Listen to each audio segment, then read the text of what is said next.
A wise man had once said that life is a long road that is easy to get lost on. At the moment, Naruto was feeling somewhat lost on that road. Looking back, he realized that he must have taken a wrong turn somewhere since the road had gone in what in his opinion was a rather disturbing direction without him realizing it until it was too late. And before I could go up to her, Ino got her hands on her and turned her into rabid Sasuke fangirl #2. Naruto said miserably to his companion that evening. He knew that he should be at home resting or preparing himself for whatever farce Kakashi decided to spring on him and his new team tomorrow, but he had needed someone to commiserate with about his sucky new assignment, and Suzume had shown up like a gift from heaven. After he'd run into her after she'd been leaving the administration complex at the end of the mission she'd been on for the last couple of weeks, they had gone to the bar that Tetsuo-sensei had brought them to celebrate Suzume and Satoshi's promotions to Chunin, since Ichiraku's was now reserved for high points during his life. The bar fit his mood quite nicely since it was both a place where shinobi tended to go to commiserate about their problems and the place where his team had pretty much split apart. It had been a while since the team had split apart, and a while since he and Suzume had seen each other, so they had some catching up to do. As he was still a genin he had gotten cranberry juice, but that was okay since he didn't like alcohol all that much anyway. Suzume had ordered sake because they were in a bar, but wasn't drinking very much of it. Based on the occasional winces, she seemed to share his views on the flavor of alcohol. Her cup had spent far more time on the table than it did in her hand, and the takurai was mostly full. Now, I'm expected to be on a team with both of them, and I'm certain that Kakashi will know if I try and throw tomorrow's test and report me, and I'm still considering doing it anyway, he continued unhappily. I don't even know why Kakashi wants to be my sensei. I was perfectly happy with Tetsuo-sensei. Suzume quietly gave him a pitying look. Apparently, if it was her, she wouldn't have wanted to be stuck in the same situation he was in either. Tetsuo-sensei was a good teacher whom none of them would have traded for the world, and it had been his impression that Suzume and Satoshi would have eventually returned to the team after they'd had their chance to fly on a few B-ranked missions if this hadn't happened. "And how was your mission?" he finally asked after having forced his teammate to listen to him for over an hour. He'd been taught some manners over the years and knew that it wouldn't be polite to spend the entire evening trying to get some sympathy over his fate, and not offer a shoulder of his own should it be needed, even if his mood was a completely crappy one at the moment. He knew that something was up with Suzume as well, since she hadn't looked entirely happy when he'd run into her, but it was more of a my day was crappy unhappy rather than the my life just got completely steamrolled unhappy he was feeling. It absolutely sucked. Suzume replied. The client would not stop hitting on me. I wouldn't have minded it so much if he were young and handsome, but he had to be like 50, and he was missing half his teeth. On the way back, we decided to stop at an onsen. Unfortunately for us in this case, it was a mixed bath. What should have been a very relaxing evening was completely ruined when this white-haired pervert stared at me and Eri the entire time, not even bothering to try and hide the fact that he was doing so. As Suzume shared her problems, he listened to his teammate as attentively as he could. Not only was it the polite thing to do, but you never knew what you could learn when you did so. Someone had once let a good bit of blackmail material slip without realizing it in his presence, and he would have missed it if he hadn't been paying attention. Since then, he'd never wasted an opportunity to needle the person in question with his knowledge he'd gained every time he encountered him. Right now, however, he was providing a sympathetic ear for his teammate, and a shoulder to cry on since she had done the same for him. Sasuke growled as he pummeled the training dummy with his fists. The idiot, the moron, the dead last had been a genin for 2 years, and he hadn't so much not noticed it as refused to believe it until he'd had his nose rubbed in undeniable proof of the fact. The person who had been held up as being the most likely to fail since day one at the academy had surpassed him and left him in the dust long before he'd even realized that he'd flown by, and instead of trying to catch up and surpass him like he should have been doing, he'd spent 2 years ignoring the now very obvious dust cloud that had been left in his wake. As he pummeled the dummy he was training with, he reviewed his and the Uzumaki's time at the academy together, trying to see if there were signs of when and how this had happened. As he thought back on it, there had been one phrase that constantly came out of the mouth of the boy who, now that he thought about it, managed to catch a Chunin in a trap that only utilized a chalkboard eraser and a bit of grease, and that was "I was joking." Shuriken go flying everywhere except the target and nearly take out the sensei. "I was joking." Konao hits a bird passing overhead rather than the stationary target 5 feet below it. "I was joking." The assistant instructor's kneecap nearly gets broken due to a wild and unpredictable move. You get the picture. Every single time after every single failure, he'd hear "I was joking." Back then, he had thought that it had been the idiot's way of trying to cover for his obvious inadequacies, especially considering the fact that the boy couldn't even do a proper bunchin. He was wrong, however. Apparently, the Uzumaki really had just been joking around. The little bastard had played him. He'd played all of them, and when he'd gotten bored with his little game, he went and blew through the graduation exam like it was nothing. Now, knowing that the Uzumaki could have graduated any time he'd wanted to, he tried to think it through to find a logical reason for why he would do such a thing. It didn't make sense. Why would the Uzumaki do something like that, something so absolutely pointless, when he could be well on his way in his ninja career? After several moments of thought, he finally remembered the most likely reason for why the Uzumaki behaved the way he had. After that man had killed the clan, the laws had been changed, and the lowest age at which anyone could graduate the academy had been raised to 10. Because of this, the Uzumaki had been forcibly held back for who knew how many years. Long and tedious years in which the Uzumaki had undoubtedly grown bored just as he had near the end of his stay at the academy. He'd heard stories about geniuses who were held back and destroyed their surroundings out of sheer boredom. One of the reasons Uchiha Madara had been sent out on the battlefield at such a young age had been because of the chaos he had been causing in the clan encampment.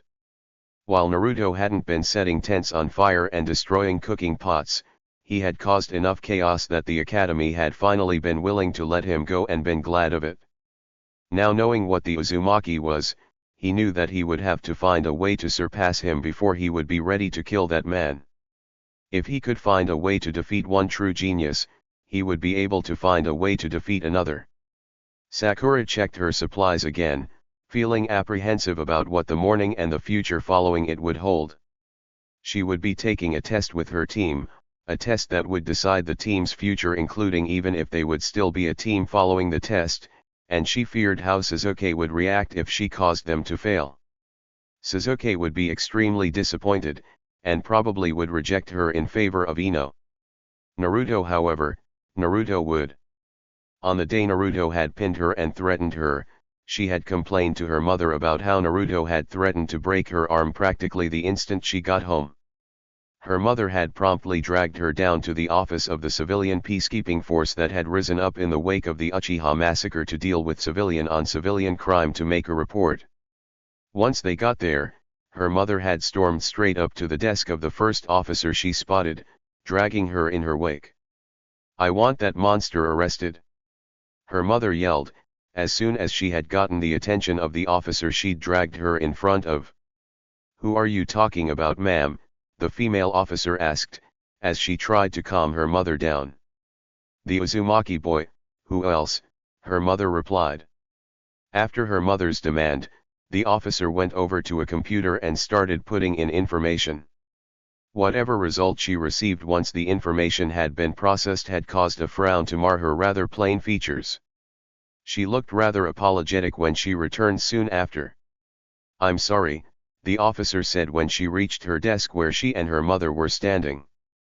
"Uzumaki Naruto is a registered shinobi, and therefore you'll have to file your complaint at the administration complex."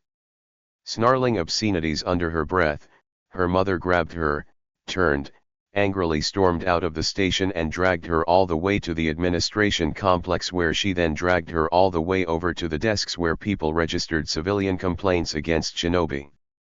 "I would like to file a complaint against Uzumaki Naruto," her mother said to the bored-looking ninja at the desk the instant she arrived. "What is the nature of this complaint?" the ninja asked, grabbing a form and a pen. "That filthy little monster threatened to break my daughter's arm," her mother replied. "At what time was this threat made, and where were you and what were you doing at the time?" the Chunin asked as he started filling out information on the form. "I was outside the academy. I had just gotten out of class for the day, and noticed him hanging around on that swing in the tree near the entrance. I tried to hit him," she replied, deciding to leave the for pretending to be a ninja part out considering the reason for her current location. "Let me get this straight," the man said coldly as he crumpled the form that he'd started filling out.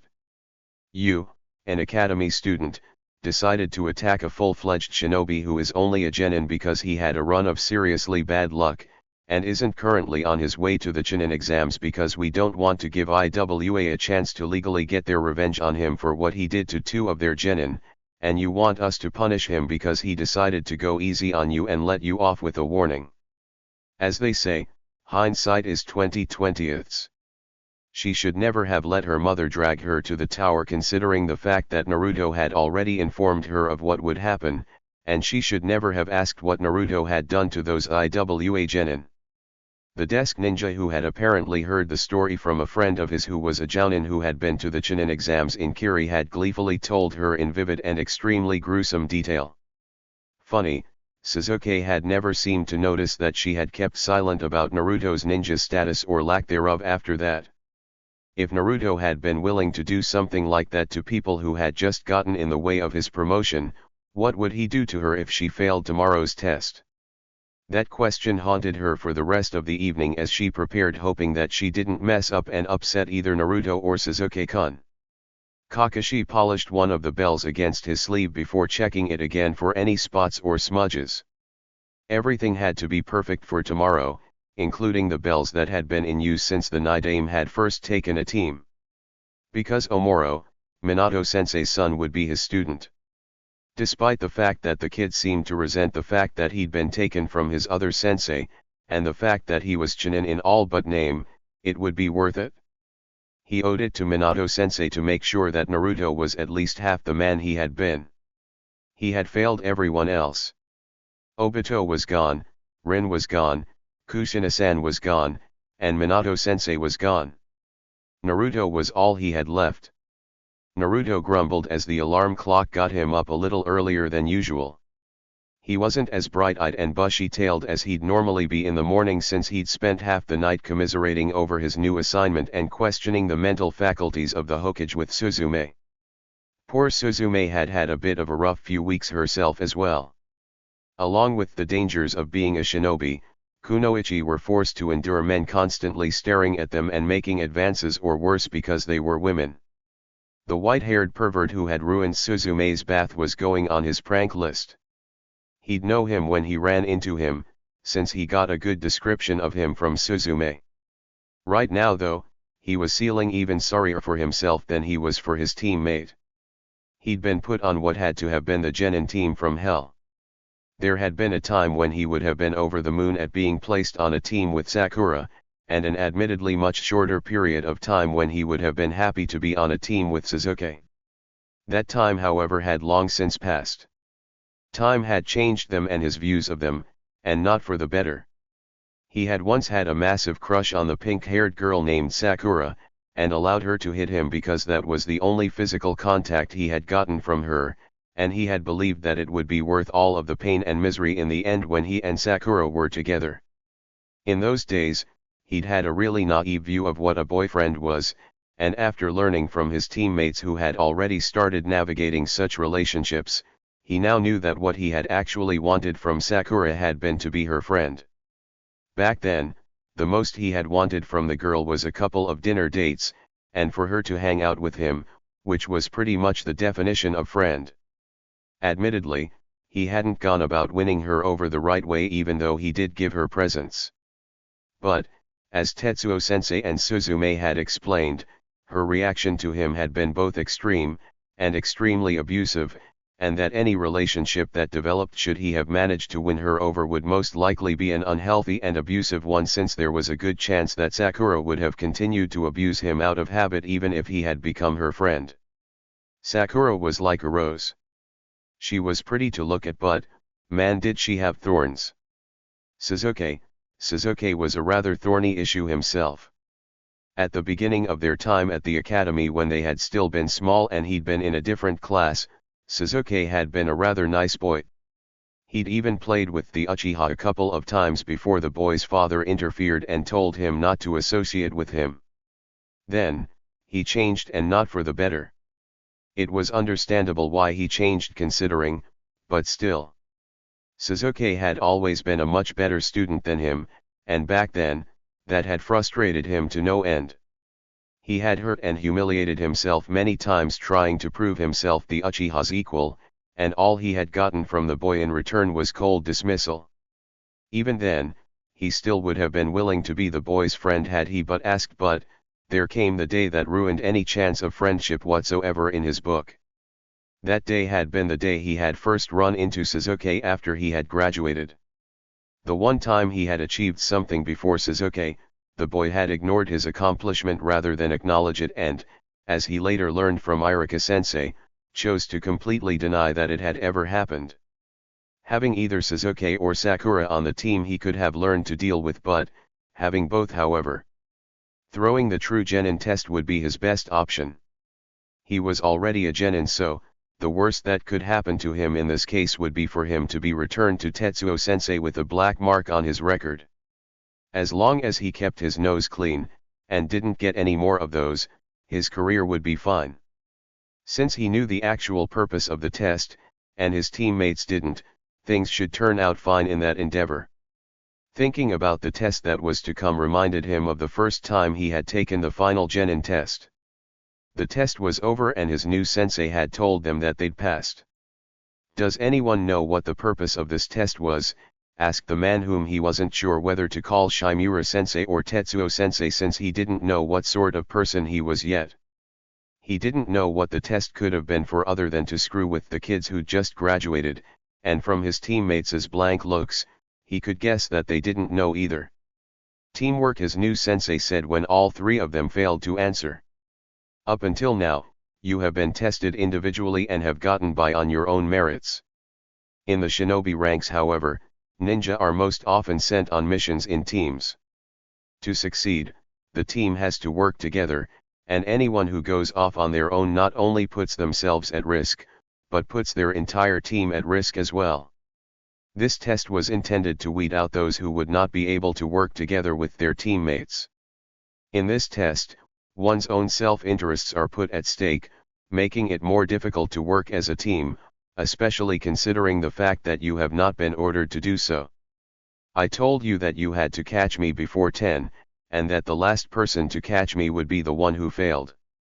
Had you just scrabbled around individually trying to be the first or at the very least the second to catch me, I would not have let you do so. While you could have done a better job of working together, you did so nonetheless. Uzumaki here set up a number of ingenious traps, and you Suzume-chan and Satoshi-kun worked together to corner me in them and capture me," his new sensei continued. He decided that it would be a very wise thing to say nothing at this point. If sensei said that they had worked together, they had worked together, and he wouldn't say otherwise.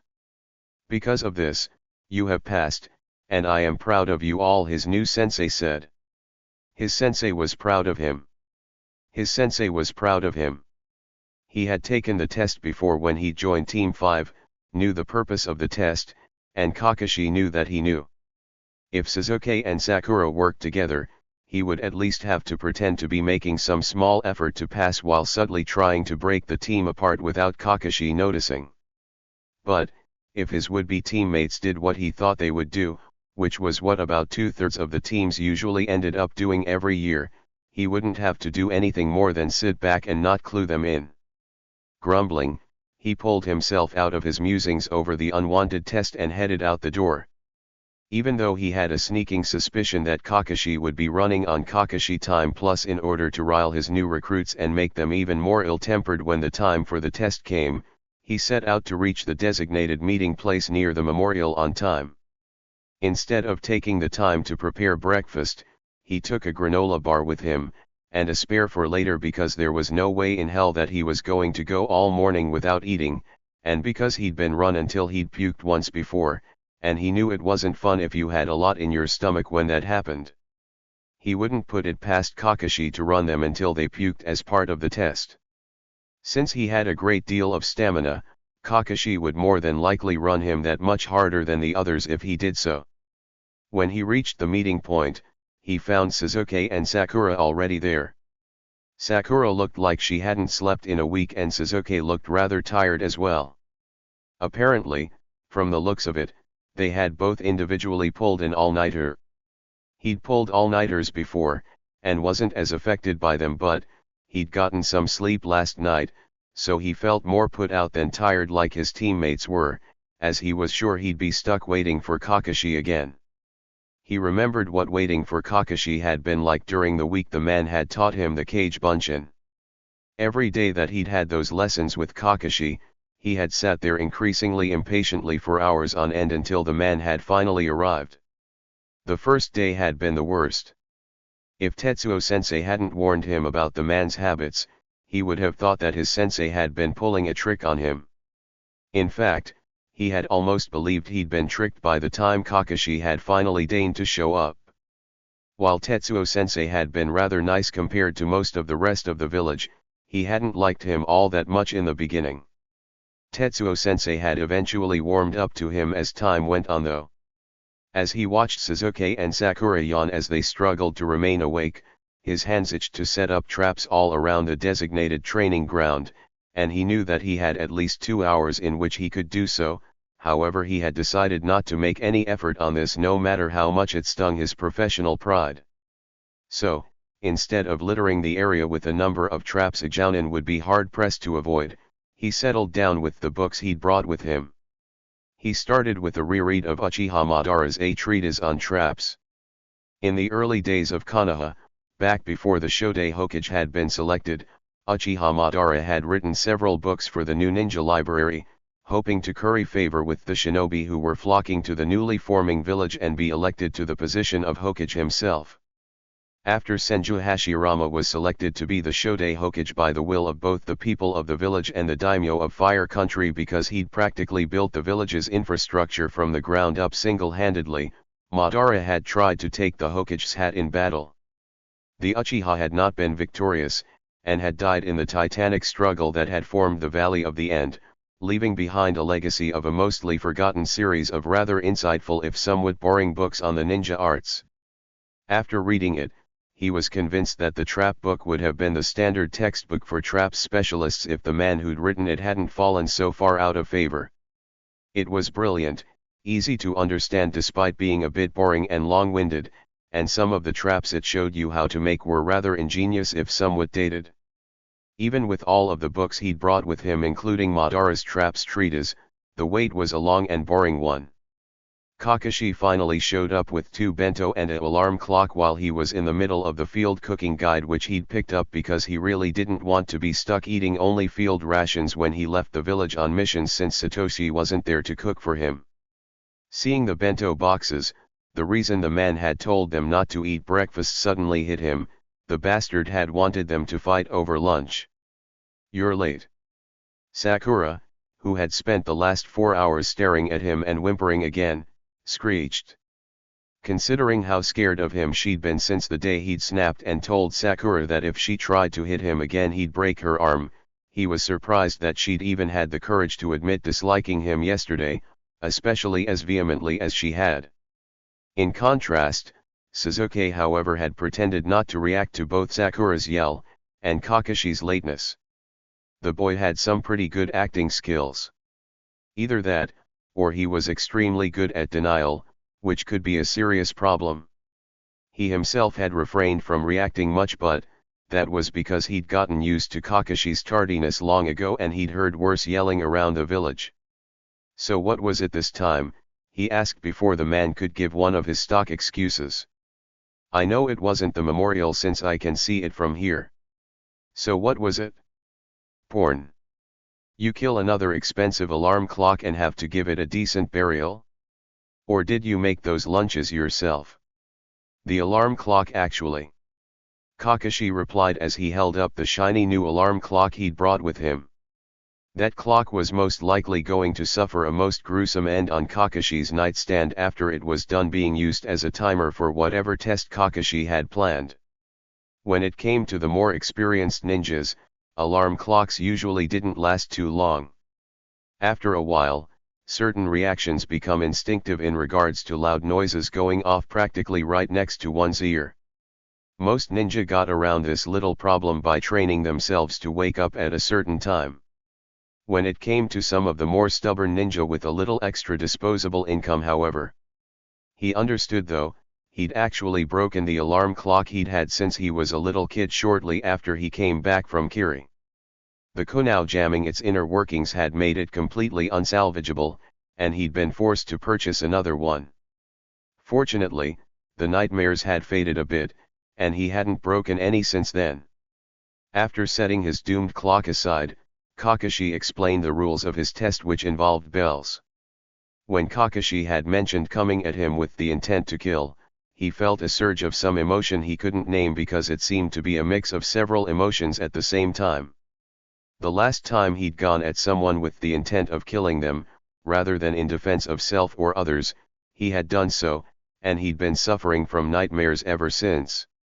While he knew that Kakashi could beat him hands down if there was a fight, there was still the worry that something would happen. When the test finally started several hours later than had originally been scheduled, Sasuke and Sakura did as he had anticipated and promptly split up without a word or any covert signals or gestures indicating planning of some sort passing between the two of them as they did so. Realizing that he'd been given his out, he himself moved to the trees in order to find a location in which to kill time until the test was over. As soon as he found a sweet little hiding spot, he trapped it in case Kakashi or one of his new teammates showed up, and pulled out a book and the extra granola bar. He had learned long ago to always keep at least a little food on him so he didn't end up starving if there was an accident with the supplies. He'd also learned to keep his granola bars in a separate pocket from his emergency rations bars, as both were roughly the same shape and size.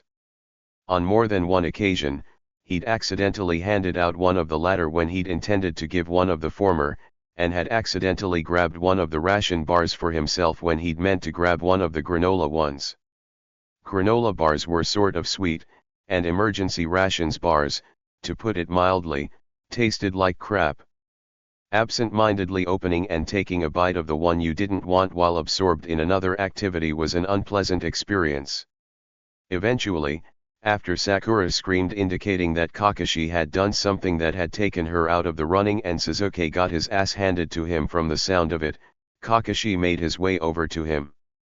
When he noticed the man was nearby, he casually pretended to ignore the man's presence while preparing to fight if necessary. Instead of attacking him as he half expected, Kakashi just stood there and sighed. "What are you doing, Naruto?" Kakashi asked, looking up into the tree in which he was perched. Waiting for the other two to get a clue, since the test was for their benefit, he replied. "As soon as they pull their heads out of their asses, they can easily come and find me." "Whatever," Kakashi said as he hopped into a nearby tree and pulled out his own book, clearly not impressed with Sasuke's and Sakura's performances either. By the time the alarm went off indicating that the test was over, Sasuke and Sakura, who'd been working separately, still hadn't gotten the idea of what the test was about. Sakura was tied to the post since, despite the fact he'd put absolutely no effort into passing the test, Kakashi was well aware of the fact that trying to tie him up would be a futile effort, and since Sasuke had actually made a pretty good try at getting the bells. As soon as Kakashi ordered them not to feed Sakura and vanished to a spot nearby to make sure they were following orders or whatever, he cut Sakura loose. As far as he was concerned, the test was done, everyone failed, and he could go home. As soon as the girl was free, he tossed her his lunch since he planned on seeing if Tetsuo-sensei was in the mood for barbecue, as today definitely was not an Ichiraku day and the girl had looked and sounded as if she had been starving all morning. As soon as he started walking away, Kakashi shoes-hined in with a thunderous expression on his face and a genjutsu that showed an ominous stormy sky complete with overly dramatic flashes of lightning stretching across the scenery behind him. Apparently, the man had taken some genjutsu tips from Mato Guy, whose seaside sunset was rapidly becoming infamous. "And, just where do you think you're going?" the man asked. "The test is over and He started, explaining why he was ditching his new and now former teammates.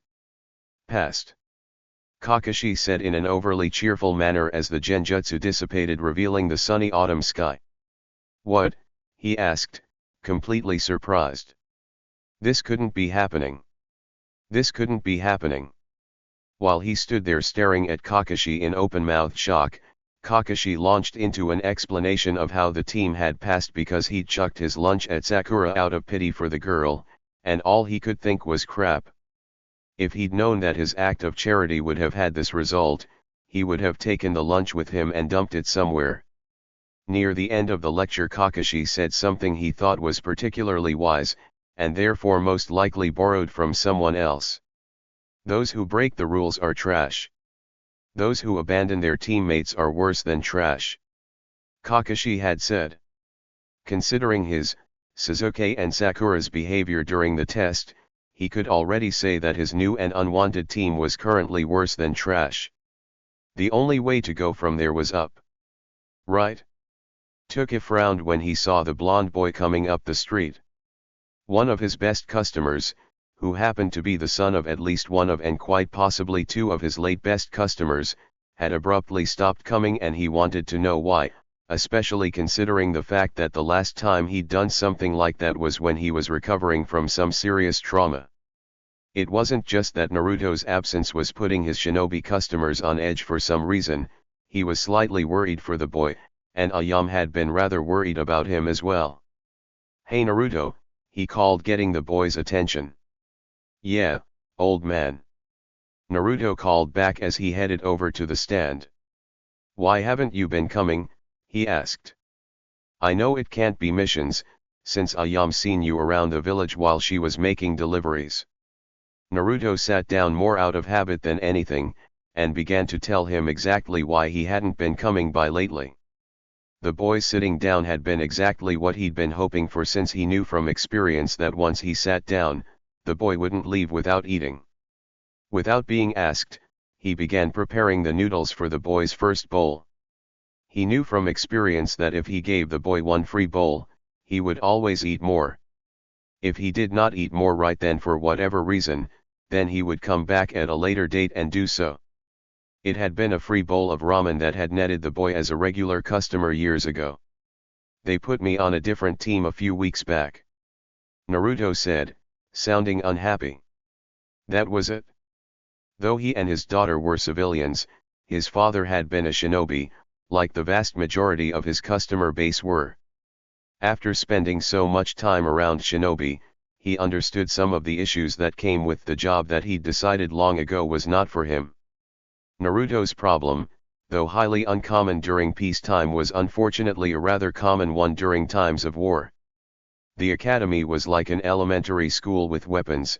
Some kids become fond of the instructors there and made friends for life there, and some kids didn't, but the genin teams were a different issue entirely. In a properly run genin team, the bond between the genin and their jounin sensei was a rather close one, approaching that of one between a parent and a child. Genin often stayed close to their jounin sensei and their teammates long after they had advanced to chunin or even jounin themselves, unless one or the other ended up dying. Sometimes, however, a disaster of some sort occurred, and a genin would be forced to accept a new team and call a new person sensei. When this happened, the genin in question often had a hard time adjusting to the person who, in their view, had usurped the role of sensei, and their new teammates at first. Eventually, things either got better, or the genin got transferred. But, Naruto's placement with a different instructor didn't make sense. Shimura Tetsuo was an active-duty jounin in good health who could easily have taken a pair of new genin from the fall class to fill out his team to replace the two who had advanced to chunin, as he had been talking about doing at the end of the summer exams. There couldn't have been a falling out between Naruto and his sensei, since he'd seen Tetsuo yesterday and he seemed fine with Naruto if somewhat upset about something that pertained to the boy. Any reasons he could think of that would necessitate Naruto being forcibly removed from the Shimura's care would have quite likely ended with the man being in prison or executed. Since the man was alive, free, and still a jounin, none of those things could have happened.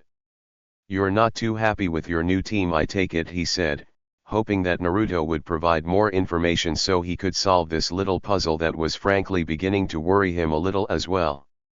"Not really. I'll work with them because it's my duty, but..." Naruto replied.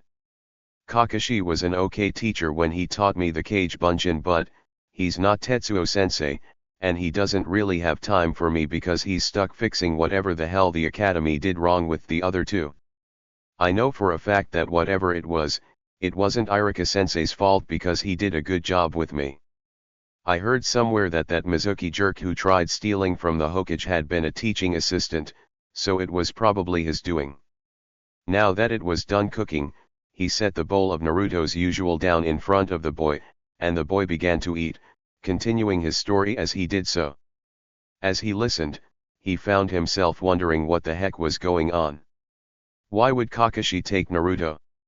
By all accounts, the shinobi who had been coming here off and on since he was a little shrimp hadn't been interested in taking on any students.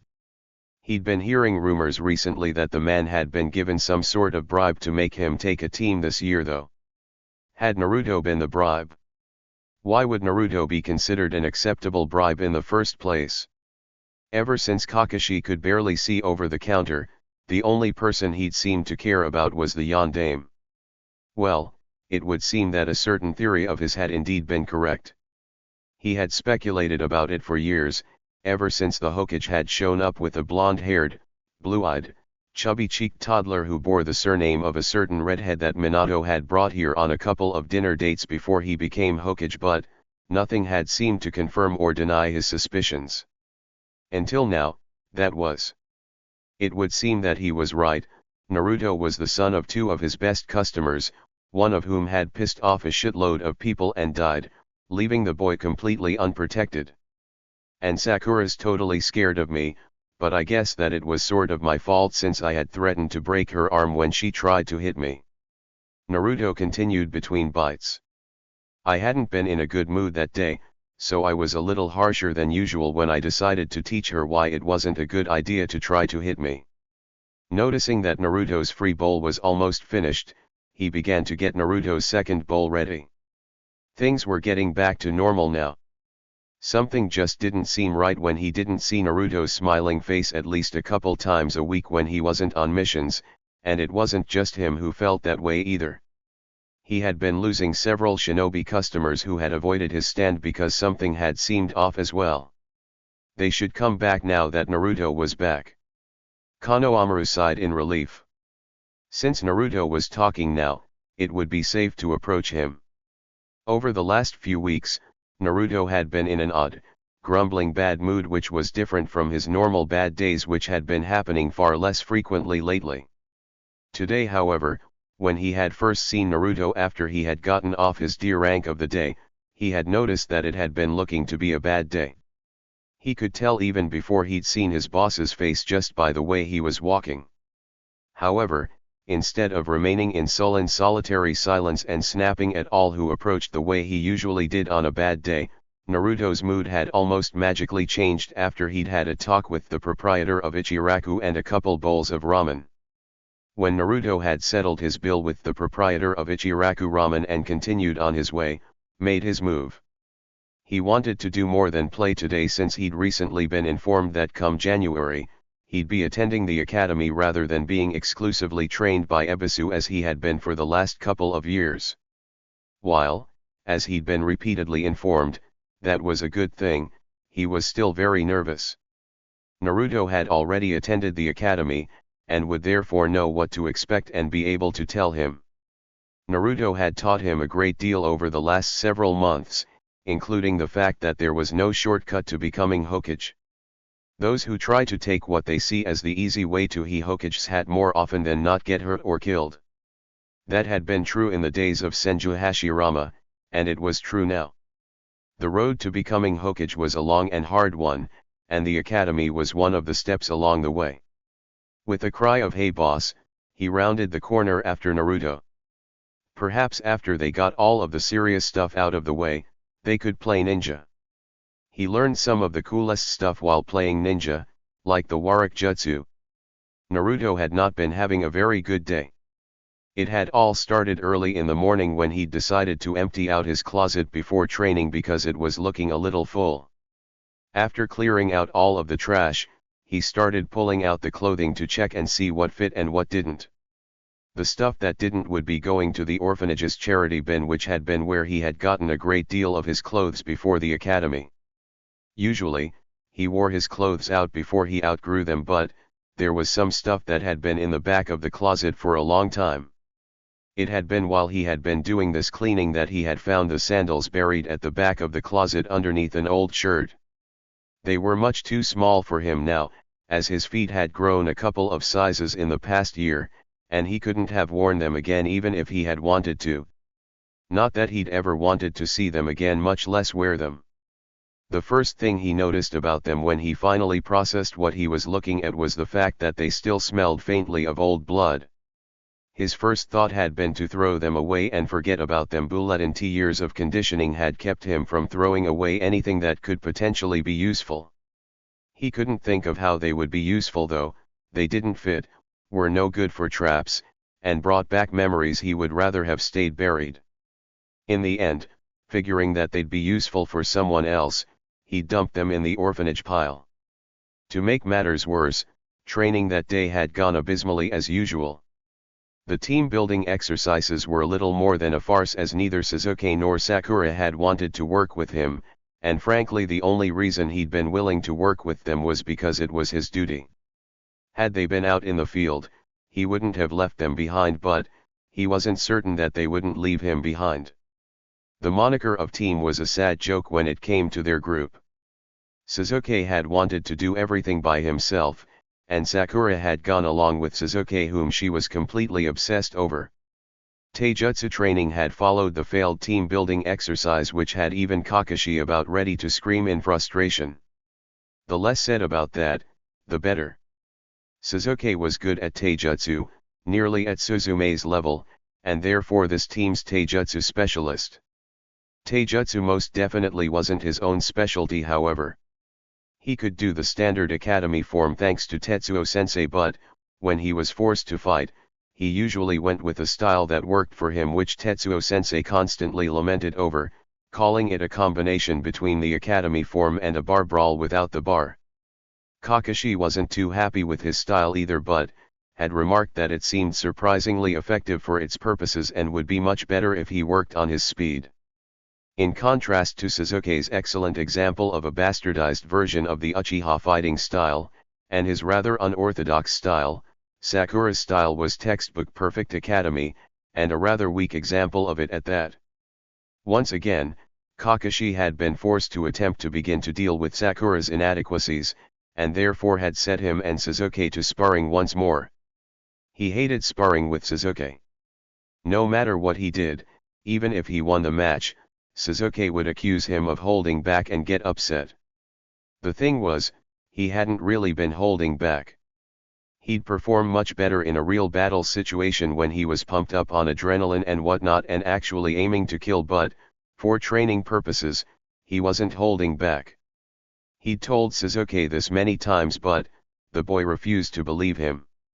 This refusal to believe him always led to an unpleasant argument, and today was no exception. After the day's training, which had left all of them in a foul mood, had come a mission. Normally, those weren't too bad, even though going from C-ranked missions to DS had practically felt like being demoted, but it seemed that today Kakashi had asked the missions assignment desk to pick the worst one possible in order to drive his team together through shared trauma. If that had been what Kakashi had been up to when he'd selected the mission, his plan had backfired spectacularly. However, as babysitting a spoiled 2-year-old who had only just begun potty training couldn't come close to comparing to watching comrades get killed, or coming home to discover that your entire family has been murdered by your older brother on the trauma scale. After the mission was over, he'd gone home and gathered up the orphanage charity pile he'd set aside that morning, being careful to place the sandals where he couldn't see them, and hauled it over to the orphanage. The orphanage itself brought back bad memories of a different sort.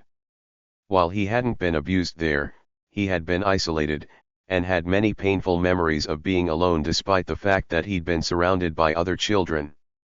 He'd been about to dump the pile of clothes into the charity bin when one of the staff came over and took it from him, looking at him suspiciously the entire time. This was par for the course for one of them, however, since they had constantly blamed him for crap he hadn't done while he'd been living here, and looked about ready to accuse him of something even now. After carefully examining each article of clothing, the woman either rejected it or neatly folded it and put it in a pile. Everything would have been fine, if she hadn't put the damn sandals on top of the pile, adding those memories to the unpleasant memories that he associated with this place. He didn't say anything as he left though, it'd just make things worse if he did. He'd been on his way back home from the orphanage when old man Tuki had called out to him. He liked Tuki. The man had been nice to him, and had served him for as long as he could remember, even back before Irika had started treating him to ramen. He remembered Irika's slight surprise over the fact that he already knew the place when he had taken him here for the first time. He shouldn't have been so startled that he knew this place, considering how well known it was. Maybe it had been surprise over the fact that Tuki had served him without fuss, unlike most restaurant owners in Konoha who either kicked him out or served him last. Tuki had given him a sympathetic ear, some good advice, and a free bowl of ramen. All three of these worked towards picking his mood up significantly. His mood raised even more after he'd finished his meal and heard Konohamaru call out to him. Konohamaru was a good kid who always brightened what would have otherwise been a dull day. Hey, take Kakashi's side. It had been over 4.5 months since he'd gotten his team, and throughout that entire time, it had refused to bond into something resembling a cohesive whole, or at the very least, something resembling his second genin team, which had been somewhat unbalanced yet still managed to work somehow, not letting their frequent arguments get in the way of their missions. For some strange reason, it wasn't a well-known fact that he had been the only survivor of 2 teams under Minato-sensei. When he was 5, he and a pair of 10-year-olds had been given to Minato-sensei, who had been in his late teens at the time, to be his first genin team. 8 months after their graduation, Minato-sensei had entered them in the Chunin exams to see what they were up against, and hopefully do much better next time. He and his team did well enough back then, but he had been the only one on the team to make Chunin. Before they could get another chance at a promotion, his teammates had been killed in the war on what had been supposed to be a routine mission when a well-hidden trap had gone off, catching his 2 teammates in it. For the next few years after that, it had been just him and Minato-sensei. When he was 9, Minato had taken on a pair of academy graduates who were his own age in spite of his protests. They became Team 7, and they had stayed together even after the other 2 had become Chunin as well. In the end, it had taken death to separate them. First came Obito's when the other boy had died, saving his life. Then came Rin's when he couldn't see any other way out of the situation they were in and had fully expected to join her soon. Then came Minato-sensei's on that dark night when the Kyuubi had been unleashed upon the village. In the early days after Rin and Obito had been put on the team, things had been somewhat strained. He'd been the aloof one, much like Sasuke, because he'd closed himself off to just about everyone except Minato-sensei after his father had died. Rin had been the one with the crush on the aloof one, much like Sakura was now, and Obito had been the one to ease the tension of difficult missions with humor that was both intentional and unintentional. Eventually, after a great deal of struggle, they had found balance, and had even become friends before it all ended. With this team, however, there wasn't even the precarious balance his Team 7 had had in the beginning, when he had viewed Obito and Rin as a pair of interlopers who were taking Minato-sensei's attention away from him. While his students could now perform the team formations flawlessly, and complete group tasks when ordered to do so, there was something completely missing, and he knew exactly what it was. There was no laughter, no joy, not even a vague sense of camaraderie, earned through shared trials or otherwise. While there was a Kakashi and a Rin, there was no Obito to brighten the day and make them stop taking themselves so seriously. In fact, the teammate most likely to have been the one to provide good cheer had been in a foul and surly mood for several months, and was starting to show signs of extreme restlessness. He could understand Naruto's restlessness, as he was feeling it too.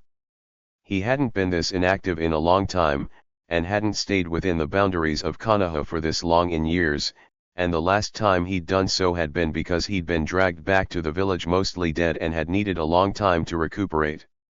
With Naruto going completely stir-crazy, odds were that there would be no meaningful progress anytime soon. Perhaps, what the entire team needed was to get away from it all. A change of scenery would do them some good, and give them a chance at a fresh start. In peacetime, AC rank was practically a paid vacation, and a vacation was exactly what this team needed.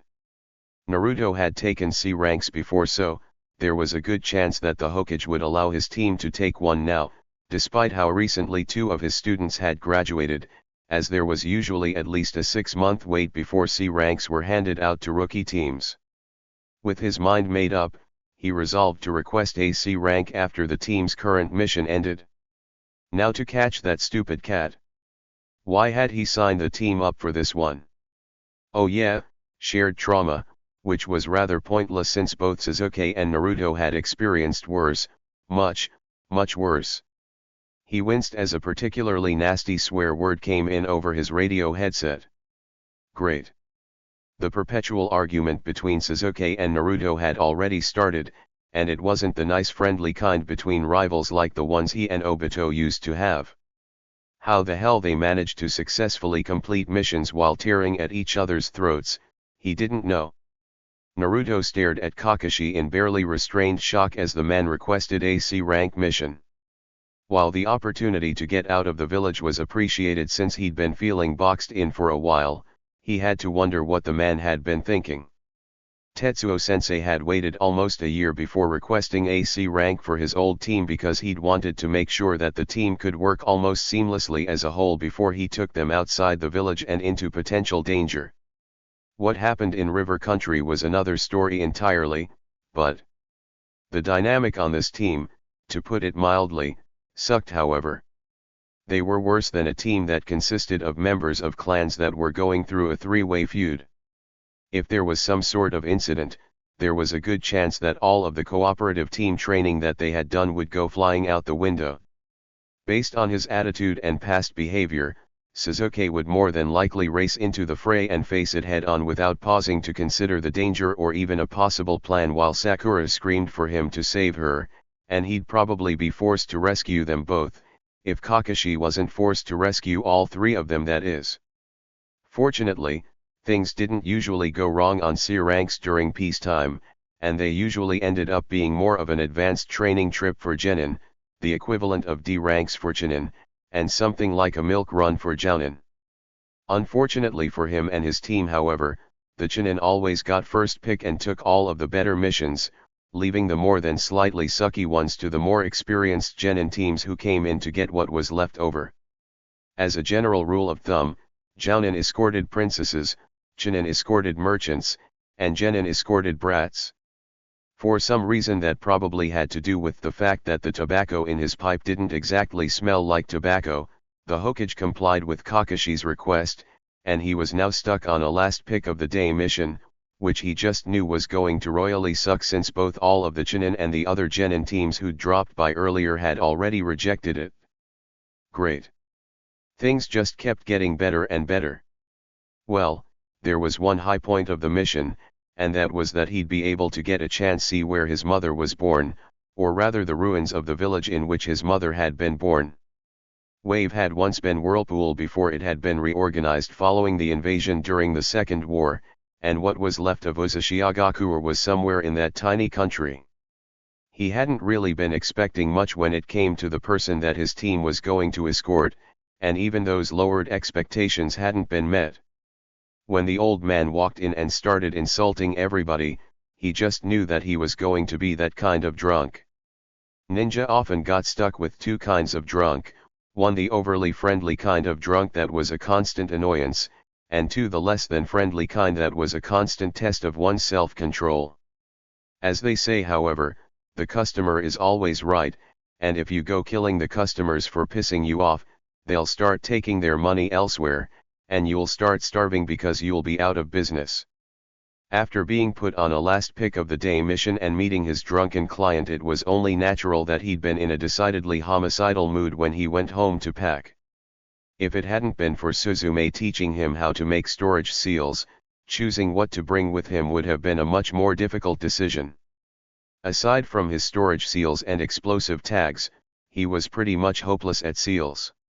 Sure, he could recognize them for what they were, and make an educated guess at their purpose, but making them himself was almost completely beyond him. It had been through sheer repetition that he had become as proficient at the seals he was good at making as he was.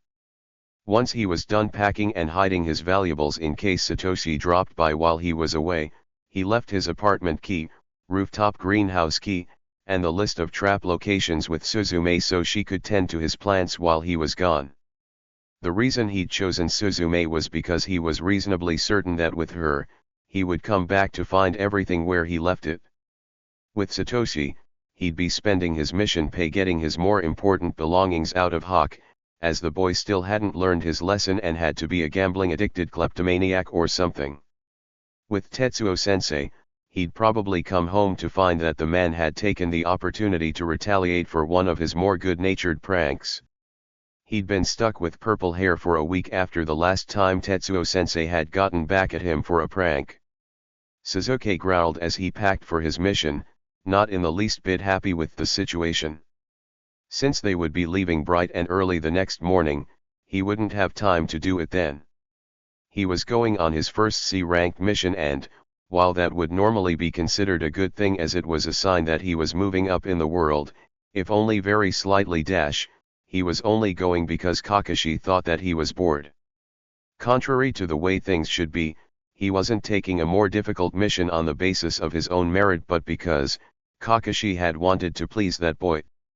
He had worked hard for years, trained for endless hours, studied for days on end, and, in under an hour, that boy came along and made a mockery of everything he'd worked for, and showed him how little he had gained through his efforts.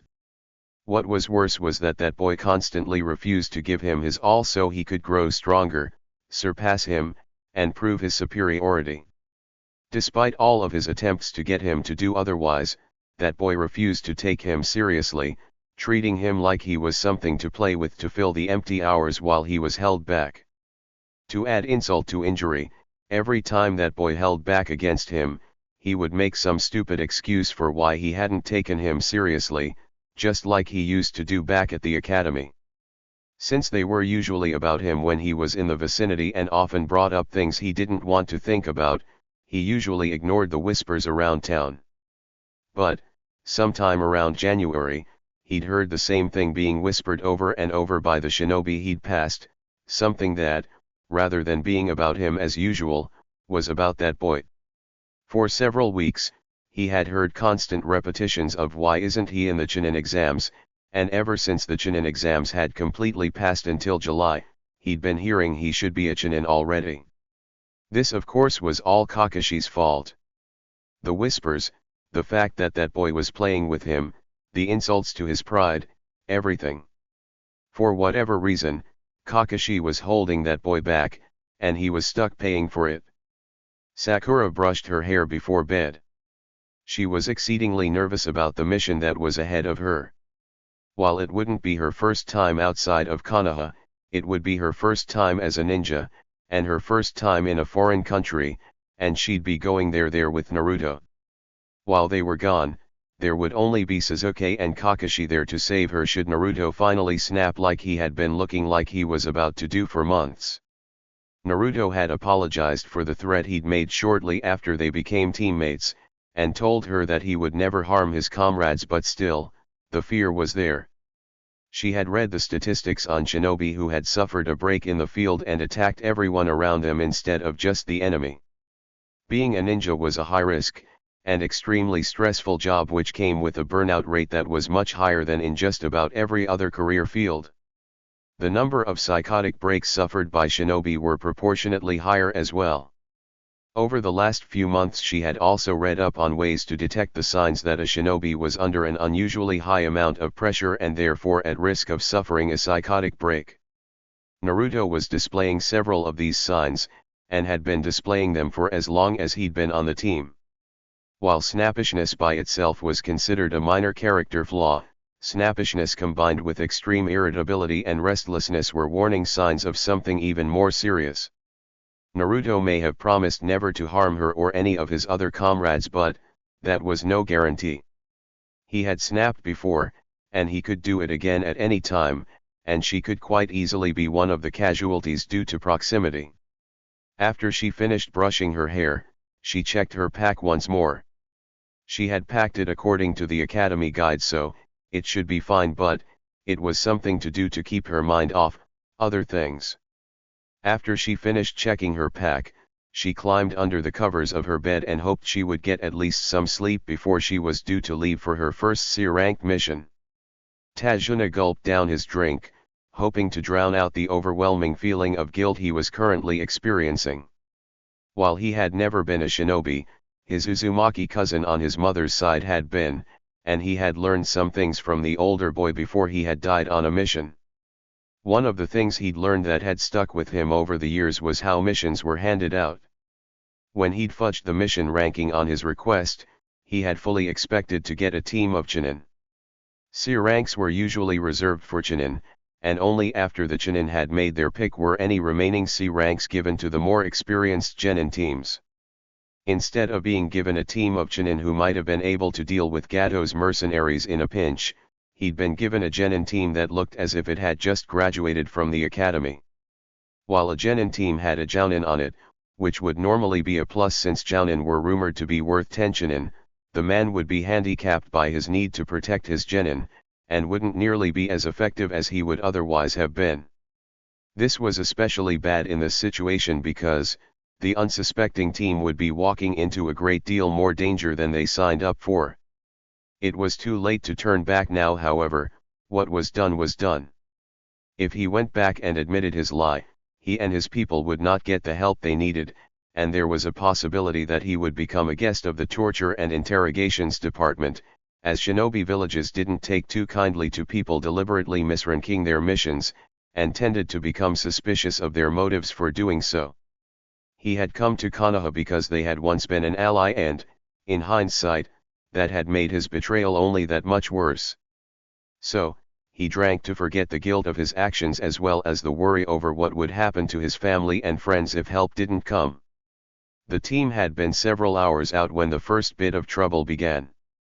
When the fighting started, Sasuke had raced headlong into danger without a plan after Kakashi had Kawarumi'd out just as Naruto had expected he would, and Sakura held back too frightened to scream. As he'd half expected he would have to, Naruto had been forced to come up with a plan on the fly to deal with this. Eventually, he and Sasuke, who had been pretty much acting on his own while he compensated, had brought the two renegade Chunin down, and Kakashi had learned who their target was.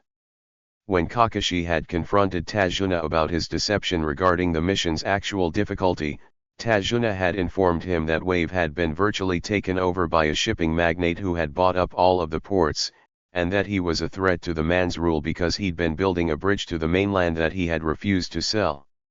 The shipping magnate, whose name was Gato, had arranged to have him killed in hopes of forcing his heirs to sell his shares in a bridge that he actually pretty much owned in name alone, as he had contractually promised all of the shares to the workers after the completion of the bridge in exchange for their work, as he had only been able to pay them very little in the way of wages.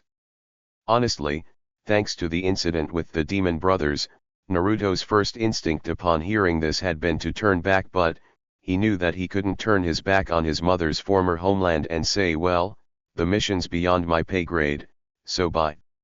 While he had been with Tetsuo-sensei, the man had made him read the newspaper every morning in order to improve his reading skills and make him get into the habit of keeping himself up to date on current events, which he had previously been almost completely oblivious to.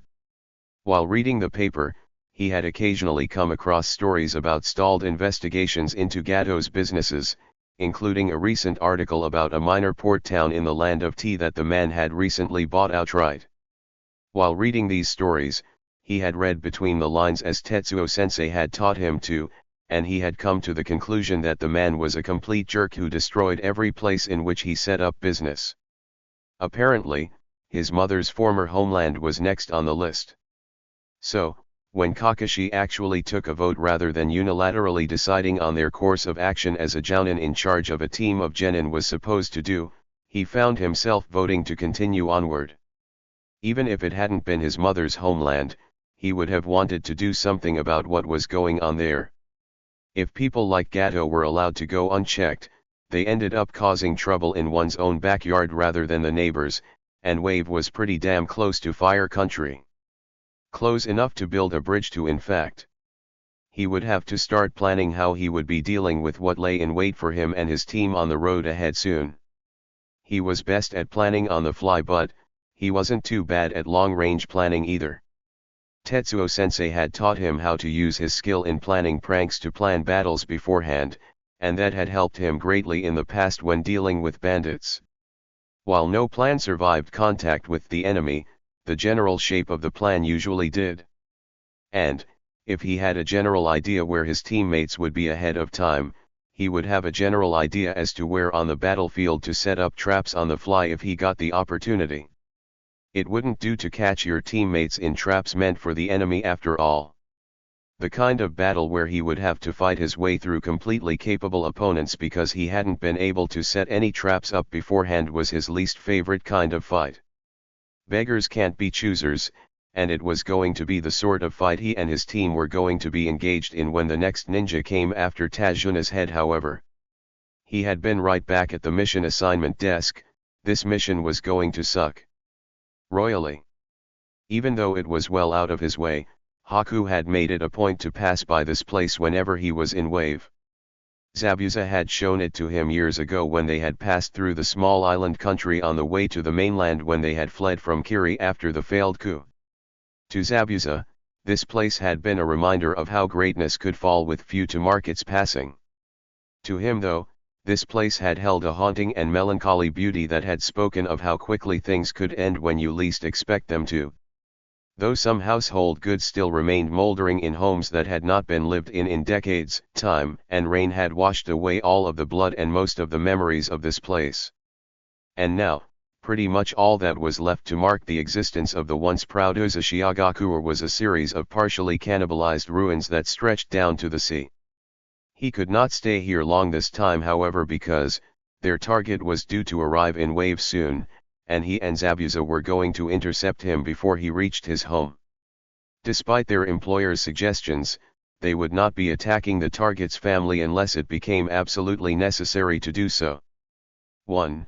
It had not been included in their contract, and 2, as well as being wrong for several reasons, it was also the sort of action that would breed ill will amongst the locals, which would in turn make them more willing to cooperate with any hunter nin who might have picked up their trail.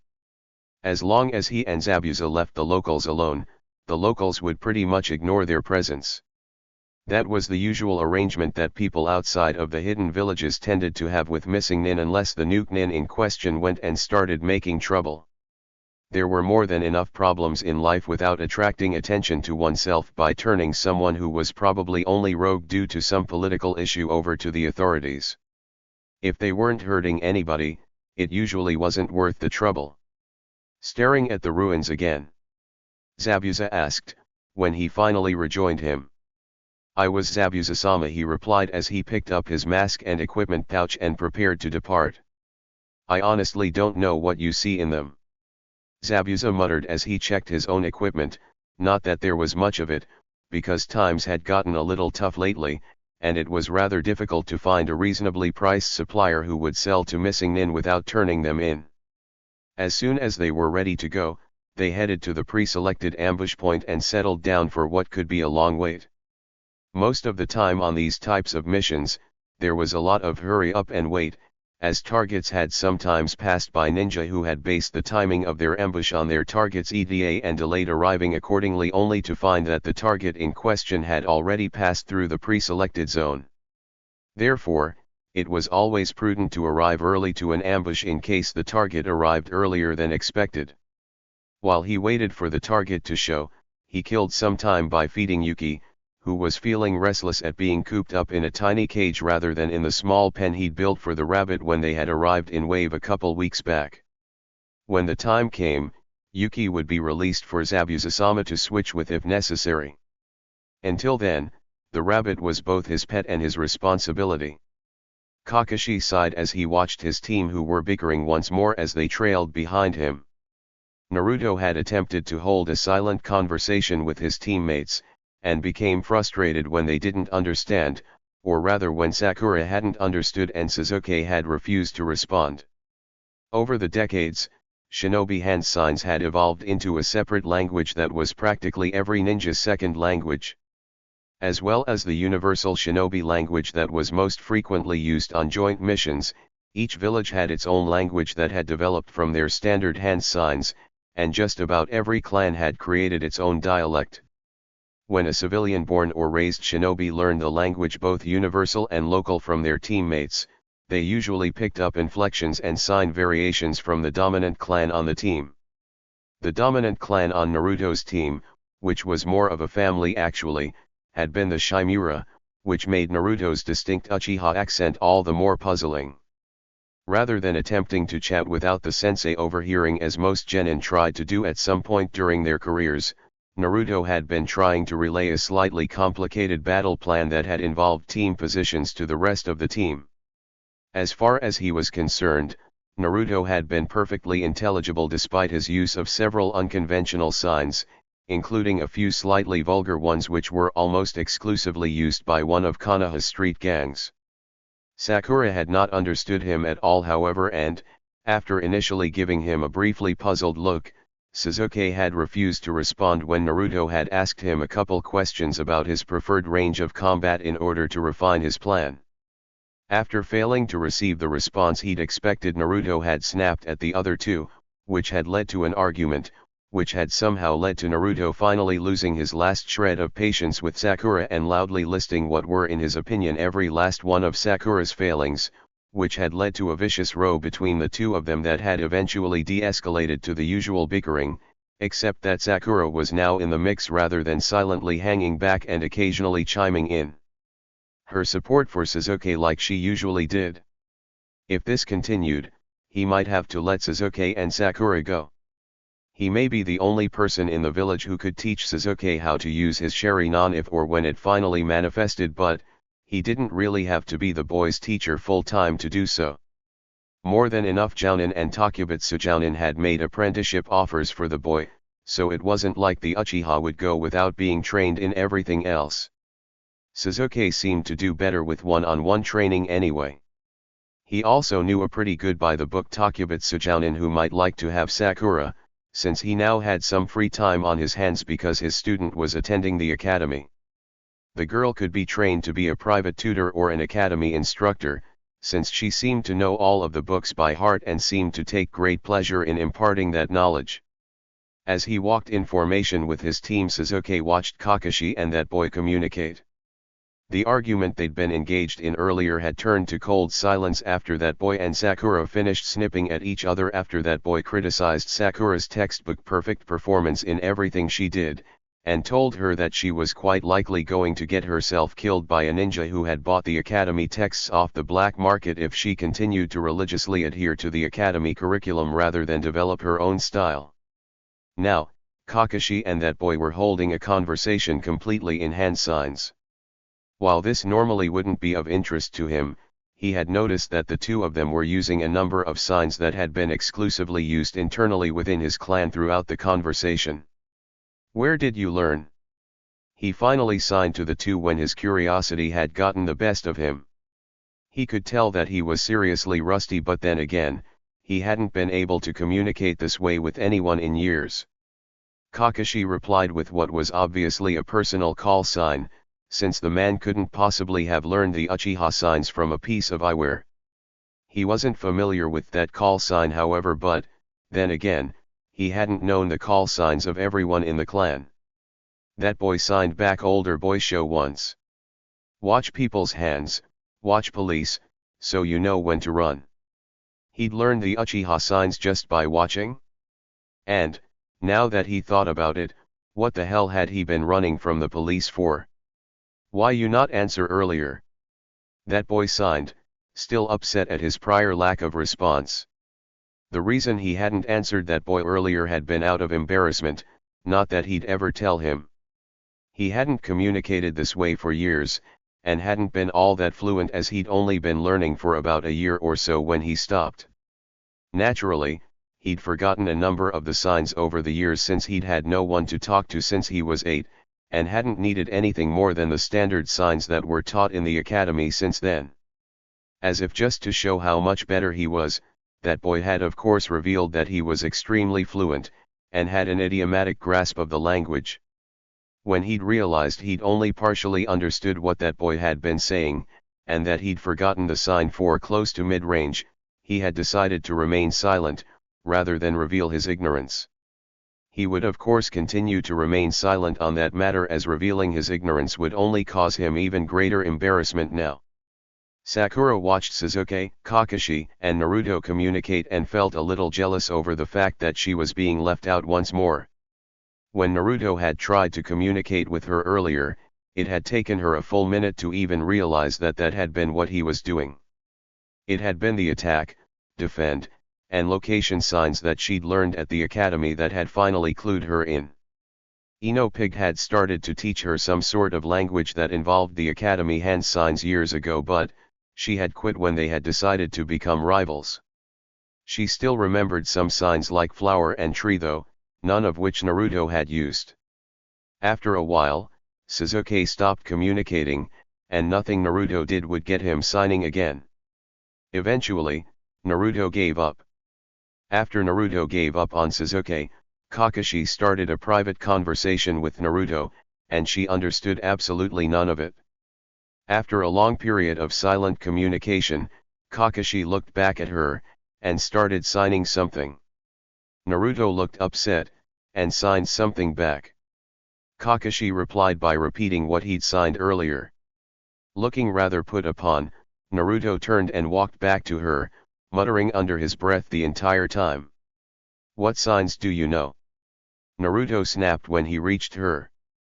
She went through all of the academy signs, starting with the 12 basic hand seals used in jutsu and continuing through the ones meant to alert someone to the presence of the enemy or convey the most basic elements for a plan of attack, namely, a set of numbers, a distance indicator, centimeters, meters, kilometers, the cardinal directions, over there, wait for time interval of x, hours, minutes, seconds, at x time, hide, defend, retreat, and attack. Crap. Naruto moaned. I've really got my work cut out for me. Did Naruto mean what she thought he meant? Naruto looked around, but still seemed hesitant for some reason. Kakashi signed an affirmative, and he relaxed slightly. Okay, here are the basic kana, Naruto said as he began a series of 48 signs. Sasuke had been completely amazed by the sight of the incomplete bridge that would soon connect Wave to the mainland, and therefore had had a hard time hiding his reaction to that amazement. He succeeded, however, if only just. A good shinobi never showed his emotions, and he was determined to be an even better shinobi than that man had been. Upon first catching sight of the bridge, Sakura had gasped in amazement and quietly complimented Tajuna. That boy, however. Damn it! Why didn't I think of that earlier? That boy grumbled before digging in his pack and pulling out a shirt that was a shade of orange that was almost brown. Sasuke, take that shirt off. That boy said. Why? He asked. Other than the old saying, if you see a fan, go for the eyes. That boy replied. I don't want the enemy to know that there's another prize on the team, which will happen if you drop that pack of yours. You're still small enough to be portable, and almost of breeding age, which means you'll fetch a good price on the black market. Tetsuo-sensei nearly got himself killed last year recovering a girl from one of the lesser clans, and we don't need a problem like that on top of all the problems this mission already has. Seeing that his teammates' logic was sound in this instance, he quickly pulled his shirt off and accepted the orange one that boy had offered even though it wasn't his favorite color. He'd heard the horror stories when he was little, and they'd given him nightmares. Back before the massacre, his elder cousins had delighted in telling him stories of Uchiha being blinded in battle, and of Uchiha children being stolen in the night. Despite the fact that he didn't have a clan to protect him and retrieve him should he be taken anymore, he had not even once considered the possibility of either happening to him while on this mission. That boy who had never had a clan or a bloodline, and had never faced the possibility of such things happening to him and therefore should be mostly unaware of the risk obviously had however. As he carefully folded his shirt making sure the Uchiha clan symbol was both on the outside and unfolded and put it in his pack, that boy held his hand out to Sakura expectantly. "What?" Sakura finally asked when that boy made an impatient gimme gesture. "Fan club pin." That boy said, as he made the Uchiha clan general call sign, obviously still trying to teach Sakura the language, though why he had made that sign instead of the sign for pin, he didn't know. The girl rather reluctantly pulled something out of one of the hidden pockets on her dress and handed it to that boy, looking very unhappy to be doing so. "Where the hell did you get this? This thing is a collector's item," that boy said as he turned the object over in his hands. "My grandmother's stuff. Mom let me have it after she died," the girl said in a mumble, looking slightly embarrassed. "What is it?" he asked. "One of the original Uchiha Izuna fan club pins from back before the founding. You can tell by the craftsmanship that indicates that it comes from the land of iron rather than Konoha and the odd marking on the back. The ones for the Madara fan club had a different marking, and the ones for your fan club are Konoha made, of a cheaper metal, and don't have a marking. I started collecting the damn things after I got a Madara pin from Tetsuo-sensei for my 11th birthday along with a copy of his trap book. I have no idea where he got it though because, the people who kept them all these years generally aren't willing to part with them since they're practically family heirlooms at this point," that boy said as he handed it to him. "It'll be far less obvious than that giant fan on your back, but still allow you to hold to the tradition of wearing your clan standard into battle. Pin it to your collar." "How do you know about that tradition?" he asked as he complied, a little dubiously, considering the origins of the pin. "You are currently wearing the Uzumaki spiral," Naruto said as he pointed to a design that was of a blood-red shinobi spiral that looked to be set into a target of some sort that was on the right sleeve of the shirt he was wearing. "You do realize, Naruto, that by allowing Sasuke to wear your clan symbol, you've adopted him into your clan, don't you?" Kakashi called over lazily from the back of the boat. "I what?" that boy yelled. Momokai Zabuza resisted the urge to shift impatiently. After hours and hours of waiting, his target was, very slowly in his opinion, coming up the road with his escort. He counted 4, 3 genin and a very familiar-looking silver-haired Chounin. As he looked over the team that was approaching, he assessed his opponents. He would have to watch out for the pink-haired one, as unusual hair colors were almost always a sign of a Kekii Genkai of some sort. He might have to watch out for the blonde one as well, considering the facial markings that looked to have been tattooed onto his cheeks, since such tattoos on kids that age were a sign of them belonging to a ninja clan. The black-haired one was of least concern. As he was sizing up his opponents, the blonde-haired one started sniffing the air, and turned slightly in his direction. The boy hadn't been obvious about it but, he'd seen that method of tracking often enough to recognize it. He'd encountered members of a tattooed ninja clan in Konoha whose behavior matched that of the boy a number of times before, and had barely escaped with his life each time he'd done so. The boy was obviously an Inyazuka, though why he didn't have a dog with him, perhaps it was ill and had to be left at home. As he watched, the blonde Inyazuka's hand moved toward the kunao pouch that had been strapped to his leg.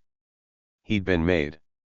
He quickly switched places with Haku's rabbit an instant before the Kunao went sailing through the spot he'd previously occupied. The team went to investigate immediately afterward, and only found the distraction. "Naruto, why did you attack that poor defenseless rabbit?" the pink-haired girl asked, sounding horrified. "It smells like people," the unfortunately named Inyazuka replied. Knowing that he'd lost the advantage of surprise, he prepared to make his attack. Despite the natures of the man's students, his main opponent would be Sharingan Kakashi, the copy ninja.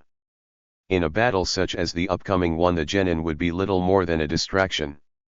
Fortunately for him, the genin would be a distraction to the Hatake as well, a distraction he'd be forced to protect, tipping the balance in his favor. It was time for him to make his entrance.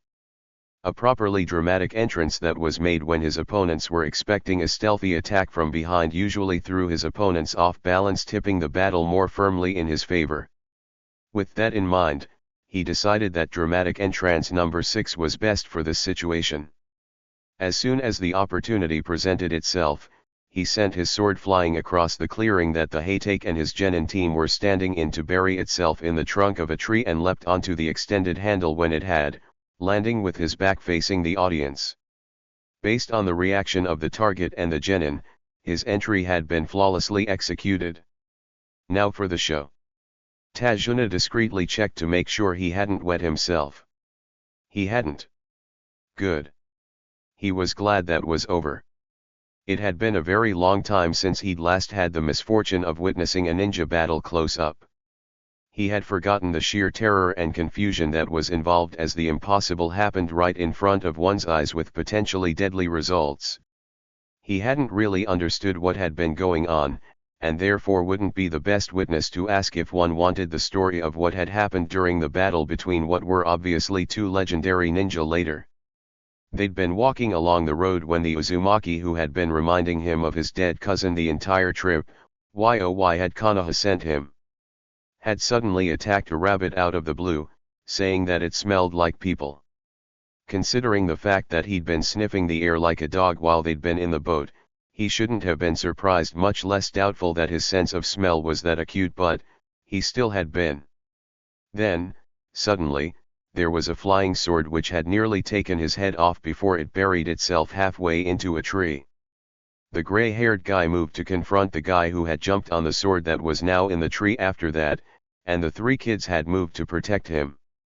The enemy ninja, who was wearing gray button-fly pants and cow print arm and leg warmers and had his face covered in bandages, jumped onto the water and made a bunch of mist after the gray-haired man had pulled up his headband and revealed that he actually had two eyes, though the other one didn't match. Then, things got really weird, scary, and dangerous. Weapons went flying everywhere as the two men repeatedly turned into water, and then the Uzumaki suddenly multiplied and started setting traps everywhere. The black-haired boy joined the fray at this point and got injured somehow. At some other point during the battle, he found himself in the bushes while a copy of himself blew up in the enemy ninja's face. Then, the two men who'd started the fight got into some sort of jutsu contest and started making water dragons that tried to eat each other or something, and sent water flying everywhere.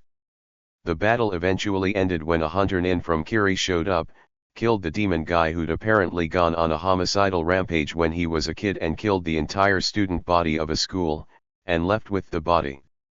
Afterward, the gray-haired guy collapsed, and the Uzumaki somehow made two of his clones turn into stretchers on which he placed the gray-haired guy and the black-haired boy. "You're going to get yourself killed one day if you keep leaping into danger without any forward planning, Sasuke," the Uzumaki said as two of his clones carried the stretcher towards the road. "Sometimes doing so is a good thing, since if you don't have any plans, nobody can anticipate them, but most of the time it isn't. You're damn lucky that Zabuza guy had just been messing around with you. You would have been dead otherwise." And, with that, the battle was completely over, and they made their way to his home and the possibility of a home-cooked, if somewhat meager, meal, and some medical attention for the injured members of their party. Fortunately, Tsunami had picked up some top-notch first aid skills thanks to some of the more daring antics of her first husband, who had been an adrenaline junkie who had gotten himself killed in a water skiing accident. He'd honestly expected the man to die during one of his base jumps, and had made several bets to that effect which he had lost. He hadn't been very fond of the man, but Tsunami, who had been young and head over heels in love with him, had refused to listen to his advice, and married him anyways. When the man had finally died, he'd left her alone with a newborn Inari and a mountain of debt that had forced her to move back in with him. Kaiza had been a much better son-in-law, husband, and father, even if he couldn't afford his own home and constantly mooched off of him. Sakura was torn between worry for her sensei and worry for Sasuke. Neither of the two had come away from the battle with the missing nin unscathed. Kakashi-sensei was suffering from a very severe bout of chakra exhaustion, and Sasuke had a broken arm and a concussion. As he watched him sleep, Naruto had confided in her that there was a possibility that Kakashi-sensei wouldn't make it through the night. If it hadn't been for Naruto's quick thinking, there was a good chance that Sasuke would be dead right now instead of merely wounded. Despite the fact that Naruto hated Sasuke and normally didn't want anything to do with him, he had risked his life to save him. When she had asked Naruto why, he'd said those who break the rules are trash. Those who abandon their teammates are worse than trash. Sasuke is my teammate, and no matter what I feel about him, I won't leave him behind. She didn't know what to think of that. Naruto hated them, and didn't want to work with them, but would risk his life to save them in a heartbeat. Would she be willing to risk her life to save someone she hated? Would she stand up to a much stronger enemy and use herself as a distraction, knowing that there was a good chance she'd die so Ino, for instance, could get away? When she was little, she'd wanted to be a ninja like those guys in the animal masks she'd sometimes seen around the village. She had joined the academy, where her motive changed from becoming one of the animal mask people to impressing Ino, who had protected her from a group of bullies, and then later changed to impressing Sasuke. When she graduated, neither of them were impressed. Was this what being a ninja was? Possibly sacrificing yourself for someone you hate so the mission could be completed? Inside the village, she'd been cool, she'd been awesome, she'd been on the fast track to becoming the future Mrs. Uchiha. People had looked up to her. Outside the village, however, she'd been a minor annoyance to the enemy, a bug to be swatted, a bug that would have been swatted if her sensei and her teammates hadn't been there. Seeing that it was possible, she realized that she didn't want to be crushed or swatted. Right now, however, considering the fact that she couldn't even come close to measuring up to Sasuke, who was the second weakest member of the team, there was a distinct possibility of that happening. Naruto felt slightly worried as he watched Kakashi sleep. While there was a very good chance he'd wake up, there was also a slight possibility that instead of evening out, his breathing would slow, and eventually stop. Severe cases of chakra exhaustion like the one Kakashi had were weird like that. While he was currently very, very upset with the man, Kakashi was still on his list of precious people, if only just, and he didn't want him to die. Sasuke had already been seen to. Tajuna's daughter Tsunami, who was a very capable woman who apparently knew the correct way to set and splint broken arms, and deal with a concussion, had seen to that earlier.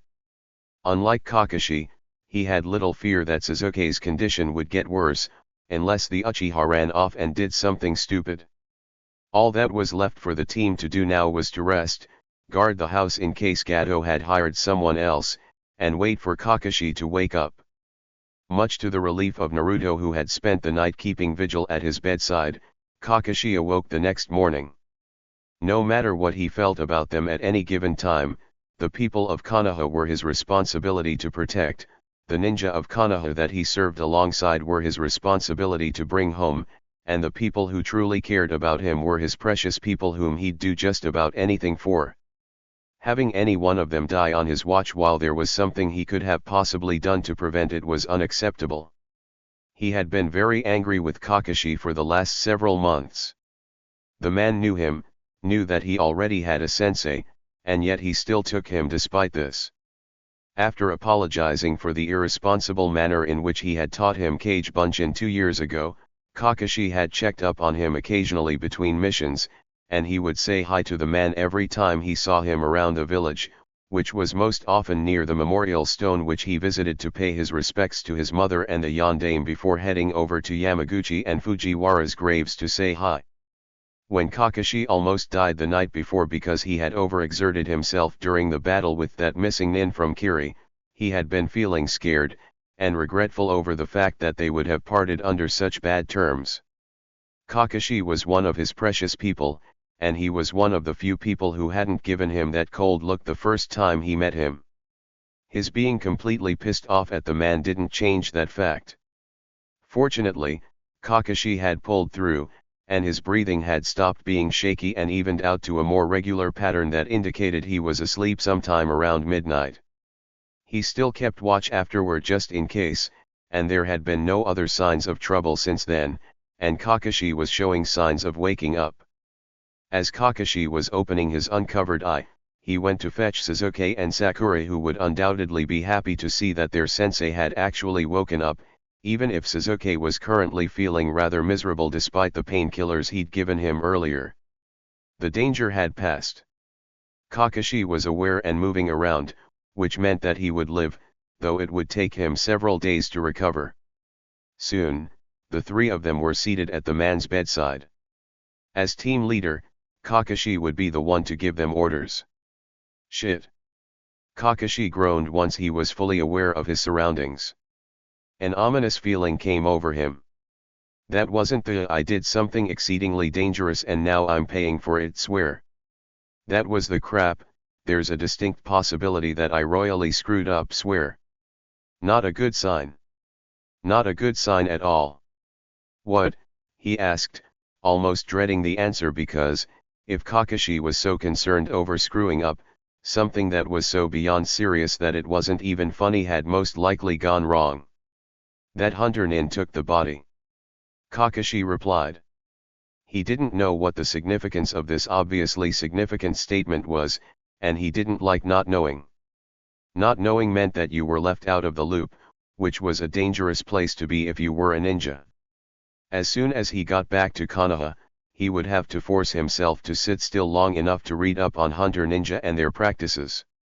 Making sure he could read properly and know how to research any subject he needed to had been one of the best things Tetsuo-sensei had ever done for him.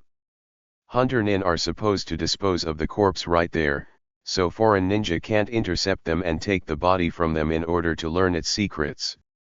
Kakashi continued. Yeah, he was feeling like swearing too. They had let some 2-bit missing nin pull a con on them, and now they were in serious trouble because of it. That Zabuza guy was going to be coming back, and he'd be pissed as hell when he did.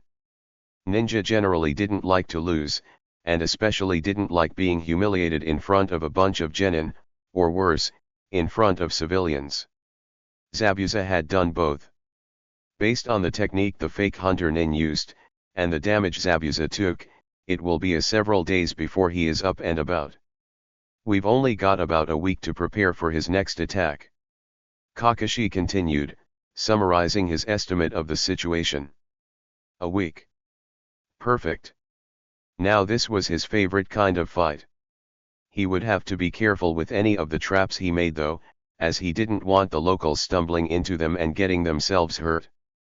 Perhaps something that would be set to only go off at the command of the setter then. Inari sat in his room staring at the picture of his father Kaiza. Unlike most times, he wasn't crying, he was thinking. Last night, shortly after grandfather had returned with the strangers, he had confronted them. Gato's too strong. If you stand up to him, you're all going to die, he yelled at the kids who were only a few years older than him, and were about to throw their lives away for nothing. If I die, then I die, but at least I go knowing I did my best to help, the blonde boy who was helping his mother fix up the dark-haired boy said. Do you think you're a hero or something? There's no such thing as heroes, he'd yelled at the boy. There weren't any heroes. Heroes only lived in fairy tales, and the idiots who thought they were heroes always got themselves killed, leaving those they left behind to try to pick up the pieces. The blonde boy had looked at him and shook his head sadly. "There are heroes," the blonde boy said. "In real life, however, the hero doesn't always save everyone, and sometimes the hero's only reward for his actions is to go to the afterlife knowing that he had done his best, and hoping that someone will take up his banner and succeed where he had failed. I myself would rather die trying to save everyone than watch the people around me suffer without doing anything." Had his father really been a hero rather than a fool? Had his father gone to the afterlife with the same hope? Had he let the man who had vowed to raise him despite the fact that they weren't blood down? Grandpa had picked his father's banner up when it fell when he continued construction on the bridge despite all of the threats that had been made against him, and was going to pay the ultimate price because of it. Was it worth it though? Last night he would have said that it most definitely was not, and that the way of the world was that the strong crushed the weak, and that Gato was the strong and that anyone who went against him pointlessly wasted their lives. Now though, there was a small niggling doubt, a doubt that had been caused by the last thing the blonde boy had said as he was leaving the room. As he turned to run back to his room, the blonde boy had said evil only flourishes when good men do nothing. He had been doing nothing for a long time, and had been urging others to do nothing as well. Had he been making Gato strong because of this? Gato hadn't seemed so strong until after Dad had died and everyone was afraid to do anything about it. Sakura sat there thinking as she tended to Kakashi after Naruto had told her to make herself useful. Unlike most of the time when she had all the free time she wanted to fantasize about becoming Mrs. Uchiha, she had great deal to think about.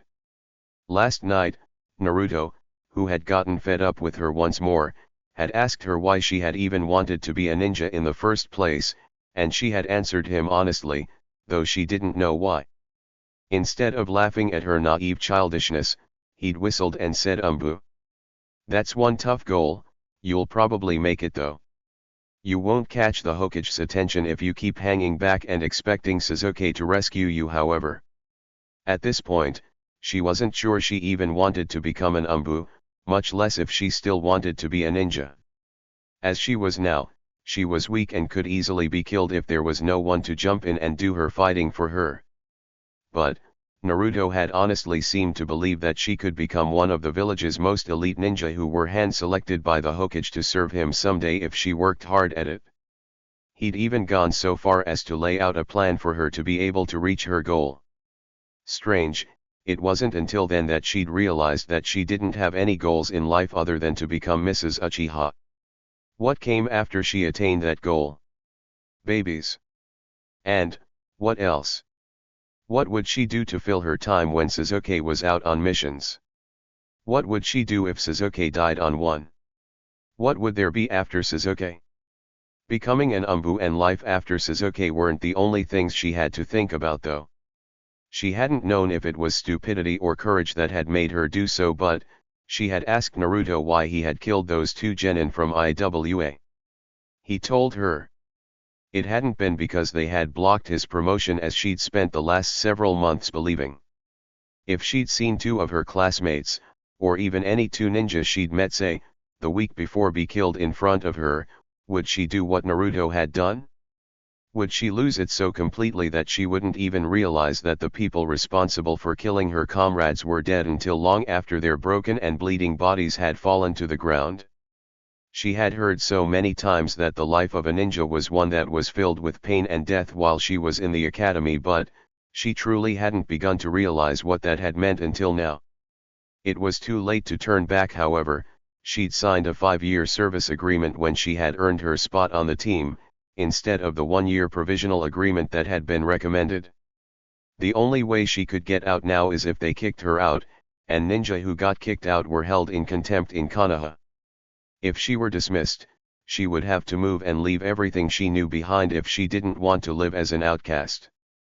Sasuke too was thinking despite the headache from the concussion, but it wasn't about his goals and ambitions. He'd asked Kakashi where he'd gotten his Sharingan, and the man had refused to answer.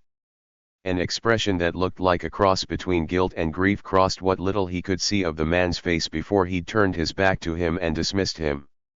Certain that he would know, considering the fact that he seemed to know any number of things he shouldn't, he'd then gone to that boy for the answers Kakashi had refused to give him. That boy had indeed known as he'd suspected he would. I heard what everyone knows from Tetsuo-sensei. That boy said.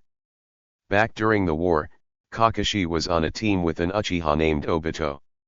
Something went seriously wrong during a mission, and Kakashi came back with a missing teammate, even more issues than he'd left with, and a new habit that had caused Obito time to be renamed Kakashi time.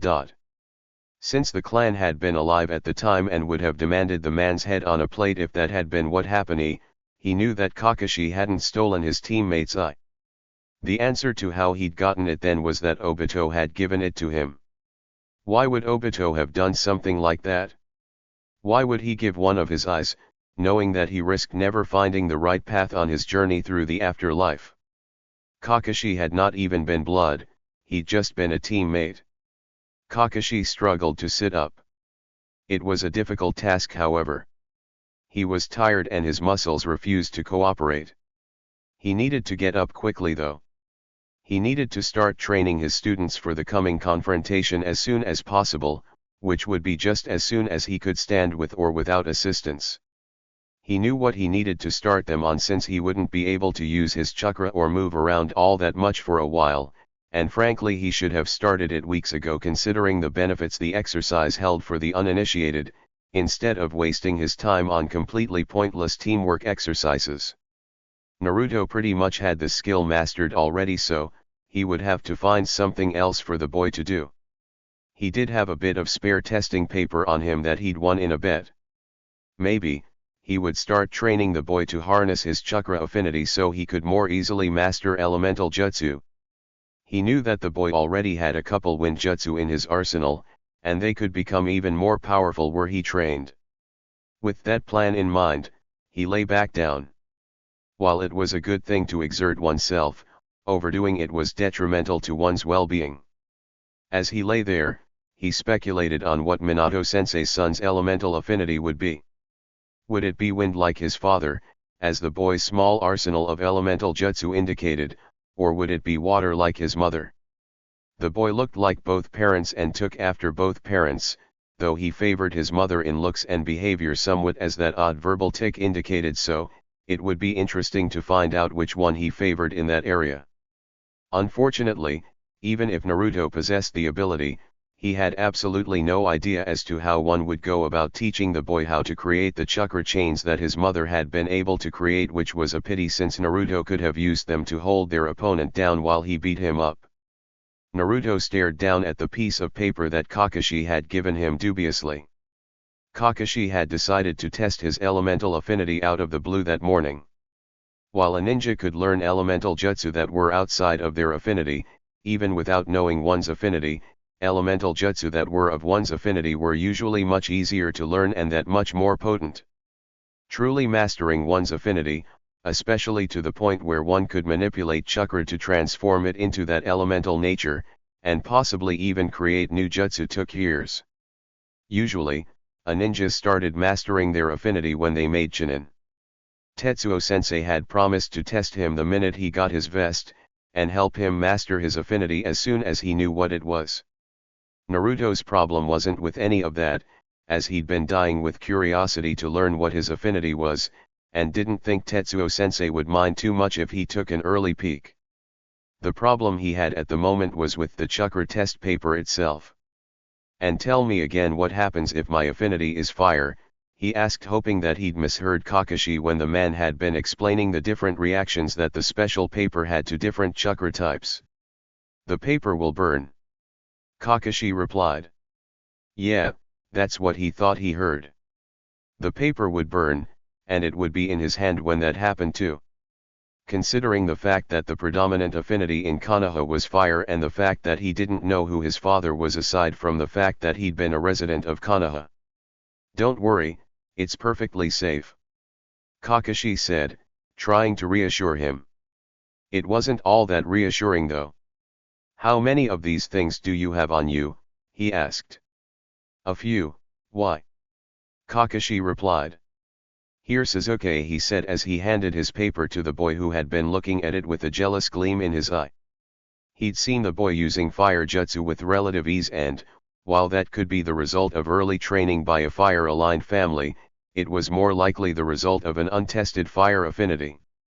The instant he'd made his offer, the boy snatched the test paper from him almost greedily, and started to channel chakra into it as Kakashi had instructed him to do. Crinkle. Whoosh. Ow. Sanuva. Stomp. Stomp. Stomp. That pretty much had been what he had thought would happen. The double affinity was interesting though. Maybe it was an extra Kekki Genkai, considering the fact that there were Kekki Genkai that allowed people to mix two different elements to create a new advanced element. Double Kekki Genkai had shown up in some families on occasion though. Usually when you tried to mix two Kekki Genkai, all you got was a mess. At least, that's what he'd heard happened. He wondered what fire and lightning would make, other than a more effective way of destroying things, that is. As soon as the first paper was finally disposed of by the Uchiha, Kakashi offered him a second piece of the test paper to replace the one he'd given to Sasuke. He didn't want to take it though. Watching someone else get burned by one of the things had been enough to make him definitely not want to risk it, rather than be somewhat cautious about doing so. "Look Naruto, it's perfectly safe," Kakashi said, sounding slightly frustrated. "Your mother's affinity was water, and therefore there is virtually no chance of you being a fire affinity since water is a dominant trait that drowns out fire roughly 999 times out of 1000 in such pairings, and there is a very good chance that your father wasn't a fire affinity anyways. Why the hell hadn't he said so in the first place? If he'd just explained that earlier, Sasuke wouldn't have had to go through the trauma of having his fingers burned just now, and he wouldn't have had to go through the trauma of watching it happen. Well, at least Sasuke had gotten something out of the experience." Sighing, he took the paper and channeled chakra into it. It cut itself in two. Wind. Figured, since the few wind jutsu he'd learned had come to him much more easily than the fire jutsu he'd dubbed the arsonist's best friend that he'd picked up, and that one was a rather small flame that wasn't nearly as noticeable as the flashier and higher-ranking fire jutsu that some ninja had a habit of flinging about. Well, now that that's out of the way, I may as well start Sasuke and Sakura on their training before I show you the first exercise of your elemental training," Kakashi said. Sasuke and Sakura perked up at this slightly, as Kakashi turned his focus on them.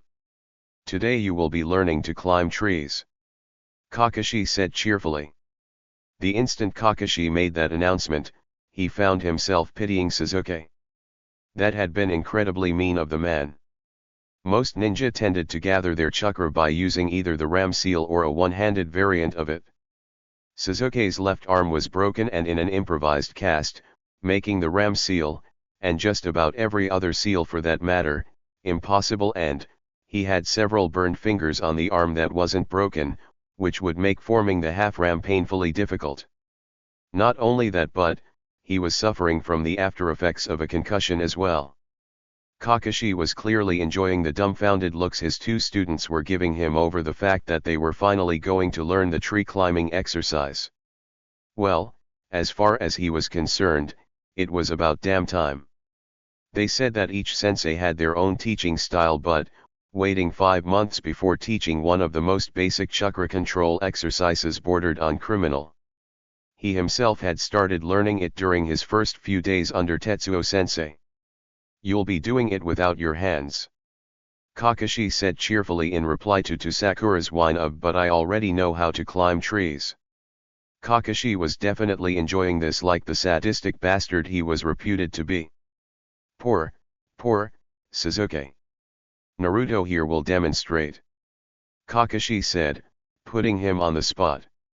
"Great." Heaving a put upon sigh, he walked up to the nearest tree and started walking up the trunk, which was bare of branches for about the first 30 feet or so in a spiral pattern.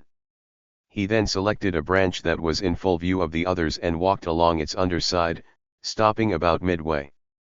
Both Sasuke and Sakura gaped up at him. Sasuke looked jealous of his rather pedestrian ability. Then again, Sasuke always looked either upset or jealous when he did something the other boy hadn't learned yet. To do this, you must concentrate your chakra onto the soles of your feet. Kakashi explained to his students. Too much and you crack the bark of the tree and fly off. Too little, and you won't stick. Use these to mark your progress. Kakashi said as he threw a pair of kunao into the ground in front of Sakura and Sasuke. Sasuke naturally had a great deal of difficulty with the exercise, which was completely understandable considering the condition he was in. Sakura managed it perfectly the first time. Apparently the girl had near perfect to perfect chakra control. The medical corps would be drooling over her if they found out. The medical corps had suffered a severe drop in enlistment over the last few years because genjutsu had become a fashionable specialty amongst kunoichi who were much more likely to have the perfect chakra control necessary for medical jutsu than their male counterparts. He knew this because medical corps had been after Suzume ever since she'd made Chunin. You'd better hide Sakura when we get back to Konoha Kakashi, or the medical corps will try to steal her, he said half-jokingly after Sakura had made her way up the tree. Considering how desperate they were for qualified new recruits, he wouldn't be surprised if that actually happened.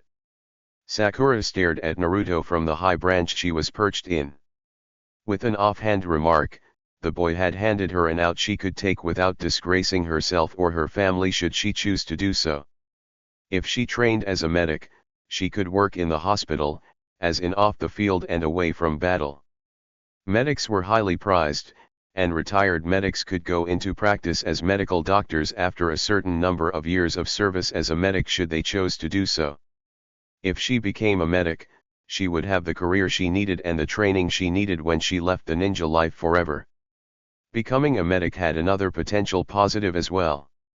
If she decided that she didn't want to completely waste several years of effort she had put into becoming a kunoichi so far, and wanted to achieve the goal that had gotten her to attend the academy in the first place, instead of deciding to leave once her 5 years or however long it took to get her certification as a doctor were up. However, medics would be valued amongst the umbu as well. Someone would have to make sure the prisoner survived until it was brought in, or patch the team up if things went south. It may as well be her if it was anybody. Either way, training as a medic would be useful for her future whichever path she decided to take. That, and it would be useful when she was married to Sasuke, as she had learned that children sometimes got themselves into the serious sort of trouble where seconds could mean the difference between life and death. Statistics for this were especially high in ninja villages where one had the risk of accidentally stabbing oneself with a poisoned weapon or setting off an explosive tag accidentally added on top of the usual risks. Should she choose to become a medic on the path towards leaving the ninja life rather than on the path towards staying, however, there was a slight hitch to this plan. Either her sensei would have to sign her up for the program if he felt her capable, or she would have to become a chunin in order to sign herself up if her sensei refused for whatever reason. Since there currently wasn't a surplus of genin, and the spring cycle class was evenly divisible by 3 as well, there was a good chance that Kakashi-sensei wouldn't split the team up before they took the Chunin exams, as Naruto had informed her that they needed a whole team to compete. Either way, the odds that she would have to take the Chunin exams were high and, if she did, she would have to do her damned hardest to pass, in case Kakashi-sensei refused to sign the forms releasing her from his team. Either path she chose, her life would not start until after the team entered the Chunin exams. Until then, she would have to learn all she could of the shinobi arts in order to pass the exams when the time came. Hopefully, she would be strong enough that she wouldn't be squashed as an afterthought by then. Sasuke growled as he tried once more to make his way up the tree. Once again, he didn't make it past a few feet, and most of the distance he'd attained had been more from the momentum he'd built up on the way to the tree. Sakura, who had never done this before, had been able to manage to make her way to the top of her tree perfectly the first time. Kakashi said it was because she had so little chakra that she was able to control it easily, but he wasn't too sure. He would do this, however. He would master this to the point that he was better than that boy who had climbed his tree with the greatest of ease and hung upside down until Kakashi called him over for some special advanced training. As he struggled to climb the tree, he tried to figure out whether that boy had been playing with him or with Kakashi when he'd handed him that test paper. While it had made for a rather vicious prank as he'd gotten his fingers burned, he now knew his elemental affinity, or affinities rather. It was quite possible that he would not have learned them until much later if that boy who had already been certain of at least one of his affinities hadn't handed him that paper. What was that boy up to? Had that boy been trying to do him a favor, or was this the start of some twisted new game? Relax, Sasuke. That boy called over to him from near where he stood with Kakashi. It's a whole lot easier when you're not frustrated. You should stop a while, use one of the meditation techniques they taught at the academy, and try again. Stop and meditate? What the hell was that boy playing at? You should use Kage Bunshin on this exercise to get the most out of it. Kakashi said after he'd finished explaining the leaf-cutting exercise and its purpose to his student. But, Tetsuo-sensei told me not to. Naruto replied. This reply naturally added to his frustration. Ever since Naruto had become his student, it had been Tetsuo-sensei this, and Tetsuo-sensei that. But Tetsuo-sensei said. Seemed to be the boy's favorite phrase. Not once had he heard a Kakashi-sensei from the boy. He'd heard 100 yes sirs, but no yes Kakashi-sensei. He understood that Naruto was upset at being taken from his former sensei, but he would still like at least a little acknowledgement for his role in the boy's life. Why did Shimura tell you not to? He asked, wondering why the man would handicap Naruto's potential progress in such a manner. Using Kage Bunshin would allow the boy to learn things much faster, especially with the sheer number of shadow clones that the boy could create. What would normally take the boy years to learn could be whittled down to mere weeks or even days depending on the number of Kage Bunshin that were used. Naruto looked embarrassed and slightly guilty for some reason, as if his not being allowed to use Kage Bunshin for training had been his own failing and not his previous teachers. I made them study while I ran off to play once, and Tetsuo-sensei caught me. Naruto replied. As long as you are working alongside the Kage Bunshin, it should be fine, he said, resolving to have words with Shimura for hampering his student's progress due to a youthful error. Naruto gave him a look, but reluctantly complied. Reluctant compliance had been all he'd gotten out of the boy since day one. It was rather disheartening. He wouldn't quit trying, however, he'd get through to the boy eventually. He'd made a vow to teach Minato-sensei's son, as Minato-sensei had taught him, and by all of the gods in existence, he would do it, despite the fact that someone had seemed to have gotten there first. While Zabuza was not yet well enough to be up and about, he was well enough that he could be left alone for a few hours without worry, and Haku needed to restock his supply of medicinal herbs. It had been a few days since the fight with the copy ninja and his genin, and the paralysis and chakra exhaustion had nearly worn off. Zabuza would need some more bed rest though before he was fully recovered, but, in his current condition, he would easily be able to defend himself from any of Gato's 2-bit thugs, should they decide to bother him. After checking on his master, Haku dressed himself in his favorite outfit and prepared to head out. He knew about the comments that were made about the fact that he often dressed like a girl even when he did not need to disguise himself as such, and didn't particularly care. He knew he was a boy no matter how he looked or what he wore, and if he wanted to dress like a girl, that was his prerogative. Besides, this outfit was made from a more comfortable material than the ones he usually wore when there was the possibility of going into battle, and while pink wasn't his favorite color, he wasn't averse to wearing it.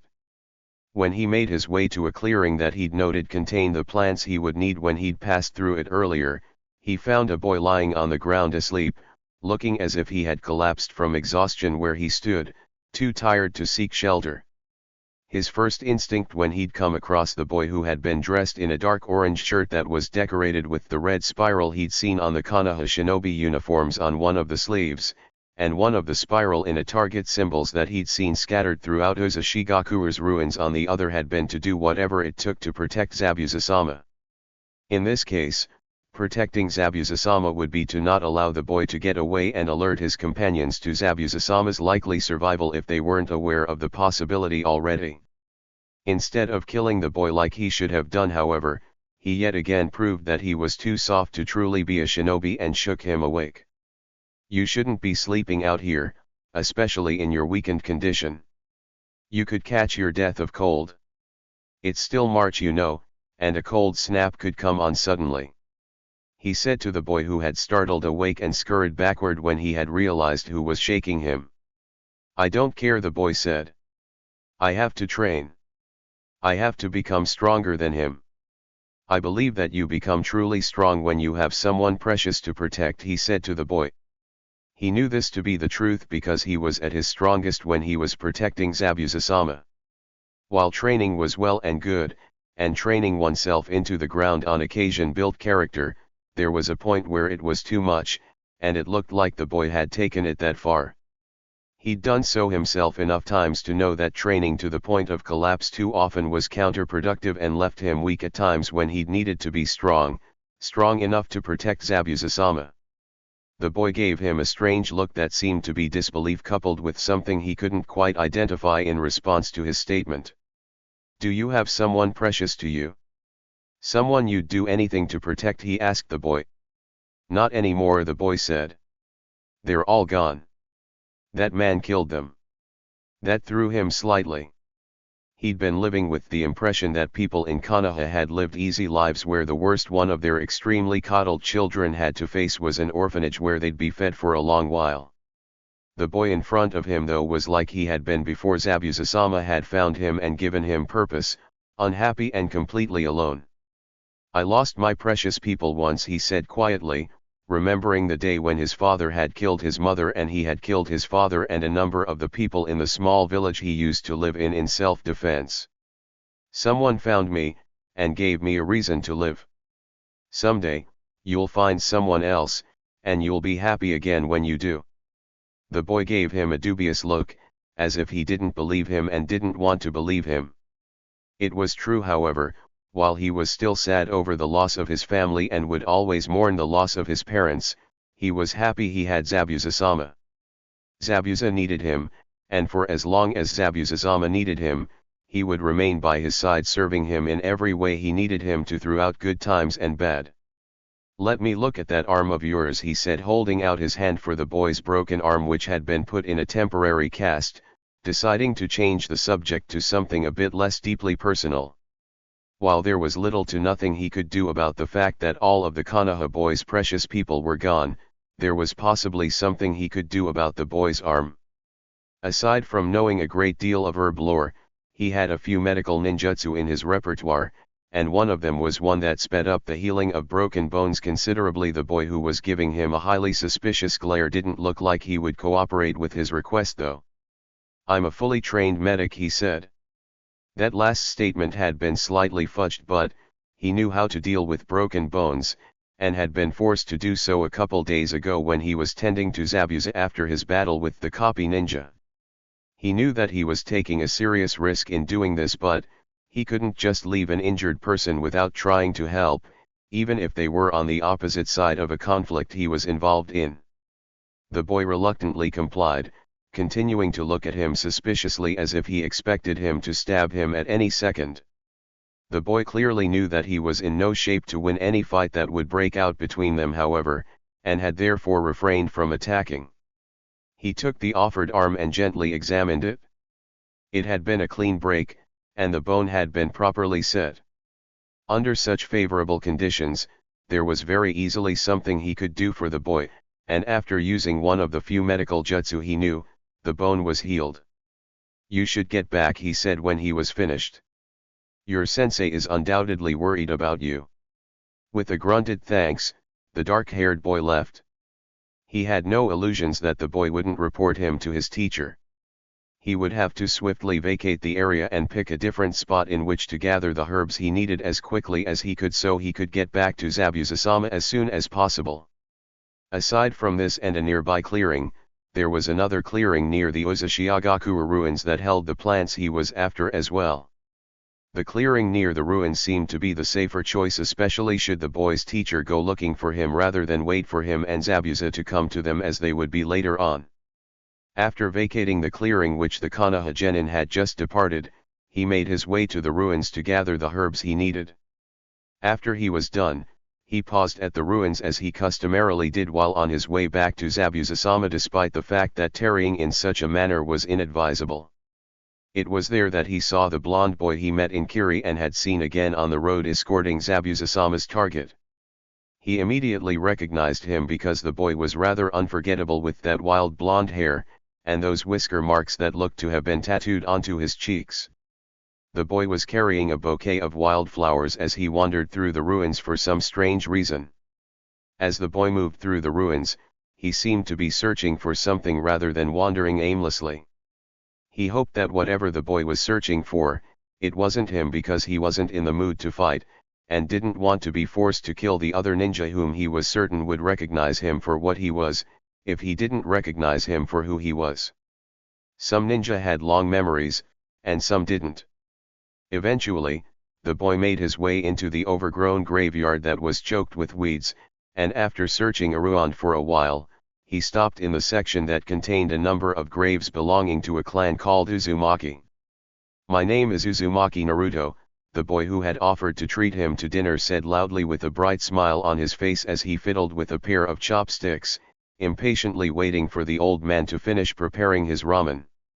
"I'm going to be the Hokage someday." As he watched from the shadows, the blonde boy summoned a number of Kage Bunshin and, after setting the bouquet down on a random headstone, he joined them in cleaning up the cemetery. He was almost tempted to join the boy in his task, but he refrained from doing so. If the Uzumaki child who he couldn't forget was a Konoha ninja didn't recognize him as the girl he'd met in Kiri, he would surely recognize the fact that he was a ninja, and they would be forced to fight. He didn't want to fight the blonde boy since the boy was in obvious good health, was an unknown quantity skill-wise considering how many Kage Bunshin he was capable of producing with minimal effort, and would be fully willing to attack him in order to protect his client, as the outcome of the battle could potentially be in his favor. He had gotten lucky with the dark-haired boy who had been suffering from a mild case of chakra exhaustion on top of his other injuries earlier, and he knew it. He didn't believe that his luck would hold twice in one day. "I don't know which of you guys are my grandparents, but I'll bring flowers for all of you later," the Uzumaki boy said as he picked the bouquet of flowers back up when he and his clones had finished clearing all of the weeds out of the cemetery. The boy then carried the flowers to the Killed in Action monument that was located near the center of the cemetery and laid them down before saying a brief prayer for the dead. Every shinobi village had such a monument, though they were never quite the same as, or in the same location as the memorials any other given village. Uzushiagakure's was a slab of black granite which had been polished at one time, which had the symbol of the village and the names of the dead etched into it. Time had taken the shine off of it and begun to wear the names away, but they were still legible, and a large number of them had been Uzumaki. As he watched the boy pay his respects to his fallen relatives, he felt slightly guilty, as if he were spying on something private. It was then that he realized that he had been trespassing in the home of this boy's ancestors for years without once properly paying his respects to the dead. While the Uzumaki's attention was turned elsewhere, he quietly left the cemetery, hoping the boy wouldn't notice that someone had intruded on his solitude. Naruto got up from where he had been kneeling in front of the Uzushio monument. He had had the feeling that he was being watched the entire time he'd been in the ruins of the former ninja village, but now it was gone. Whether that was because his ancestors had been appeased by his attempts to pay his respects, or because someone had actually been watching him and only just left, he didn't know. He had asked Tajuna-san for directions to the village earlier this morning, and the old man had rather reluctantly given them to him. It seemed that people avoided this place, believing it to be haunted. He too had a fear of ghosts, and had been slightly nervous when he had felt someone watching him from the shadows and had been unable to see him or her. If it had been a spirit, they apparently weren't offended by his presence. To get here today, he had taken one of the sorts of breaks from training that would have had Tetsuo-sensei rip him a new one if he'd caught him doing it. He had left his cage bunshin to do all of the work while he went and did something else. Tetsuo-sensei had told him that leaving his cage bunshin behind to do all the work was an exceedingly stupid and lazy thing to do when he had caught him doing it, as he would get in the habit of foisting all of his tasks off on his clones and never really learn to do anything for himself because his clones would then become lazier as a result of him becoming lazier, starting a vicious cycle. But today, there had been some extenuating circumstances. He had wanted to pay his respects to the ancestors he had never known in case he didn't get a chance to do so later, and hadn't wanted to stop his training either. After setting his clones to the leaf-cutting task that they seemed to be close to accomplishing, he had set out to gather flowers as an offering as there had not been any to be bought in the small town near Tajuna's house.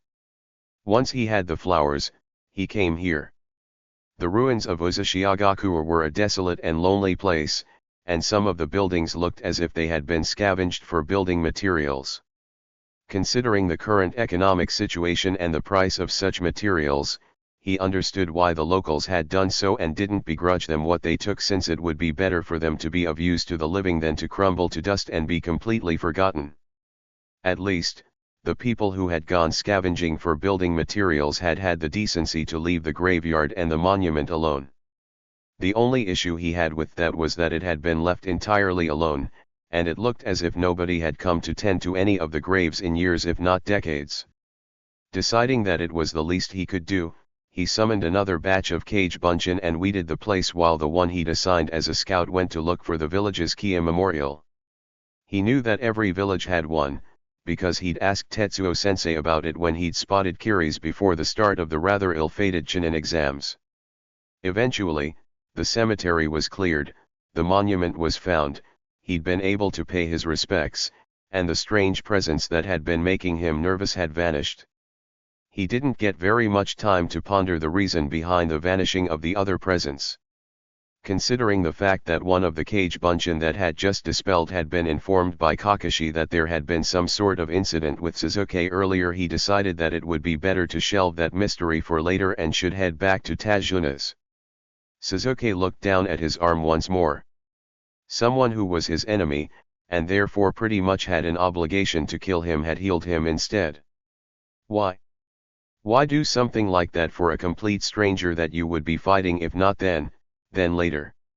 Had he healed him so he would have a better fight when the time came, or had he really done it out of the kindness of his heart as he had appeared to have done? What the boy who had dressed like a girl had said about finding someone who would give him purpose and becoming happy again had bothered him as well. How would he ever be happy again with his entire family gone? Who would he find that would compare to the people he had lost? And, if he did find someone who compared, what would happen to that person if that man were still alive and found out about them? That man had told him that in order to get the eyes he needed to be able to come close to equaling him, he would have to kill the one closest to him. That would naturally be any precious person he found or who found him. Would he really kill his precious person after he found him or her in order to avenge his clan? Most disturbing to him was the fact that a part of himself had said yes. It would seem that to protect this precious person, whoever he or she may be, the best thing to do would be to never find them in order to protect them from himself. Naruto swore. The two bastards from about a week ago had shown up at least a day earlier than expected and in a place that had been completely unexpected considering the usual modus operandi of the sort of missing nin who were of a more mercenary bent. Rather than showing up in a place where they could cause a great deal of collateral damage which would have left the team scrabbling to protect innocent bystanders, they had turned up on a newly built section of bridge he hadn't gotten around to trapping yet because he'd run out of certain necessary materials and hadn't found ones he could use to jury-rig traps that would capture a ninja. He was now seriously regretting focusing more on Tajuna's home and the nearby village where he believed an attack more likely due to the fact that the team would be distracted trying to avoid harm befalling innocent bystanders and therefore be more vulnerable. He swore again when he realized that he'd flipping left Tajuna's home almost completely unprotected aside from a few traps he'd shown Tajuna's family to avoid in case he wasn't around to set off the others for some reason, as he deemed automatic traps that didn't require someone there to set them off to be a danger in this case, especially with small children and untrained civilians around. Looking back now, he realized that he should have thought to leave at least one clone behind to activate the traps he had set. As Tetsuo-sensei used to say, bad things happen when people don't think. After he finished swearing, he made a few cage bunshin while Sasuke was busy cutting down Zabuza's Mizu bunshin at Kakashi's urging, and dispatched them to Tajuna's residence in case there was someone else waiting in the wings to try something underhanded while he and his team were otherwise occupied. Zabuza had one accomplice with him, and logic dictated that where there was one, there was usually more, and that any of the ones he couldn't see in front of him could be getting up to any amount of mischief. When he turned back to the fight after sending the clones off, the Zabuza guy himself had shown up along with his masked accomplice.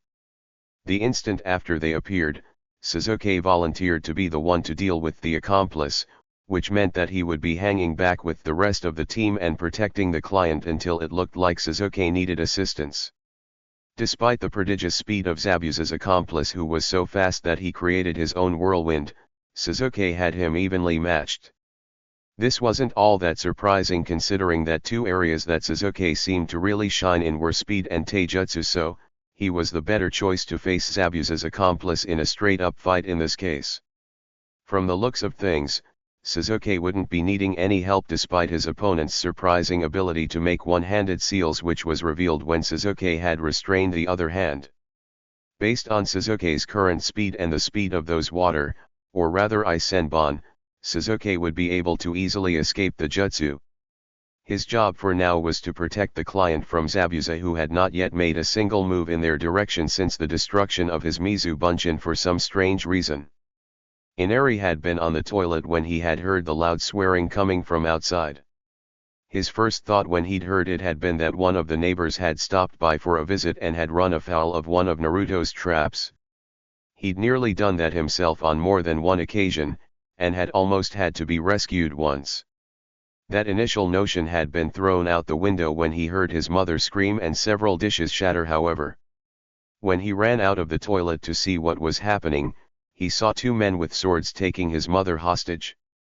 One of the men had tattoos on his face that reminded him of clown makeup and was wearing a hoodie, and the other one, who wore an eye patch with 3 straps, was topless and covered in tattoos. When they noticed him, the one with the tattoos on his chest and arms moved to attack him. "If you hurt him, I'll kill myself," his mother said, halting the man in his tracks. "You need a hostage, right? And you won't have one if you harm him." The man, who was some sort of rogue swordsman, turned away from him and back to his mother, who glared at him defiantly, daring him to make a move. The rogue swordsman and his partner then bound his mother and started dragging her away as he stood by and watched helplessly. They had taken his mother and there had been nothing he could do about it. If Naruto were here, he would. Whatever he would do, it wouldn't be standing here watching as his mother was dragged away like he was doing. That Kakashi man had told him as much a couple days earlier. The boy named Naruto who'd lectured him on his first day here came in 5 minutes after the boy named Sasuke, completely wiped from his training. When he slumped over at the dinner table after the meal had ended, it was obvious that he was completely exhausted, even more so than the Sasuke boy, who looked pretty tore up himself. "Why?" he asked. "Why do you do this when it's not even your fight? It's not your country, and it's not your business. Why do you do this even knowing that you're just going to die?" "Because this was once my mother's home. And even if it wasn't her home, I'd do it anyway because it's the right thing to do," Naruto replied, sounding upset. "I could just as easily ask you why you sit around wailing that you can do nothing while your people suffer without even trying to do something about it." Unable to reply to the boy's accusation since he couldn't think of one that didn't sound like a pathetic excuse even to himself, he ran outside. Even though every reply he could think of sounded like an excuse, he knew that there was nothing that he could do about the way things were. He was just too small, and there was only one of him. As he was sitting on the dock that was attached to the house thinking how unfair the Naruto boy's question had been, Naruto's teacher came outside and joined him. Naruto's like you in some ways. Kakashi-san said. He never knew his father while growing up as well. As he furiously scrubbed the tears from his eyes so he wouldn't look like a total sissy in front of this stranger, he wondered why the man was telling him this. He never knew his mother either, since both of his parents died the day he was born. He had no friends as a small child, but he never let that get him down, and I've never once seen him cry about the fact that he was alone, even when there had been no one there for him. I think he got tired of crying early on. Kakashi-san continued. He sat still wondering exactly where the story was going, since so far, all he was hearing was that Naruto didn't cry despite the fact that he didn't have any parents. Naruto's life wasn't anything like his, however. No evil man had taken over his home and killed the man he'd called father right in front of him. What few friends he did manage to make became all the more precious to him because they had been few and far between. Kakashi-san continued. What did this have to do with him? So, Naruto had had a bad life, but not as bad as his. One day, 2 of his friends were killed, and 3 others were badly injured right in front of him, and he was then left to face 2 much larger and stronger opponents alone since there was nobody around to help. Kakashi-san said. What happened next? He asked, realizing what the man had finally been getting at. Instead of fleeing, Naruto did what he had to do to save his friends, even though there was a very good chance that he could die doing so. At that point, all he cared about was getting his remaining friends to safety, and he did everything it took to do so despite the fact that he was outarmed, outnumbered, and the enemy held the advantage. Kakashi-san replied. Here he was in a similar situation to the one Naruto had been in back then. His mother was being taken away from him, and rather than fighting, he was sitting and crying about not being able to do anything without even once trying. His stepfather Kaiza had told him that if there was something precious to you, you protected it with your own 2 hands, even if it meant risking dying. Right now, the most precious thing in his life was being taken from him, and he wasn't even trying to protect it. Like hell. There was a time when someone had to stop crying and running away, and stand up to fight for what was theirs, no matter how strong the people taking it from them were, and that time was now. Let go of my mom, he yelled at the 2 men who were leading his mother away after he'd run from the house and onto the wooden walkway that led to the path to the village to confront them. Run, Inari, his mother yelled as the 2 men whirled to face him. As she yelled for him to flee, one of the men knocked her to the ground. They had hurt his mother. He was going to kill them. He had no weapons, and the men who had his mother had swords, but that didn't matter. Like in that old story, he would hit them, and if they cut off his arms, he would kick them, and if they cut off his legs, he would bite them to death. He wasn't going to let them take his mother away from him. His mother was one of the most precious things in his life, and he would do everything in his power to protect her. The men moved to attack him, and he suddenly found himself elsewhere. Thanks for distracting them, kid, said Naruto, who had shown up out of nowhere, taken him out of the path of danger, and was unbinding his mother, whom he had rescued as well. I wasn't sure if I would make it in time. As he stared up at the other boy in wonder, he heard something behind him. When he turned to see what the commotion behind him was, he saw that it was 2 more Narutos who were beating the crap out of the men who had taken his mother. Seems you really do have a backbone, kid.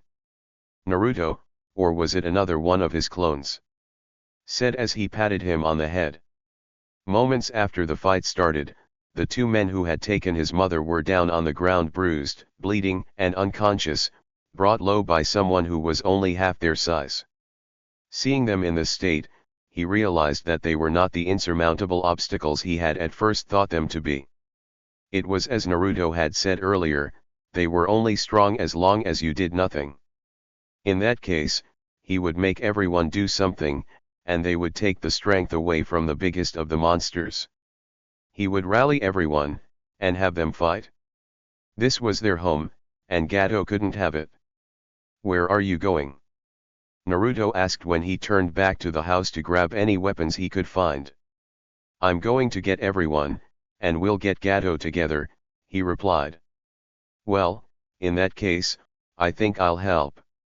It's better than just hanging around here looking after you guys. Naruto replied. Besides, I will be needing to tell the villagers what areas to avoid if boss and the others fail at the bridge, and it comes down to a street fight. Naruto watched as Sasuke became trapped in an unknown jutsu that involved sheets of ice. Within the jutsu, the boy with the name that was very familiar for some reason was peppering Sasuke with senbon. He knew for a fact that the boy was deadly accurate with those things since he had paralyzed his master with them by unerringly throwing them at points that were very close to spots that would have been fatal, which made this activity more puzzling, unless, the boy wasn't actively trying to kill Sasuke. Outside of the fight between Sasuke and Zabuza's accomplice, there was a virtual standstill as they stood facing Zabuza who had yet to make a move. Why were their opponents not actively trying to kill them? He knew that part of the reason that Zabuza hadn't tried to kill them was because Kakashi was keeping Zabuza in check in regards to Tajuna, and Zabuza was keeping Kakashi in check in regards to Sasuke.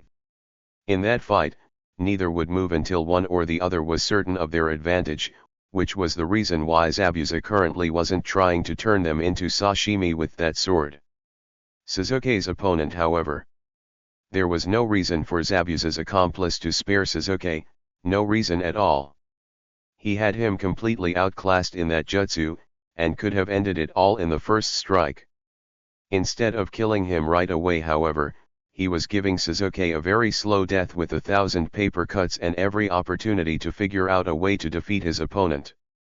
As he watched the fight, trying to figure out what Zabuza's accomplice was up to, Sakura went over and tossed a kunai to Sasuke who had dropped his in the boy Haku's initial attack.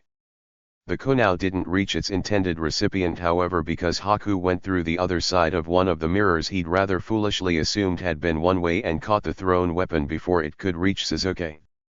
This gave him the first bit of good news he'd had throughout the entire battle. If Zabuza's apprentice was forced to fight on both sides of the mirrors, there would be an increased chance of the boy making a mistake that would allow them to defeat him. With that in mind, he made his way over to the unusual jutsu that was a result of a Kekki Genkai in which Sasuke was trapped, hoping that Sakura and Kakashi would be enough to protect Tajuna should Zabuza finally decide that attacking would be to his advantage. When he reached the dome of ice mirrors, he circled it looking for any weaknesses. There were none that he could see. After his first circuit, he decided to check the strength of the mirrors themselves. As he was powering up one of his wind jutsu, Zabuza threw several shuriken at him which Haku knocked off course with several senbon. Please let me deal with them, Zabuza-sama, the boy named Haku said as the shuriken clattered to the ground. Fine Haku, go ahead. Zabuza replied before turning back to his standoff with Kakashi. Sasuke took the opportunity to attack since Haku was distracted with him, but it didn't do him much good since the boy hadn't been nearly as distracted as he had seemed, and he intercepted Sasuke's attack and made yet another attack on Sasuke. In this attack, Sasuke was hit by about 1,000 more senbon, and yet again the needles caused minimal damage, slicing here, scraping there, none of them stabbing into the boy who looked a bit like a pincushion. During Haku's attack on Sasuke, he attacked one of the mirrors with the wind jutsu he'd been in the middle of forming when Zabuza had thrown his shuriken and it did not break. It didn't even so much as crack. The Zabuza's accomplice responded to this attack by sending a volley of senbon in his direction while tossing yet another one at Sasuke. Undaunted, he attacked the mirror again at the same point that he had attacked it before, hoping to further weaken it. Nothing. He attacked it again. Still nothing. Inside the mirrors, Sasuke used one of his fireball jutsu. The mirror that it hit briefly started to melt by the time the fireball had burnt itself out, and rapidly reformed shortly after it had done so. He attacked the mirror that took the brunt of Sasuke's attack, hoping that the melting and reformation of the mirror had weakened it somehow. Nothing there either. Realizing that he was getting nowhere, he decided to use the strongest of his small arsenal of wind jutsu on the mirrors, despite the fact that he only had it half mastered and Tetsuo-sensei would have given him hell for using a jutsu he hadn't fully mastered in battle. After making the seals for the Kazekiri no Jutsu, he launched the blade of wind at the mirror closest to him. It barely made a dent. "Why do you try so hard to defend him?" the boy Haku asked. "Is he precious to you?" "No," he replied honestly. "But my mother and the Yondaime entrusted me with the protection of Konoha and its citizens before they died, and they are precious to me. I will not let anyone from Konoha be harmed if there is anything I could do to prevent it. I will not let them down. I too have someone I need to protect," the boy said. "Being a shinobi is difficult for me, and I do not want to kill you, but I will kill my heart and be a shinobi in order to protect my precious person. He has entrusted his dreams to me, and I will not let him down either. I'm sorry." With that, the boy started to attack Sasuke once more. There was nothing he could do about it from out here but try to break the jutsu since the boy was moving far too fast. Perhaps, he sent a number of Kage Bunshin into the jutsu to assist Sasuke. They were promptly dispelled, but Zabuza's accomplice had been distracted from Sasuke while they lasted.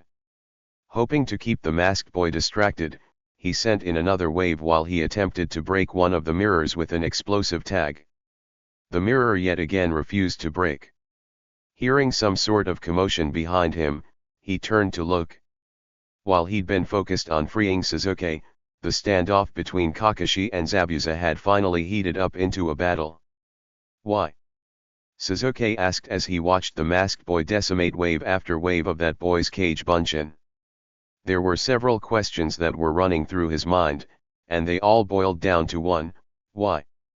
Why hadn't the boy killed him earlier? Why wasn't this boy making a serious effort to kill him even now? He had him at his mercy, and yet he still held back. Why was he toying with him in this manner? "I was like you once," the masked boy said as he moved from mirror to mirror. "I lost my precious people when my father killed my mother and tried to kill me."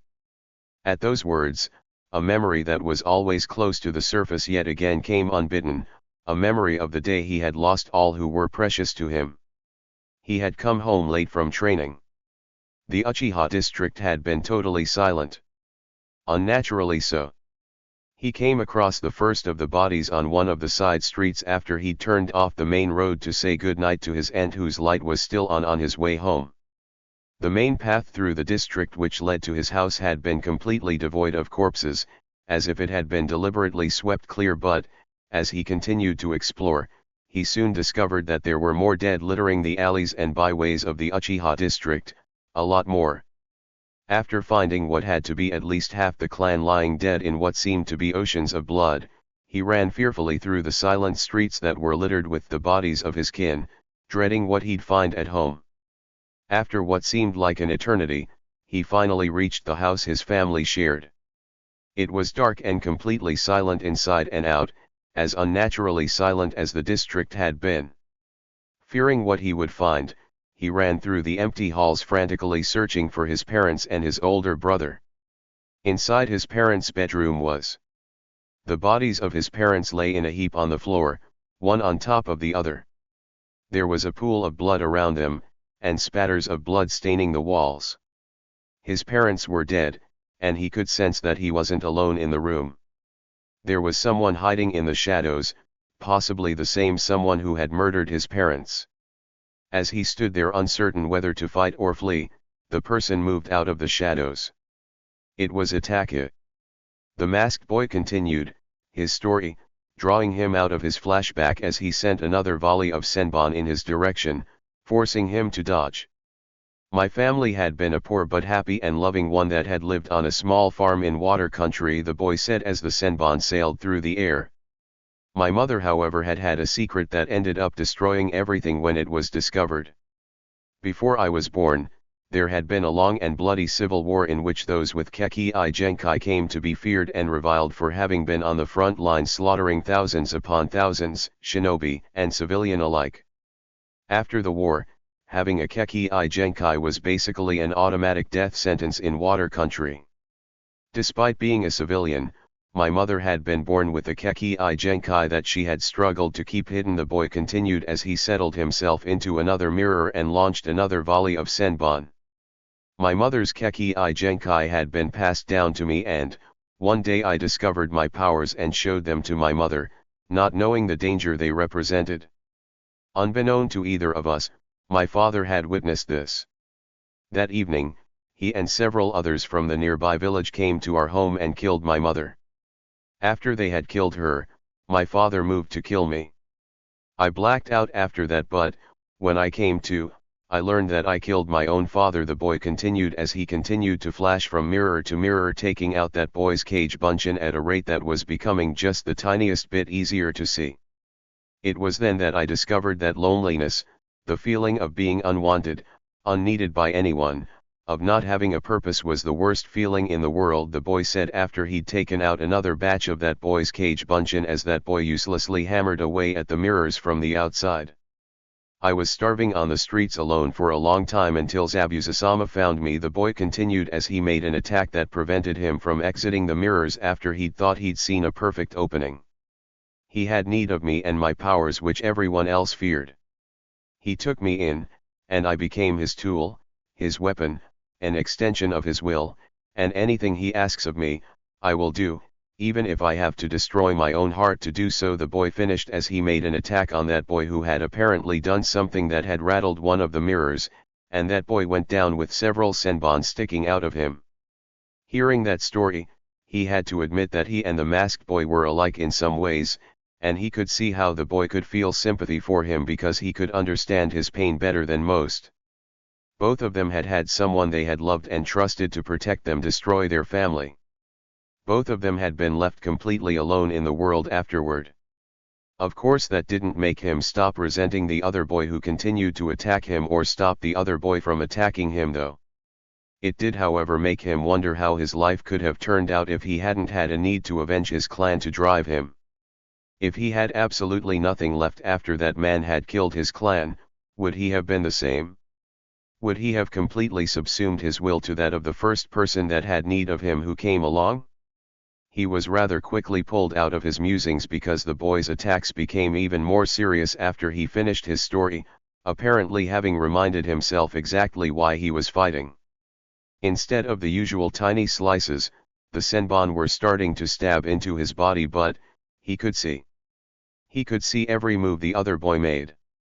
Was this the Sharingan? Had he finally activated it? Kakashi knew he was growing tired but did his best to not let it show lest Zabuza spotted and exploited this weakness. He had lost a great deal of blood as he made the moves that would put his opponent into check. Fortunately, he wasn't alone in his exhaustion. He could tell that his opponent was becoming exhausted as well, as the unnatural mist had begun to clear because his opponent was unable to continue pumping chakra into it. If his opponent was as exhausted as he appeared, it meant that he would be slower than normal. Good. It was time to finish this. Prepping the field for his finishing move, he pulled out the scroll he used to summon his pack and put blood on it before resealing it and pressing it into the surface of the bridge. Beneath him, his pack of nindogs made their way to Zabuza, broke through the surface of the bridge, and immobilized the man. After exchanging the usual battle banter, which he could afford to do now that his opponent was immobilized, he powered up a Raikiri. Before he could move forward and impale the swordsman of the mist with it, however, an ice mirror formed right next to him, and several senbon went flying. Due to his exhaustion, which wasn't being helped by the Raikiri that was eating his chakra like crazy, he wasn't as quick as usual, and he failed to dodge. After being impaled by the senbon, he fell to the ground unable to move. Fortunately, his dogs had dealt with Zabuza's arms, so, unless Zabuza's accomplice who had so far shown Sasuke and Naruto mercy, Sasuke twice, had decided to finish him off, there was a good chance he would live. Behind him he could hear a scream of Kakashi, and he could feel a familiar chakra rising, a chakra he had not felt in over 12 years. Naruto's seal was breaking. Everything went black. Mamakai Zabuza growled in frustration at the situation he had found himself in.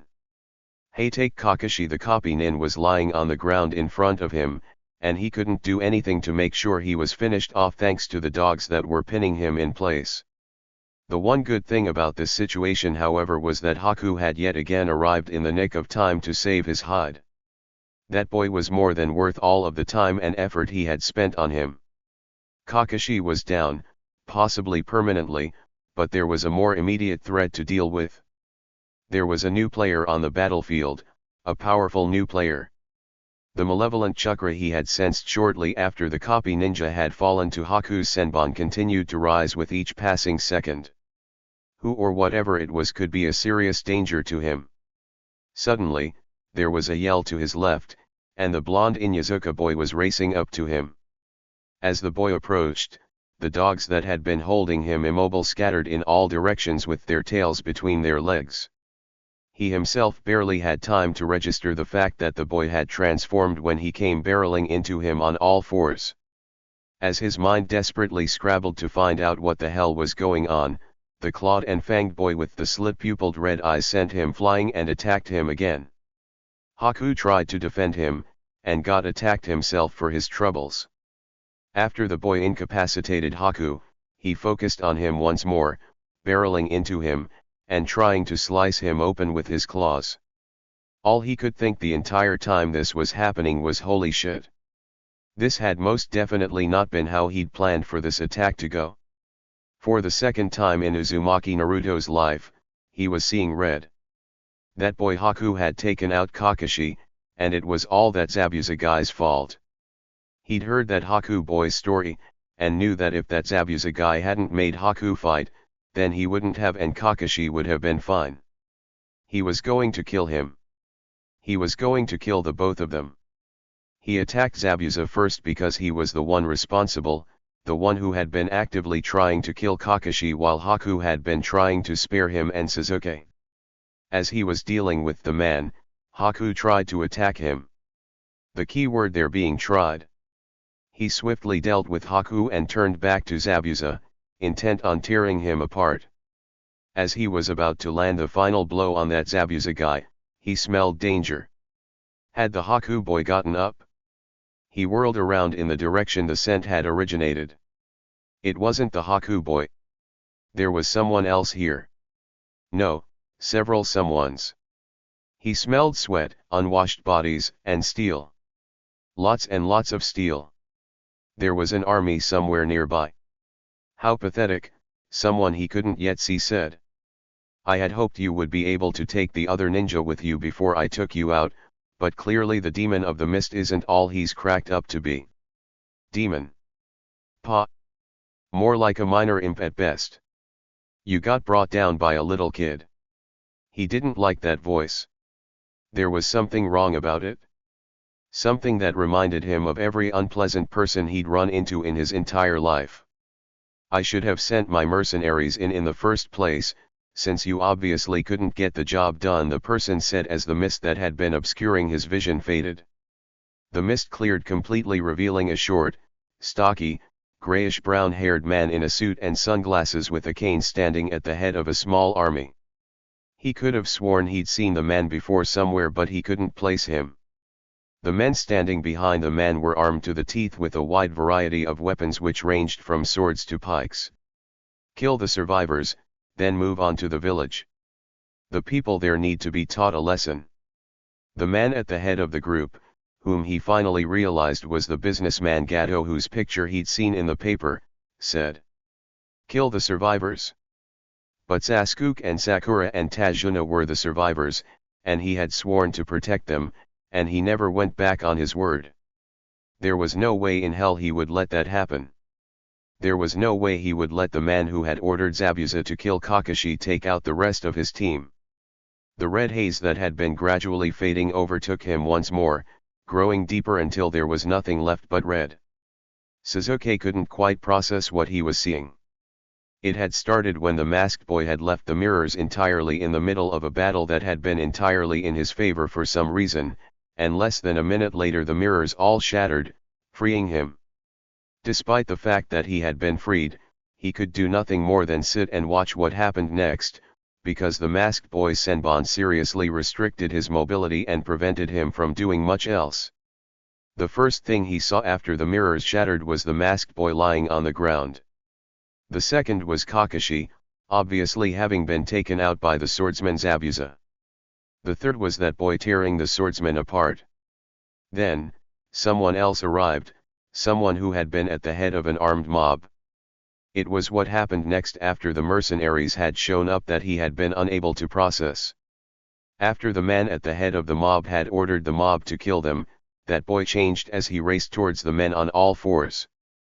As the boy sped towards the group, a strange red energy started bubbling up from that boy, and surrounded him, a strange red energy that caused an ominous feeling to wash over him even where he sat so far away from the coming action. The first thing that boy did when he reached the group was grab the ankle of the fleeing leader, pull him towards him, and tear his throat out. As soon as the leader was dead, he then started on the mob. One man impaled that boy with a spear, and he pulled it out and continued attacking as if nothing had even happened. The wound that the spear had made closed before his very eyes.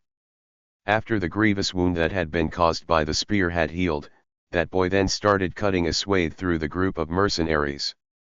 The men soon began to break ranks and flee when they realized that their weapons were ineffective. That boy would just keep pulling them out, and continue fighting while his wounds healed right before their very eyes. Heedless of the damage he caused as well as the damage that was caused to him, that boy chased the men as they fled over the side of the bridge. What was that boy? He couldn't possibly be human. Naruto, someone behind him called, gaining his and everyone else's attention. As he watched, that boy turned away from the slaughter and raced over towards the source of the voice, which turned out to belong to Tajuna's small grandson who was at the head of a mob of locals armed with tools and farming equipment.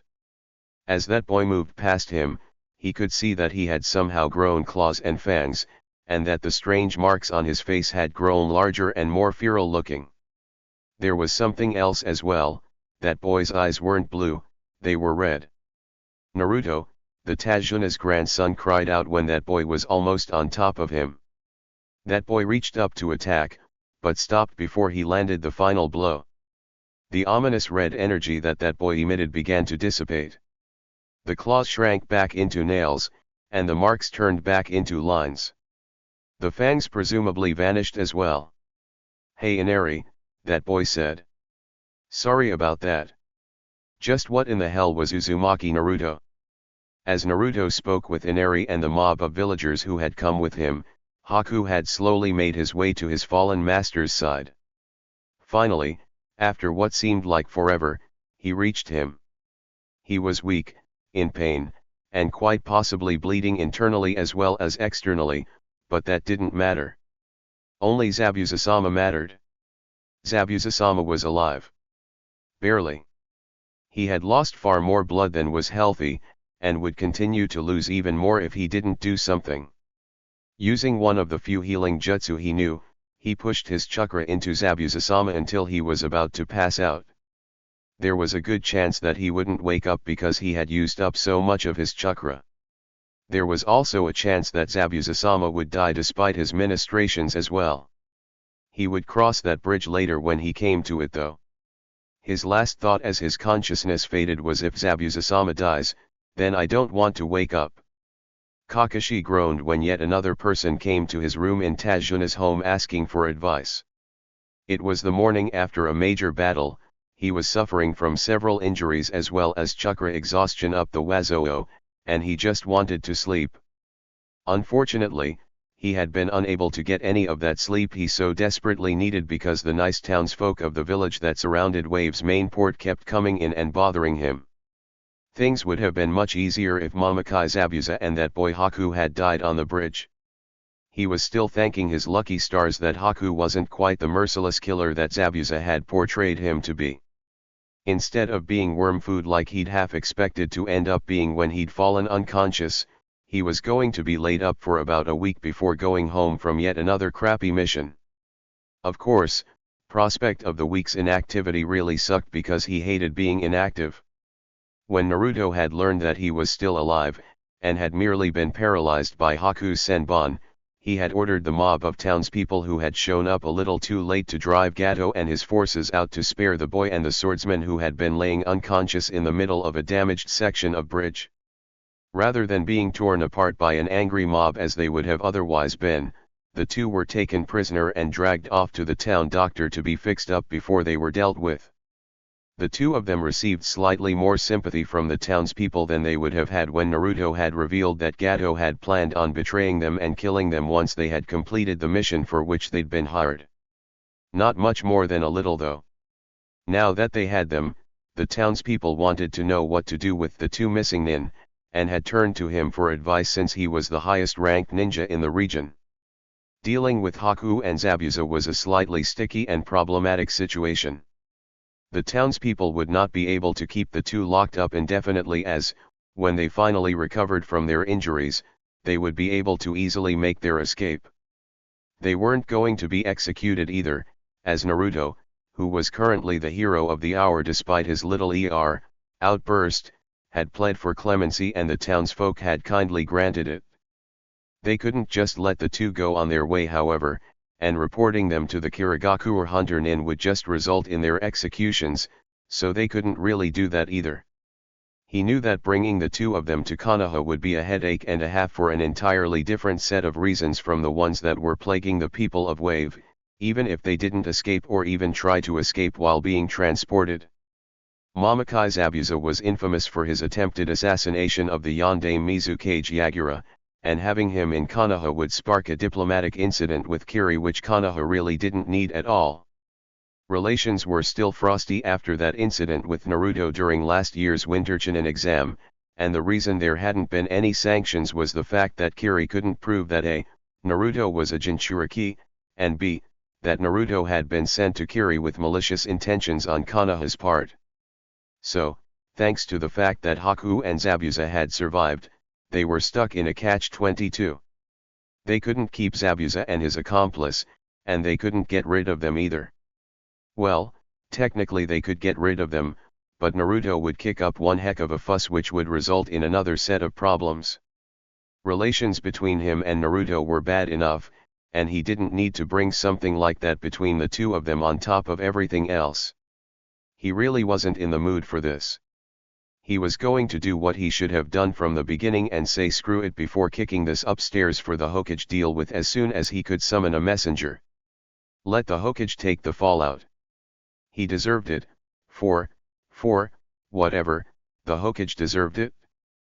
Inari watched in mixed revulsion and satisfaction as the townspeople burned Gato's body. The monster that had haunted his nightmares was dead and gone, brought down by a monster that was also a hero. A good person who turned out to be more than he'd appeared had done something, and the evil one that had been given strength through the inaction of others who turned out to be weaker than everyone had thought him to be had been destroyed. Thanks to Naruto, both his mother and his grandfather were still alive. Rather than say that the enemy was too strong, Naruto had faced down an entire army and had fought to save everyone, even though he would almost certainly have been killed. And, like in the stories, the hero had been given great strength, defeated the monster, sent the villain's forces fleeing, and saved everyone.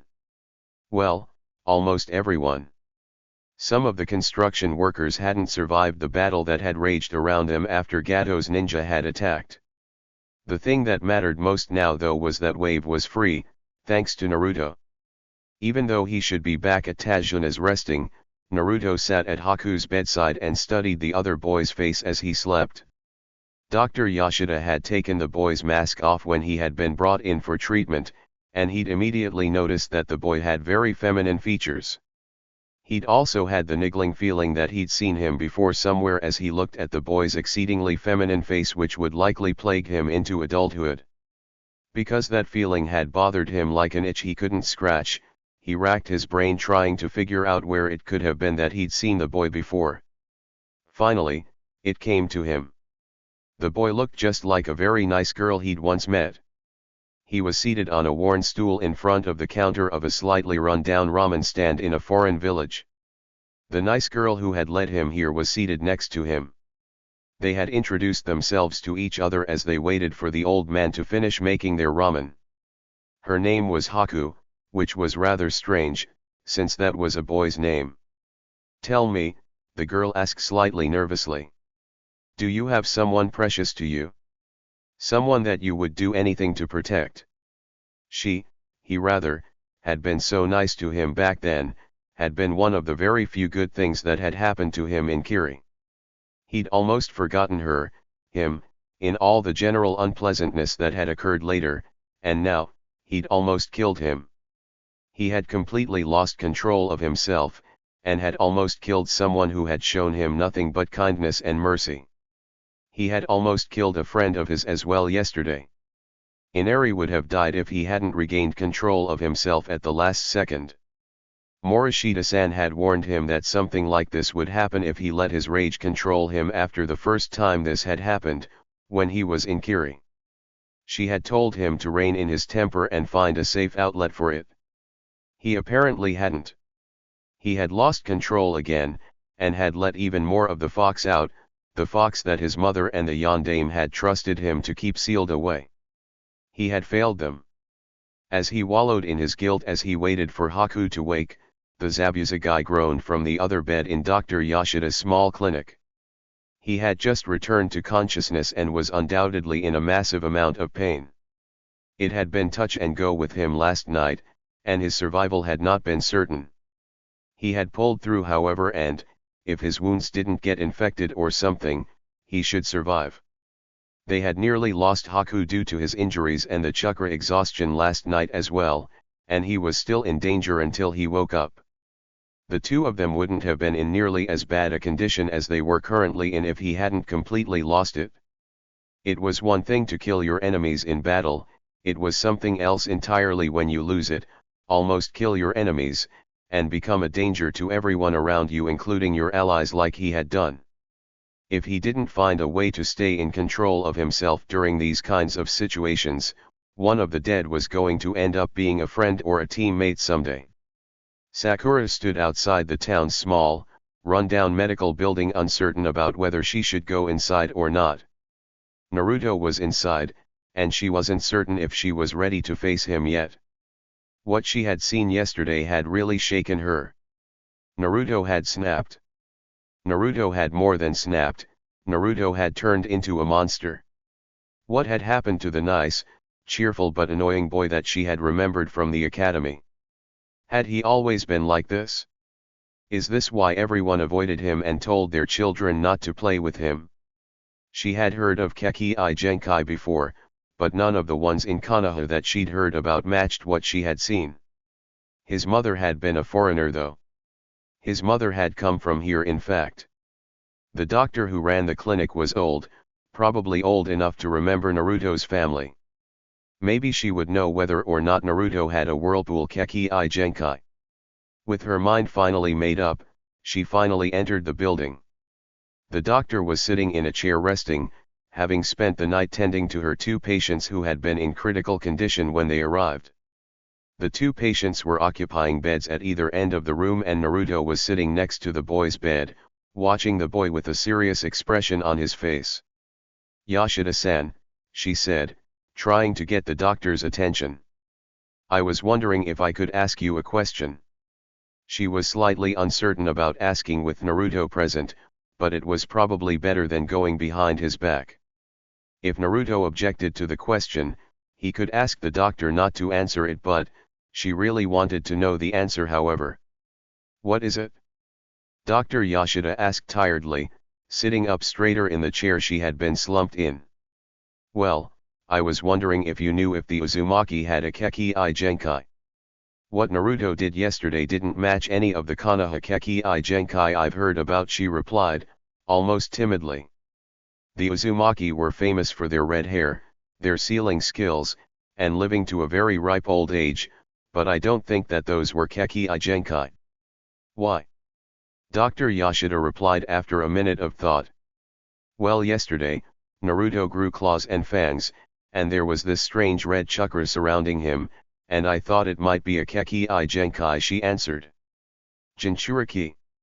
Mamakai Zabuza moaned from his bed. Dr. Yashida gasped at this, looking shocked and sickened. "What's Jinchuriki?" she asked. "About the most horrible thing anyone could do to a child." Dr. Yashida replied. "To make a Jinchuriki, you seal one of the Biju into a living child, usually an infant, since the beast's chakra would normally kill an adult. The Jinchuriki are used as weapons by their village. I'm not a weapon. Naruto growled from where he sat by Haku, apparently having listened to the entire conversation despite the rapt attention he seemed to be paying the unconscious boy. My mom and the yondaime sealed the fox inside me to keep Konoha safe. They wanted me to protect everyone from it. A pain-filled holy shit came from Zabuza's direction. Sasuke froze with his back against the wall. He had been standing by the open window of the clinic providing extra security in case one of the injured ninja decided to take one of the more popular hospital exits in an attempt to escape. What he'd just heard. That boy had the Kyuubi sealed inside him.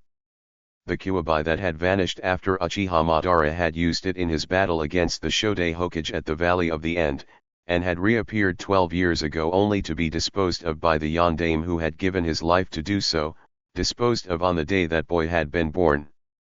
He remembered asking his father how the Kyuubi had died after he'd heard the rather sketchy story that had been told to his entire year during a special assembly that had taken place on the yondaime's birthday during his first year at the academy. He'd asked his father because he'd thought he would know how the Kyuubi had been killed because the academy instructor who'd told the story had refused to tell them how the yondaime had killed the Kyuubi. In fact, the man yelled at that boy for asking when he had told the combined classes the tale of the yondaime's sacrifice for the village. When he'd asked, his father had looked like he'd been about to say something about it, but he suddenly changed his mind and told him not to ask ever again, that the yondaime had defeated the Kyuubi, and that was all he needed to know about the subject. Had his father known about Naruto? Had that academy instructor known? And, if they had known, who else knew, and why hadn't they shared their knowledge? Zabuza had heard the rumors of the Kyuubi Jinchuriki that had been cropping up lately, but hadn't put much stock in them, as there had not even been a whisper about a Kyuubi Jinchuriki in the generations since the Jinchuriki first started being made. The rumors had started after some sort of incident that took place during the Chunin exams over a year ago. Supposedly, according to the rumors he'd heard, the Kyuubi Jinchuriki was a small blonde boy. A blonde boy, like the one that had nearly taken him out on the bridge. The existence of the Jinchuriki had not been confirmed, until now that is. He had nearly been killed by, and was currently lying helpless in the same room as the Kyuubi Jinchuriki who was sitting by the bedside of Haku who was also helpless. He should have followed that damn fortune teller's advice and not accepted any business contracts on that day. But no, he had to go and accept Gato's offer, and look where it had gotten him. He'd been betrayed by his employer before he could betray the man, was down 2 followers, was badly injured, and was the prisoner of a bunch of Konoha shinobi, one of which was Sharinan Kakashi, and another of which was the Kyuubi Jinchuriki who he hadn't believed in. To make matters worse, he had done all that work and nearly gotten himself killed twice in order to get funds for another coup attempt, and he hadn't seen a single Ryo for his effort. Today really sucked. In fact, the entire week had blue chunks. Kakashi felt like slamming his head against the nearest wall, and probably would have if he could get up to do so. Thanks to someone's boneheaded stupidity, he now had to explain the Sandaime's law to one of his students who happened to be one of the biggest gossips in Konoha. As if things hadn't been going badly enough already, Naruto had let the cat out of the bag with the help of Mamakai Zabuza and a doctor who knew way too much about Jinchuriki for her own good. He could probably try to have Zabuza executed on the grounds of knowing classified information, but that would be flimsy at best and Naruto probably knew it, because as far as Kiri and therefore Zabuza were concerned, that particular cat had been out of the bag and running around the house for over a year.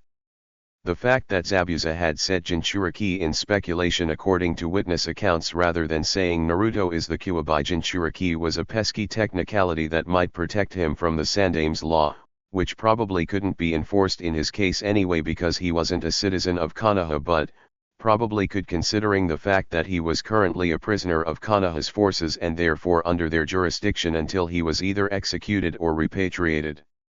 He could still kill the demon of the mist over it but, Naruto would raise an almighty stink, and relations between the two of them were cool enough already because he was a villain in Naruto's eyes for taking him from a teacher he'd grown attached to. Kill 2 more people that Naruto was attached to, and he'd most likely end up being dead to the boy. He couldn't teach his sensei's son if the boy completely disavowed his existence. He would have to consult with the Hokage on that and see what he thought when he summoned his messenger. As far as he was concerned, the Hokage could be the villain in this situation and sort this whole Zabuza mess out. And, the sooner he did it, the better. He would be able to summon a messenger to send a report back to Konoha tomorrow, or the next day at the latest. He planned on summoning Uhei as he was his fastest runner. His day had been completely screwed an hour earlier when he'd been trying to sleep and Sakura had come in asking about Jinchuriki and Naruto in particular. He'd been forced to explain that yes, a 20-story tall fox made entirely of chakra had been sealed into Naruto on the day he had been born, and that no, Naruto wasn't usually a danger to himself or others, had not been since day one, and no, Naruto hadn't known about the Kyuubi himself until recently. Before he could get a word in edgewise about the Sandame's lore regarding the subject, she'd left the room to go and do whatever. Sasuke had come in after he'd dozed off again and further ruined his day by demanding information about the Uzumaki. He found it rather odd that the boy didn't know anything more about Uchiha Madara and his ability to control the Kyuubi than what any school child knew, which was that the man had used the creature in a battle with the Shode Hokage at the Valley of the End where he'd died. His clan and the law had apparently kept the boy sheltered against the suspicions against the Uchiha in regards to the Kyuubi's attack. Fortunately, Sasuke had stuck around for a brief overview of the law and the reasons surrounding it, as that was part of the information he wanted to know. If it had been merely for Naruto's sake, the law wouldn't have required such a draconian punishment. The identities of the Kyuubi Jinchuriki had been closely guarded secrets in Konoha for generations. The first Jinchuriki had been rumored to have been the Shode Hokage's wife Senju, née Uzumaki, Mito, but that had never been confirmed or denied.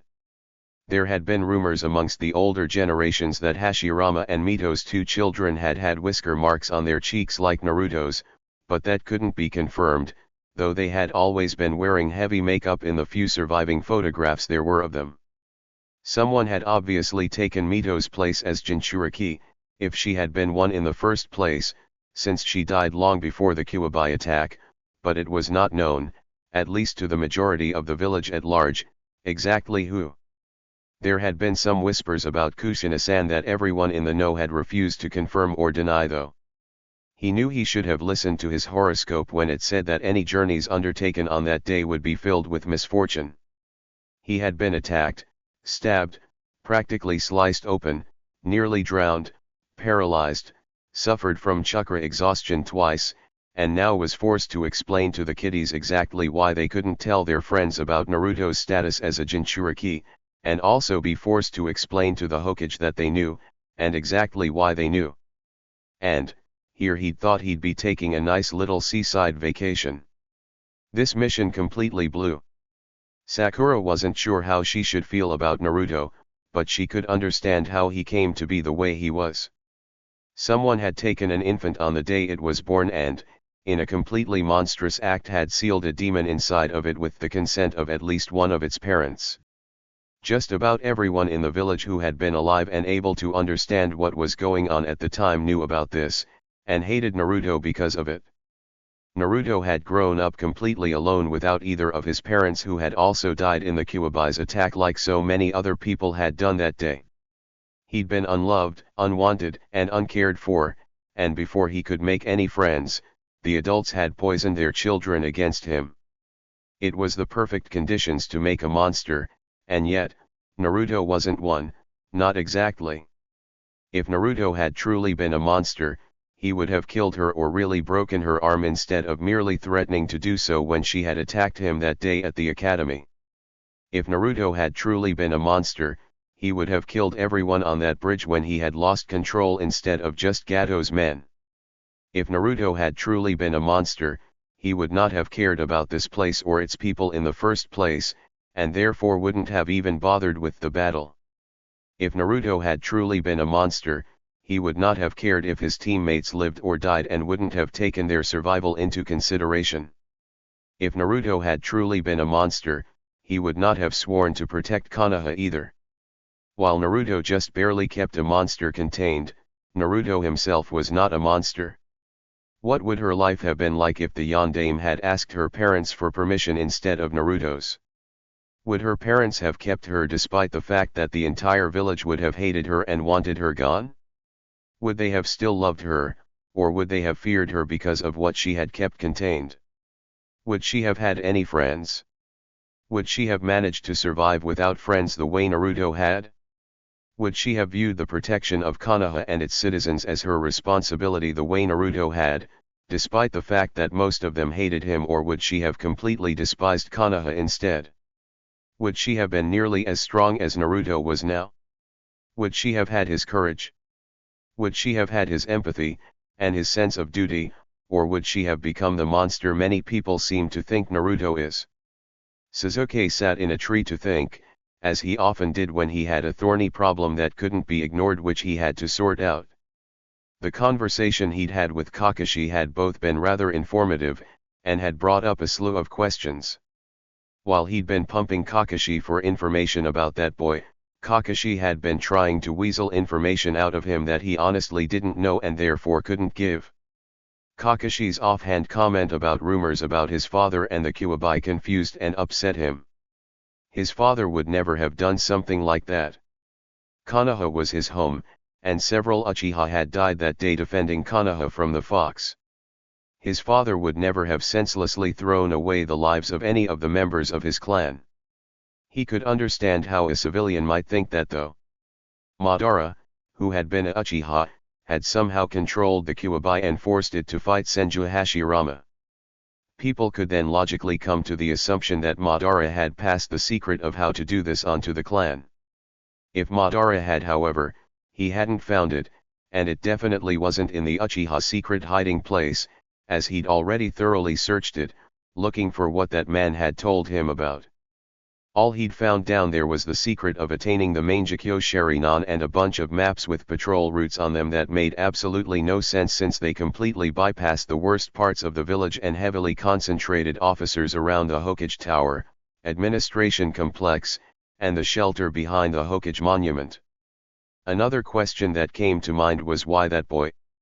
What had been so special about him that had made the yondaime pick him out of all of the infants in Konoha? Had it been because his parents had volunteered him before the yondaime could ask anyone else, or had it been for some other reason? He could have used power like that. He could have used it to completely destroy that man. He was a Uchiha and therefore should have been able to control the Kyuubi's powers the way Madara did somehow. He would have used the Kyuubi to turn that man into paste.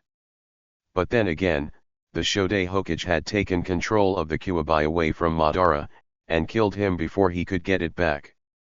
There was a distinct possibility that that boy had been selected because he'd been born with whatever it was that had allowed the Shodai Hokage to seize control of the Kyuubi from Madara. If that were the case, that man could have found and used that boy if he'd had the Kyuubi sealed inside him instead of that boy, that infuriating boy who was so far ahead of him it wasn't even funny, that boy who would more than likely achieve his goal before he achieved his ambition. That boy had always been going on about being Hokage, even when he was in the academy. Did he know something everyone else didn't? Had he been groomed for the position from the start?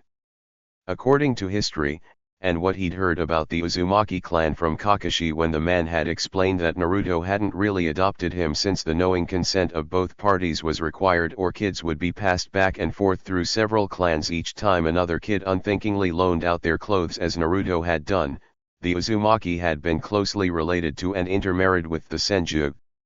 Two of the Hokage had been Senju, the third had studied under both of the first two Hokage, and the fourth had studied under one of the third students. As that boy was related to the Senju, and on a team under the student of the yondaime, it would be logical to assume that he would be selected as the Sandaime's successor. Great. He'd been doing just about everything he could to alienate and piss off the next Hokage.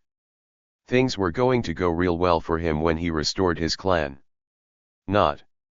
He now knew why Naruto had been placed on the team, since it was glaringly obvious when you bothered to stop and think about it. He didn't bother to question why he was on the team, as the answer to that question could be summed up in one word: Sharingan. Considering the fact that he was the last of the Uchiha besides that man, and that boy was the future Hokage, what the hell was Sakura doing on the team?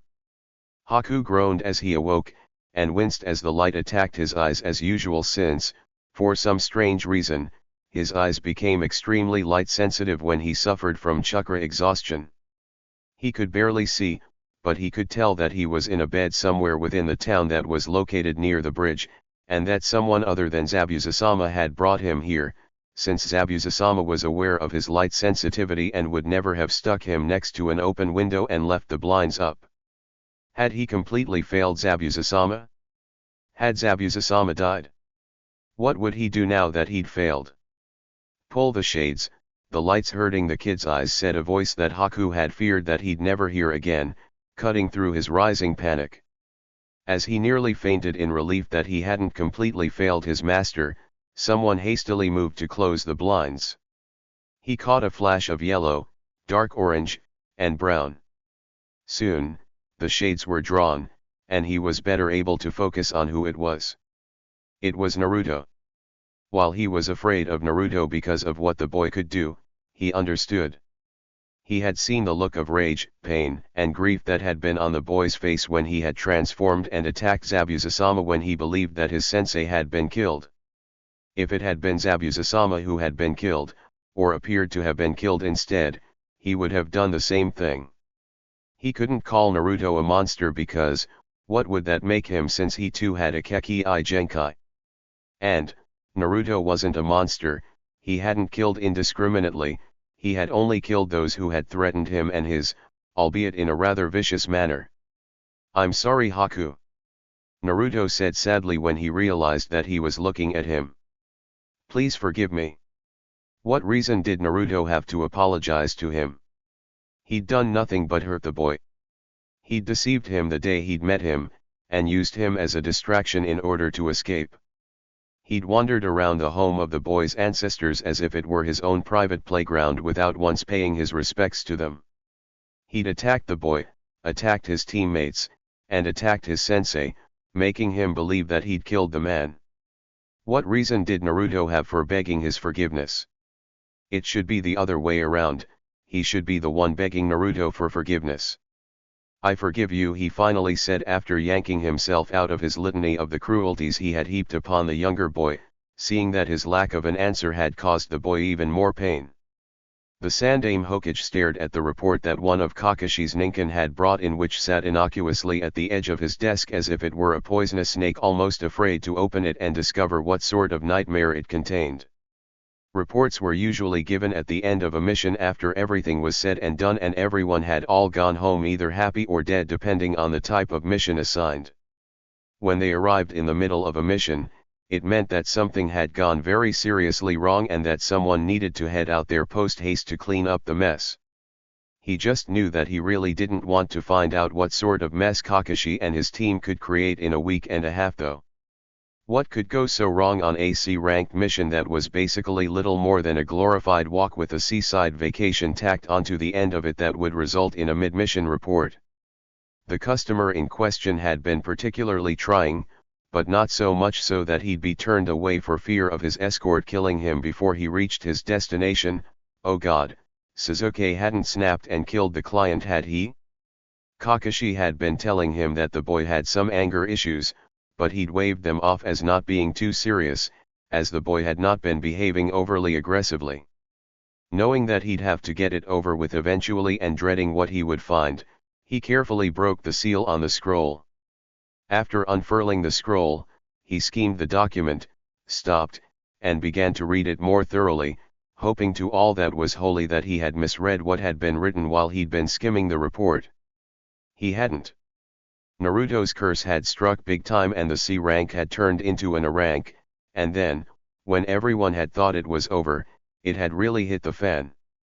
There had been another incident with Naruto on the bridge, and there had been a large number of witnesses this time. Naruto's teammates were now aware of his status as the Kyuubi Jinchuriki. And, to make matters worse, Kakashi had a pair of high-risk prisoners he didn't know what to do with, since Naruto had grown rather attached to one of them, making executing them rather problematic for the man whom Naruto had yet to warm up to. Damn. He knew that he wouldn't have wanted to know. Things would have been a whole lot easier if it had just been one of the genin snapping and killing the client. He could have found a way to sweep that under the rug at least. It had happened often enough over the years. As for the prisoners that Kakashi had taken, he could deal with those. He would send a team of Umbu to retrieve Zabuza and his young accomplice. That would give him time to figure out what he was going to do with them, and how to explain to Naruto exactly why he had to do what he had done afterward. Danzo choked slightly on his morning tea as he read the report he'd picked up after a nice relaxing 3-day weekend at a bed and breakfast in a nearby town. Things had been going slowly lately, so he had rather foolishly thought that he could take the time off to relax and not bother focusing on work as he had done for the last several decades. He'd thought he'd set everything up so that it would go smoothly without him there to supervise every little detail for a few days, but he was wrong. This was what he got for trying to take a vacation once in the nearly 60 years that he'd been a shinobi. Gato was dead, and without him there to hire thugs to threaten a few families and break a few bones when bribes didn't work, a number of stalled investigations into his businesses were now rapidly progressing. Because of this, he could stand to lose millions in funding for Root. Not only had he heavily invested in Gato's corporations and the man's less-than-legal activities, but Gato had hired a number of his operatives for some of his more clandestine operations. Without Gato to head Gato Corp., the company was going to fall apart, especially after the results of the various investigations became public knowledge. Even if he managed to cash out all of his Gato Corp stock, the price had already fallen to a point where it would be at a loss on his initial investment following the news of Gato's demise. Adding to this little shitfest was the fact that a thorn in his side that he thought Gato would deal with, knowing the man's tendencies, was still alive. Momokai Zabuza had the potential to become the Mizukage should he finally manage to get his coup off the ground. Unlike most potential Mizukage candidates, the man was ruthless and capable, and while he was willing to sell himself to the highest bidder to get the funds he needed, he was a staunch patriot in his own way. What's worse, the man had his own sense of honor that would preclude him dealing with him, and the loyalty of his followers even though he had flat out told them that they were nothing more to him than tools to help him reach his ambition. All in all, Momokai Zabuza not a good candidate for the position in his opinion. Kirigakura needed a relatively weak Mizukage so they would not be a threat to Konoha, and that was most definitely not Zabuza. Another person that was rapidly becoming a thorn in his side was the Jinchuriki. It was because of the boy that the most major problem that had cropped up during his short vacation that he wished he was back on, if only because he didn't want to deal with this mess. He had known that boy would be trouble the instant he saw the drooling bundle of joy who looked so much like his mother, who had been a headache and a half in his opinion. When he had seen him again with the boy who had taken him under his wing, he'd upwardly revised the amount of trouble the Jinchuriki would be. The reality, however, was turning out to be much worse. Rubbing his temples in order to ward off an impending headache, he called for several teams of Root operatives whom he ordered to clear out all evidence of their dealings from Gato's holdings. He then called for a team which he then ordered to take out Zabuza before the man could escape and cause even more problems that he and Konoha didn't need. That team would of course be at a greater risk than the other one because they were going to be wearing the emblem of a foreign nation so that the Umbu team that the Hokage had sent out wouldn't be alerted to Root's continued existence. Over in Water Country, the government in Kirigakura had been in complete disarray since the Yonde Mizukage Yagura had bit the big one a few months back, and the Sanbai escaped its seal, cutting a swathe of destruction through the village on its way down to the sea. Considering the situation, it was completely understandable that the report regarding Zabuza's possible presence in Wave had gotten kicked around for a few weeks before it finally reached the Hunter Inn. After bouncing around several departments, the report finally reached the desk of a rather capable captain who had taken charge of the Hunter Nin until an acceptable candidate for the position of Godame Mizukage could be found. After finishing the paperwork he had in front of him, he opened and read the report, swore at its age, and assigned a reasonably skilled team to check out Wave and see if Zabuza's trail could be picked up there. Momokai Zabuza had been a thorn in his backside for far too long. It is extremely fortunate for Zabuza that the squad leader of the Umbu that the Hokage had sent, who was codenamed Tenzo, had been a friend of Kakashi's when the other man had been in Umbu. Tenzo had hurried his team up a bit because he had wanted to make certain that Kakashi was really alright, and that extra bit of speed had meant that the Hokage's Umbu had managed to reach Zabuza first rather than the Kiri Hunter Nin or Root. Tenzo, who had been chosen for this mission because his Mokuton abilities would make the prisoner transfer process easier, had hurried his team because he was concerned for his old friend since I'm Fine could cover a wide range of conditions with Hatake Kakashi, ranging from almost dead from blood loss and chakra exhaustion, to actually being fine, and his teammates had been willing to go along with this because they were somewhat fond of the former Umbu captain as well. Without any griping from any of the team who had all wanted to make sure that their senpai was well, they had made excellent time to the small port town in Wave. After checking in with Kakashi and catching up with him a bit, Tenzo had learned that the prisoners in question were at the town's medical clinic where they were being seen to by the town's only doctor, and being guarded by Uzumaki Naruto who had grown attached to Zabuza's young accomplice Haku whom he'd apparently met during the Chunin exams in Kiri. Leaving Kakashi's side, he and his team swiftly made their way to the clinic to relieve the conflicted young genin who might end up making a mistake that would follow him for the rest of his career of his burdensome duty. As he and his team were securing the two mist ninja for transport, two teams of Hunter Nin from Kiri showed up. After trading a few hand signs, both teams started fighting each other. Tenzo wasn't sure which side to join in this matter. While only one of the groups were a legitimate team of Hunter Nin from Kiri, the other group that was fighting was using language from Konoha and therefore could be on a clandestine mission he'd not been informed of. The fact that he hadn't been informed of a mission that could potentially affect his own by the Hokage no matter how clandestine positively smacked of it being illicit. At this point, either group would be needing the aid of himself and his teammates. Should he aid the group from Konoha whom he would have been told about if they had been on a legitimate mission, or should he aid the group from Kiri since he'd more than likely have to arrest the group from Konoha since it wasn't supposed to be here? Perhaps the best solution in this case would be to deal with all of them and sort them out afterward. Genji had been a Hunter Nin close to 20 years. Having been a ninja for so long, he had worked alongside Zabuza for far longer than he'd hunted Zabuza, and knew exactly how tough the guy actually was. When he had been ordered to try and track the man in Wave, he had been understandably nervous. It was his duty to bring his former comrade in however, and he was one of the best for the job to which he'd been assigned. When he and his team had arrived in Wave and learned that Zabuza was hanging around in the local hospital because he'd run afoul of a genin team from Konoha, he couldn't believe his luck.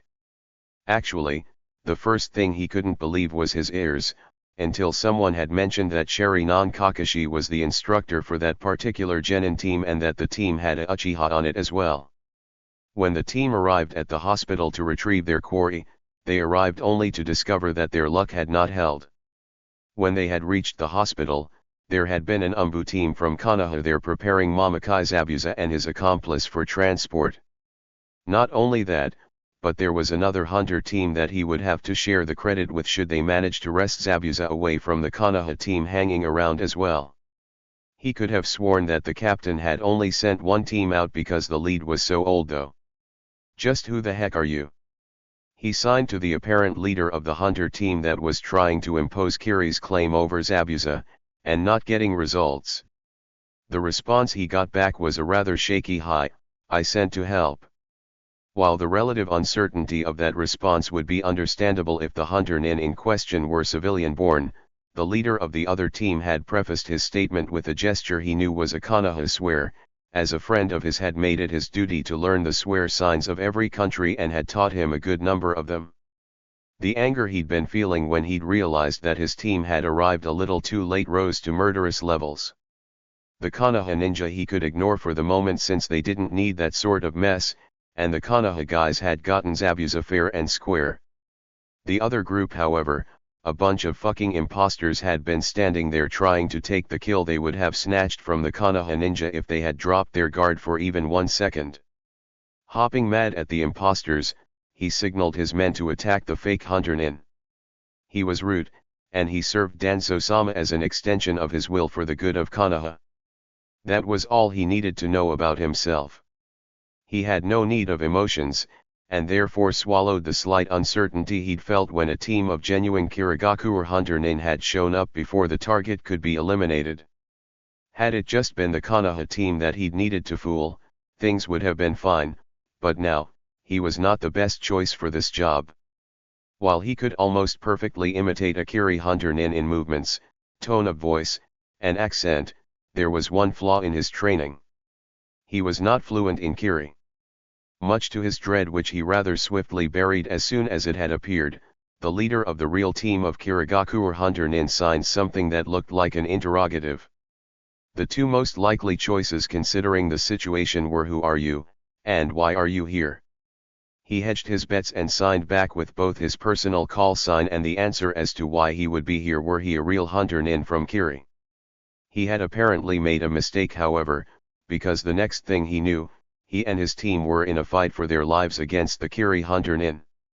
A few minutes later, the Konoha Umbu joined the fray, and he didn't know exactly which side they were on since they seemed to be fighting just about everyone.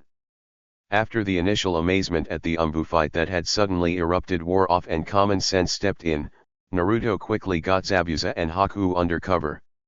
At that moment, he didn't need anyone to tell him that, to put it politely, the fecal matter had hit the ventilation device. There were 3 teams of Umbu duking it out in the middle of the street, and anywhere near the immediate vicinity of that fight was most definitely not a good place for injured people, or anyone else for that matter to be. Kunao were flying everywhere, as were fireballs, and water jutsu, and defensive earth walls, and trees for some strange reason. And, when he didn't think it could get any worse, the mist started up, obscuring the entire area and making it near impossible to see when to dodge. That didn't stop the fight, however, as he could still hear the clang of steel, the roar of fire and water, and the rumble of earth being torn from its moorings. What the hell was that all about? He wondered as the battle began to move off into the distance. After several long moments of struggle, Tenzo finally managed to wrap one of the fake Kiri hunter nin securely in the branches of his Mokuton technique, and bury him in the ground until only his head was showing. After the imposter was secure, he pulled off the man's mask. After studying the man's features, he realized that he didn't recognize him as a fellow Umbu or one of the rank and file, but noted that he resembled someone he had known during his days at the academy. There were several top-secret groups that were rumored to exist in Konoha, and it was possible that the man belonged to one of them. After memorizing the man's appearance, he rendered the man unconscious and drugged him for capture, hoping that he wasn't making a mistake in doing so, and that he hadn't harmed a fellow Konoha ninja who had been sent to help his team. He would have to report his findings to the Hokage, but it was possible that the man already knew.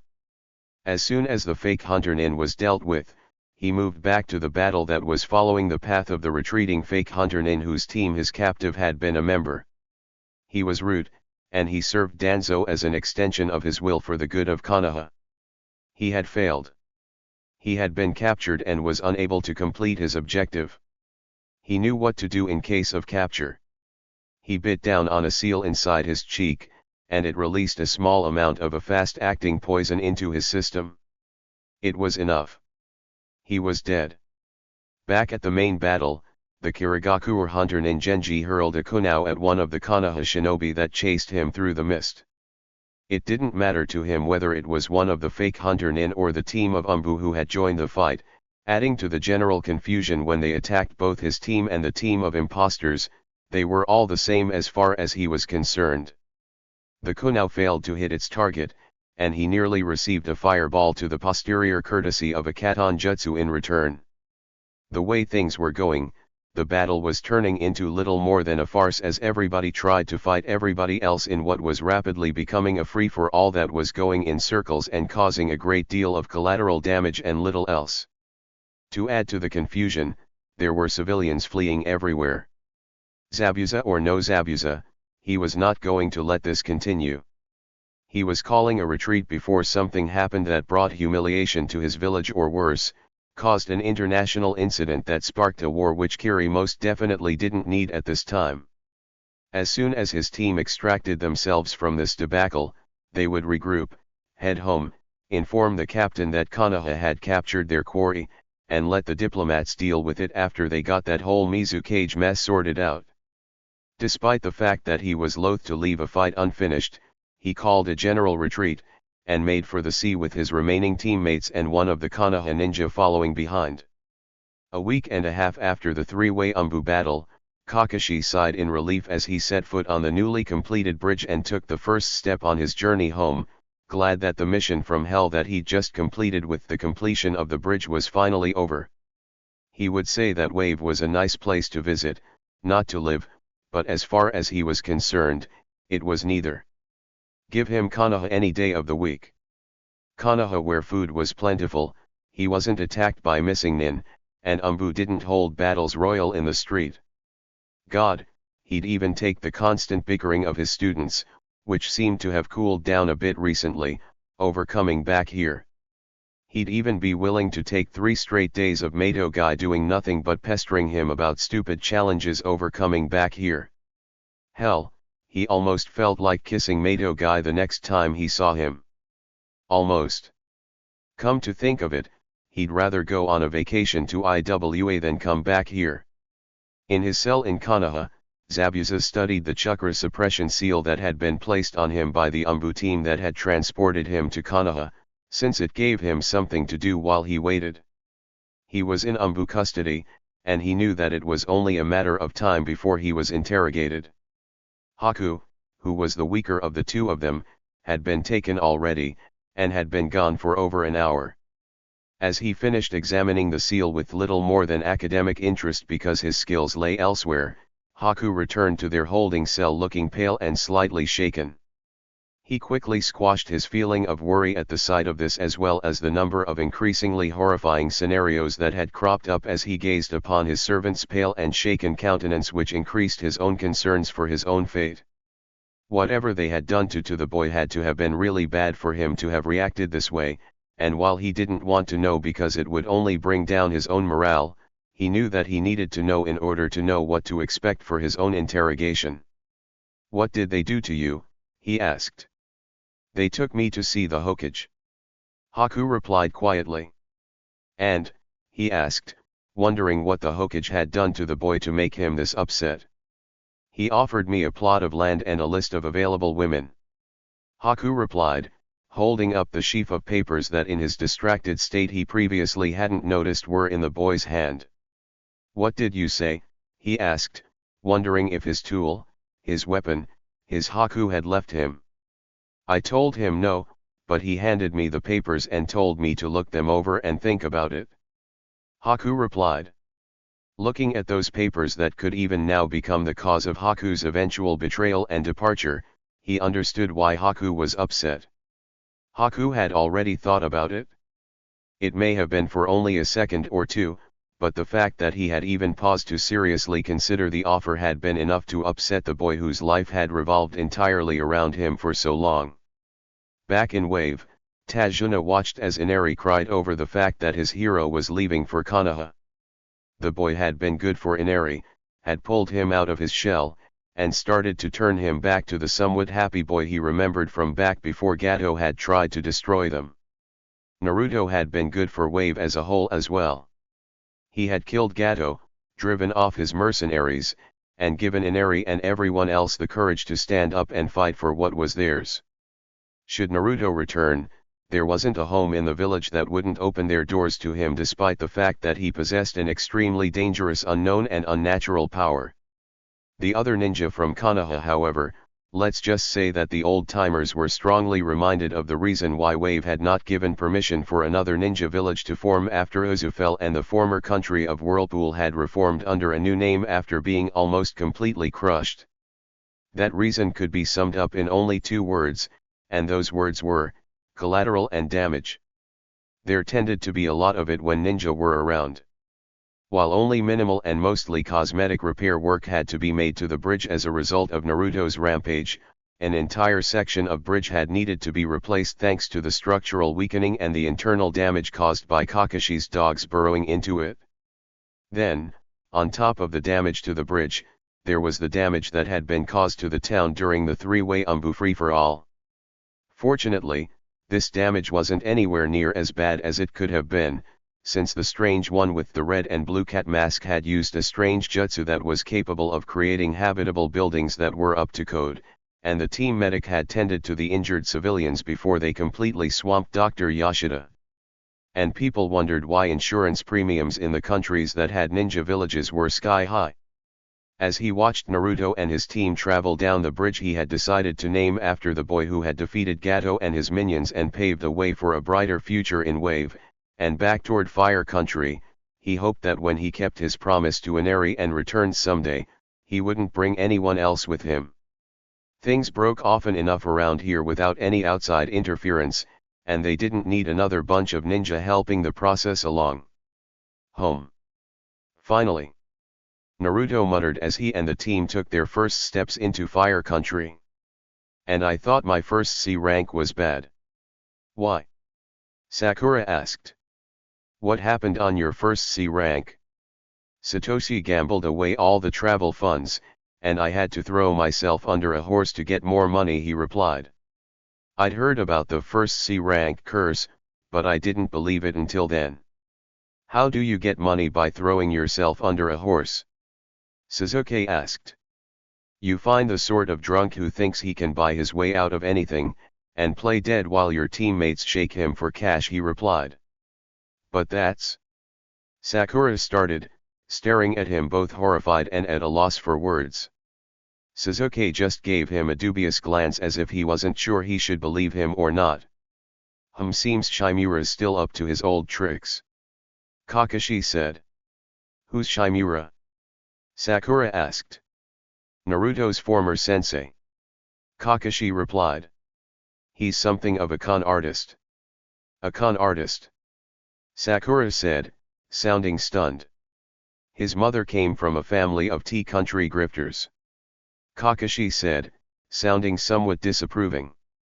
She taught him a few tricks of the trade, some are useful for a shinobi career, and some most definitely are not. What the hell was Kakashi's problem? He couldn't still be sore about the way Tetsuo-sensei had weaseled a favor out of him, that was like ages ago. Tetsuo-sensei had told him the story last year, and it had been pretty damn funny. After that exchange on the border of Fire Country, the team continued on their way, and eventually reached Konoha where Naruto found his old team waiting for him. Tetsuo-sensei, he yelled as he raced up to his teacher and gave him one of the flying tackle hugs he was still famous for despite all efforts to curb this impulse. Shimura Tetsuo naturally went flying backward and hit the ground with Naruto on top of him, squeezing the stuffing out of him. Suzume and Satoshi soon turned it into a group hug, which rapidly devolved into the bunch of them roughhousing in front of the village gates. Missed you too, kid. Tetsuo replied as he ruffled Naruto's hair when they had finished playing. Now what's this I hear about you taking out an A-rank missing nin and the head of a multinational corporation? Kakashi growled as he watched Naruto and his former teammates get up from where they had piled on top of their former sensei and started play fighting. What a perfect way to end the trip from hell. He'd thought that he'd made progress with Naruto when the boy had practically hovered over him when he was ill, but the instant Shimura showed up, Naruto hadn't given him one of those flying tackle hugs since he'd taught him the cage bunshin. Sure, he threw the kid into a tree headfirst when he did so that one time, but still. He'd be happy if the boy had shown him even half the amount of affection and respect he showed Shimura.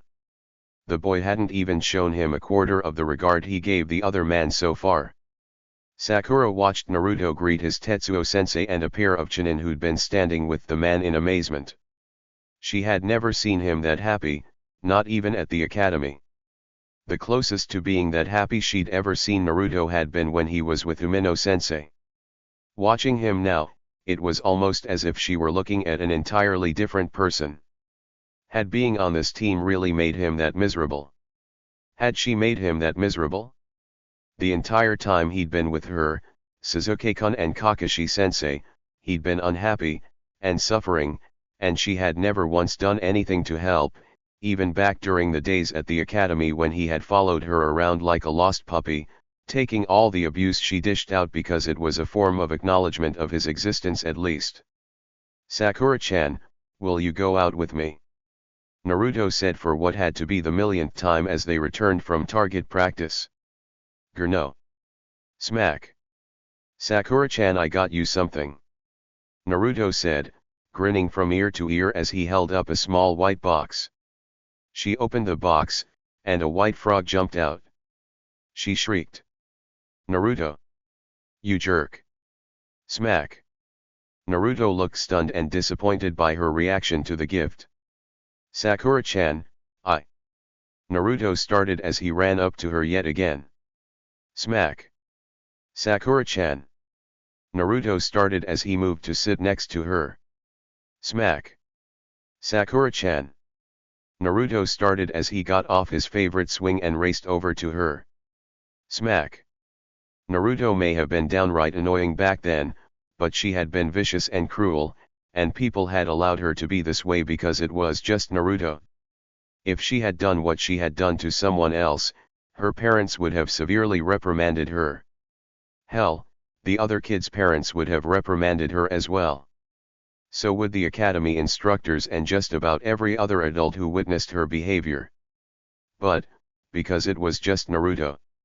Despite the fact that he should be entirely focused on teaching the children in front of him, Irika was subtly watching the clock as he waited for the day to end. Naruto was expected to get back today, and he wanted to see how the boy was doing since he'd heard some disturbing rumors involving the mission that Naruto had been on. He wanted to make sure the Naruto was alright, especially since his former pupil hadn't been adjusting to his new team all that well, and there would undoubtedly have been friction between Naruto and his teammates on their first mission outside the village no matter how well the mission had gone. What had the Hokage been thinking putting Naruto on a team with Uchiha Sasuke and Haruno Sakura? Both Sasuke and Sakura hated Naruto. Back when the boy was at the academy, if one wasn't abusing him, the other was, and Sasuke hadn't taken Naruto's early graduation all that well. In fact, he'd completely denied that it had happened. Instead of being given a class of returnees as he had been expecting, he had been sent to replace an instructor who was out on maternity leave as an instructor for the autumn rotation cycle class of 8 to 9-year-olds when the academy came back in session in January. He suspected that the reason for this had been because of Konohamaru, who had joined the class in January as well. The Hokage had trusted him to educate Naruto, and now, because he hadn't failed that trust, he was being trusted to educate the Hokage's grandson as well, and he would do his best not to fail him there either. The Hokage's grandson was another reason he was constantly watching the clock, because Naruto had taught Konohamaru the trick to moving the hands of the clock forward without the teacher noticing, and the boy had decided to become a miniature copy of Naruto, pranks and all. Fortunately, he had learned to wear a watch years ago. Konohamaru sat in his seat practically vibrating in excitement as the seconds ticked down towards the end of the school day. Naruto would be back soon, he just knew it. Naruto would be back, and they would have a lot of fun together, and Naruto would teach him something new, and tell him about all of the adventures he had. 59 minutes and 37 seconds to go before he could get out of here and see if Naruto had returned. 36. 35. 34. The Hokage sighed when Team 7 left his office after making their report. Thanks to them, he would be forced to open negotiations with Kiri, which would be somewhat more difficult than usual since there was a vacancy where there should be a Mizukage, because he had two missing nin from Kiri that he didn't exactly know what to do with. The fact that he'd offered one of them the standard Keki I Genkai bonus package could raise issues, considering the fact that Zabuza's follower wasn't officially a ninja and could technically still be considered a citizen of Water Country since he hadn't officially renounced that right. Then, there was that free-for-all in Wave that he was certain was entirely Danzo's fault, as it had been his ninjas who had started the whole fracas when they pretended to be a team of hunter nin from Kiri piled on top of what was already a touchy situation. Either one of these issues would be a headache to deal with, both of them combined made the situation a migraine of epic proportions. Why was it that whenever Naruto got within a mile of a citizen from Kirigakure, he was stuck dealing with some sort of diplomatic incident? Sakura panted as she dodged Kamizuki Suzume's blow. The spar, as always, was far more intense than any of the workouts she had gotten during her regular training. In addition to her daily training with Team 7, and the D-rank missions she was now grateful for after having experienced a C rank and seeing how badly missions could go wrong once one left Konoha's gates, she trained with Suzume 3 afternoons a week when the other girl wasn't on missions. Naruto had introduced them to each other shortly after she had asked him what she would need to do in order to prepare for the Chunin exams when they returned to Konoha back in April, several weeks after she had come to the epiphany that her life, whichever course it ended up taking, could only begin after she passed the Chunin exams. She remembered the look on Naruto's face when he'd asked her if she was serious. That look of shock and incredulity that had crossed the boy's face had hurt. Had she really acted as if she hadn't taken being a ninja seriously so much that when she finally wanted to do something above and beyond what she had been doing she was met with surprise and disbelief? Sure, she had spent an inordinate amount of time on the pursuit of her future husband, but she had still studied and trained. Apparently not enough, however, as the mission in Wave and her training with Naruto's former teammate clearly illustrated. But, she had trained nonetheless. Eventually, after taking several blows, her training session with Suzume ended, and both girls parted ways. She had learned from Naruto that Suzume's goal was to start her own dojo after she retired from the shinobi forces, and she believed the girl could do it. Not only was Suzume skilled in the martial arts, but she was a good teacher, and she could also see why Naruto liked her so much, because she was a good and kind, if somewhat strict, person as well. After parting ways with Suzume, she headed home for dinner. When she arrived, her mom was in the kitchen preparing the meal which, much to her relief, seemed to be traditional fare rather than one of her frequent experiments this evening. Sometimes, her mother's kitchen experiments were appreciated, but most often, they were not. After inspecting the evening meal and finding it to be edible, she went upstairs to shower and change, and when she came down, dinner was ready. "So, how was your day?" her mother asked her when everyone was settled at the table. Her father tried to look interested in her reply, but had grown so used to years of girl talk since he was completely outnumbered in that area that he automatically tuned everything out. She could tell that he was tuning her out again, because her dad's eyes had that slightly glazed over look that said, "I'll nod at appropriate intervals so I don't end up on the couch, otherwise, I'm not listening." Training went better than usual, as it's been going since Sasuke quit trying to pick fights with Naruto. They still don't seem to like each other, but at least they're not arguing. She started, as she picked up her rice bowl. "Our mission today was walking dogs. It wasn't so bad. There was a rather funny incident where a dog that was almost the size of a horse tried to pull Kakashi-sensei's arms out of their sockets." She continued before taking a bite of her rice, which fortunately didn't have any exotic spices added to it this evening. "After the mission, I trained with Suzume-san for a bit." "I don't see why you hang out with that girl," her mother said disapprovingly. "Someone who spends that much time with that Uzumaki boy isn't."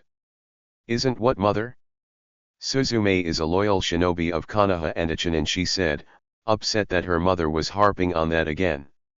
"She has volunteered to train me when she could be occupying what little free time she has with something more worthwhile out of the kindness of her heart." "But still..."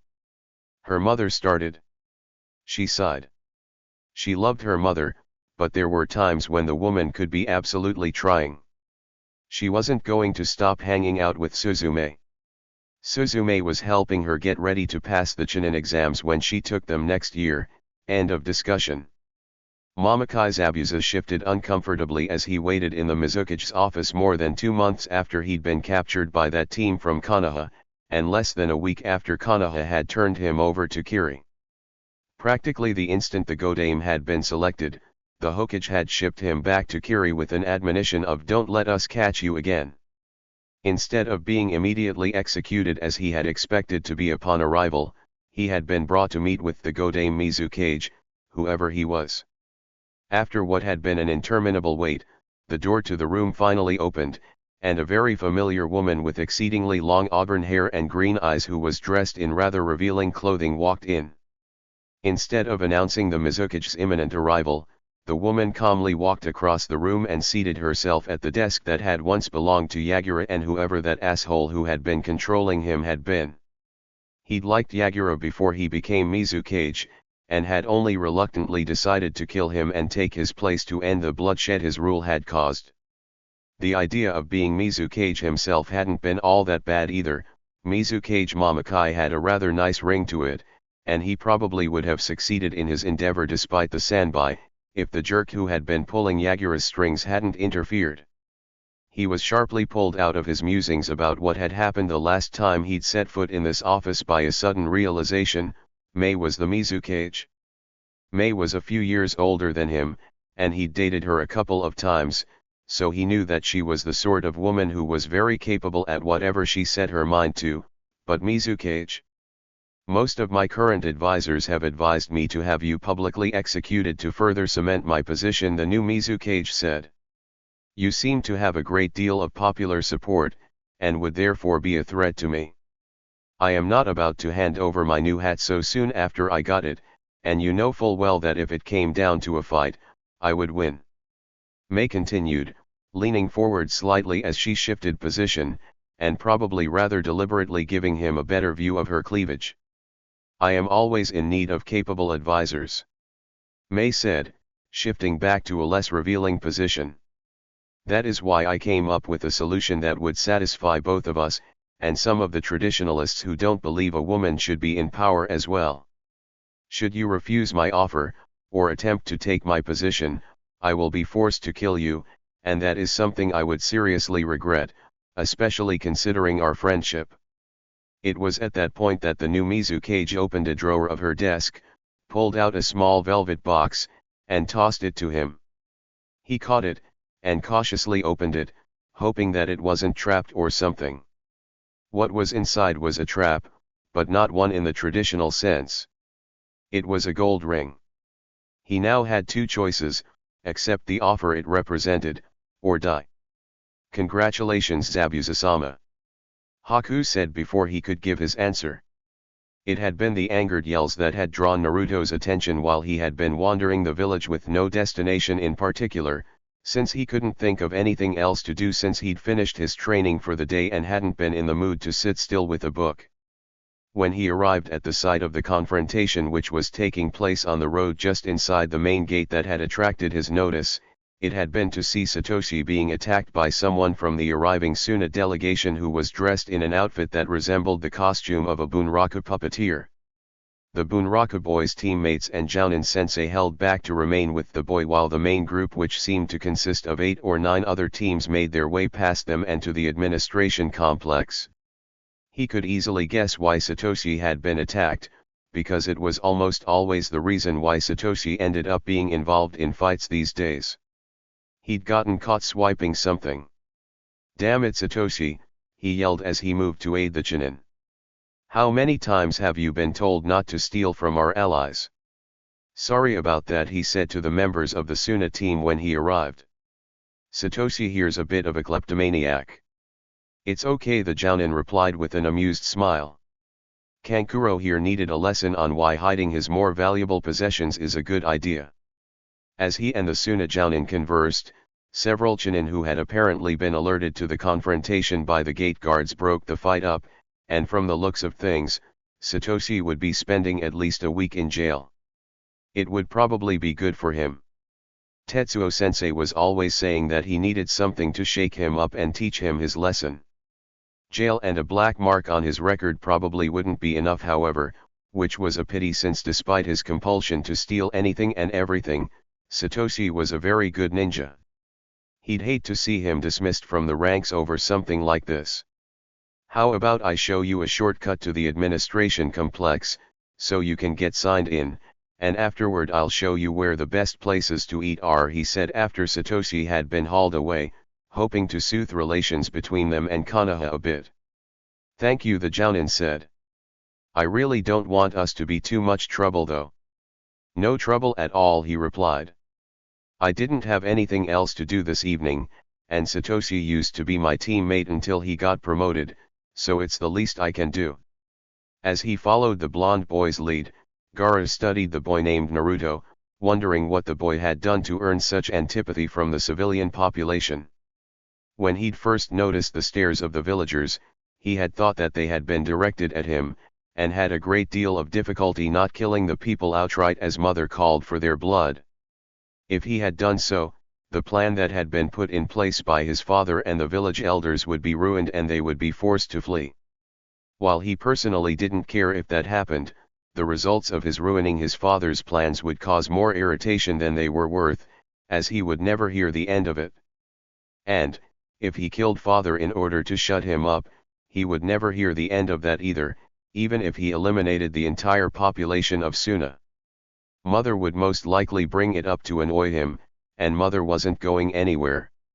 It was when he heard the comments that he realized that the cold stares from the civilians weren't directed at him, but at their guide through the village instead. How could the cheerful boy who was currently guiding them to his favorite restaurant on their way their new quarters ignore all of that? How could he go day to day listening to that, and not want to kill the people around him? He wanted to kill them after less than 5 minutes. Heck, he'd wanted to kill them after less than 5 seconds. Without seeming to want anything in return, the boy named Naruto had offered to show them around. Not Kankuro, not Temari, not Baki, all of them. He knew that the boy couldn't have failed to notice the fear with which his siblings and teammates had regarded him, but despite that, the boy had still treated him with the same kindness as he had the others. Even though he felt hesitation because of this, there was still the question over whether or not the boy was strong enough that killing him would validate his existence. Mother was uncertain about him. As the boy led the way to the restaurant, ignoring the stares and comments along the way, he nattered on about some team who had been throwing snowballs during the Chunin exams in Kiri a year and a half ago. Temari, Kankuro, and Baki found this story very amusing for some strange reason. He didn't find it all that entertaining, however. Finally, after following the boy through several winding streets, the group arrived at a stand called Ichiraku that apparently sold ramen. While ramen wasn't his favorite food, it wasn't his least favorite food either. It wasn't all that common in Suna actually, and he'd only had it maybe once or twice before, so he hadn't formed much of an opinion of it. Kankuro and Temari didn't seem all that happy about the boy's choice, but they didn't seem too dismayed either.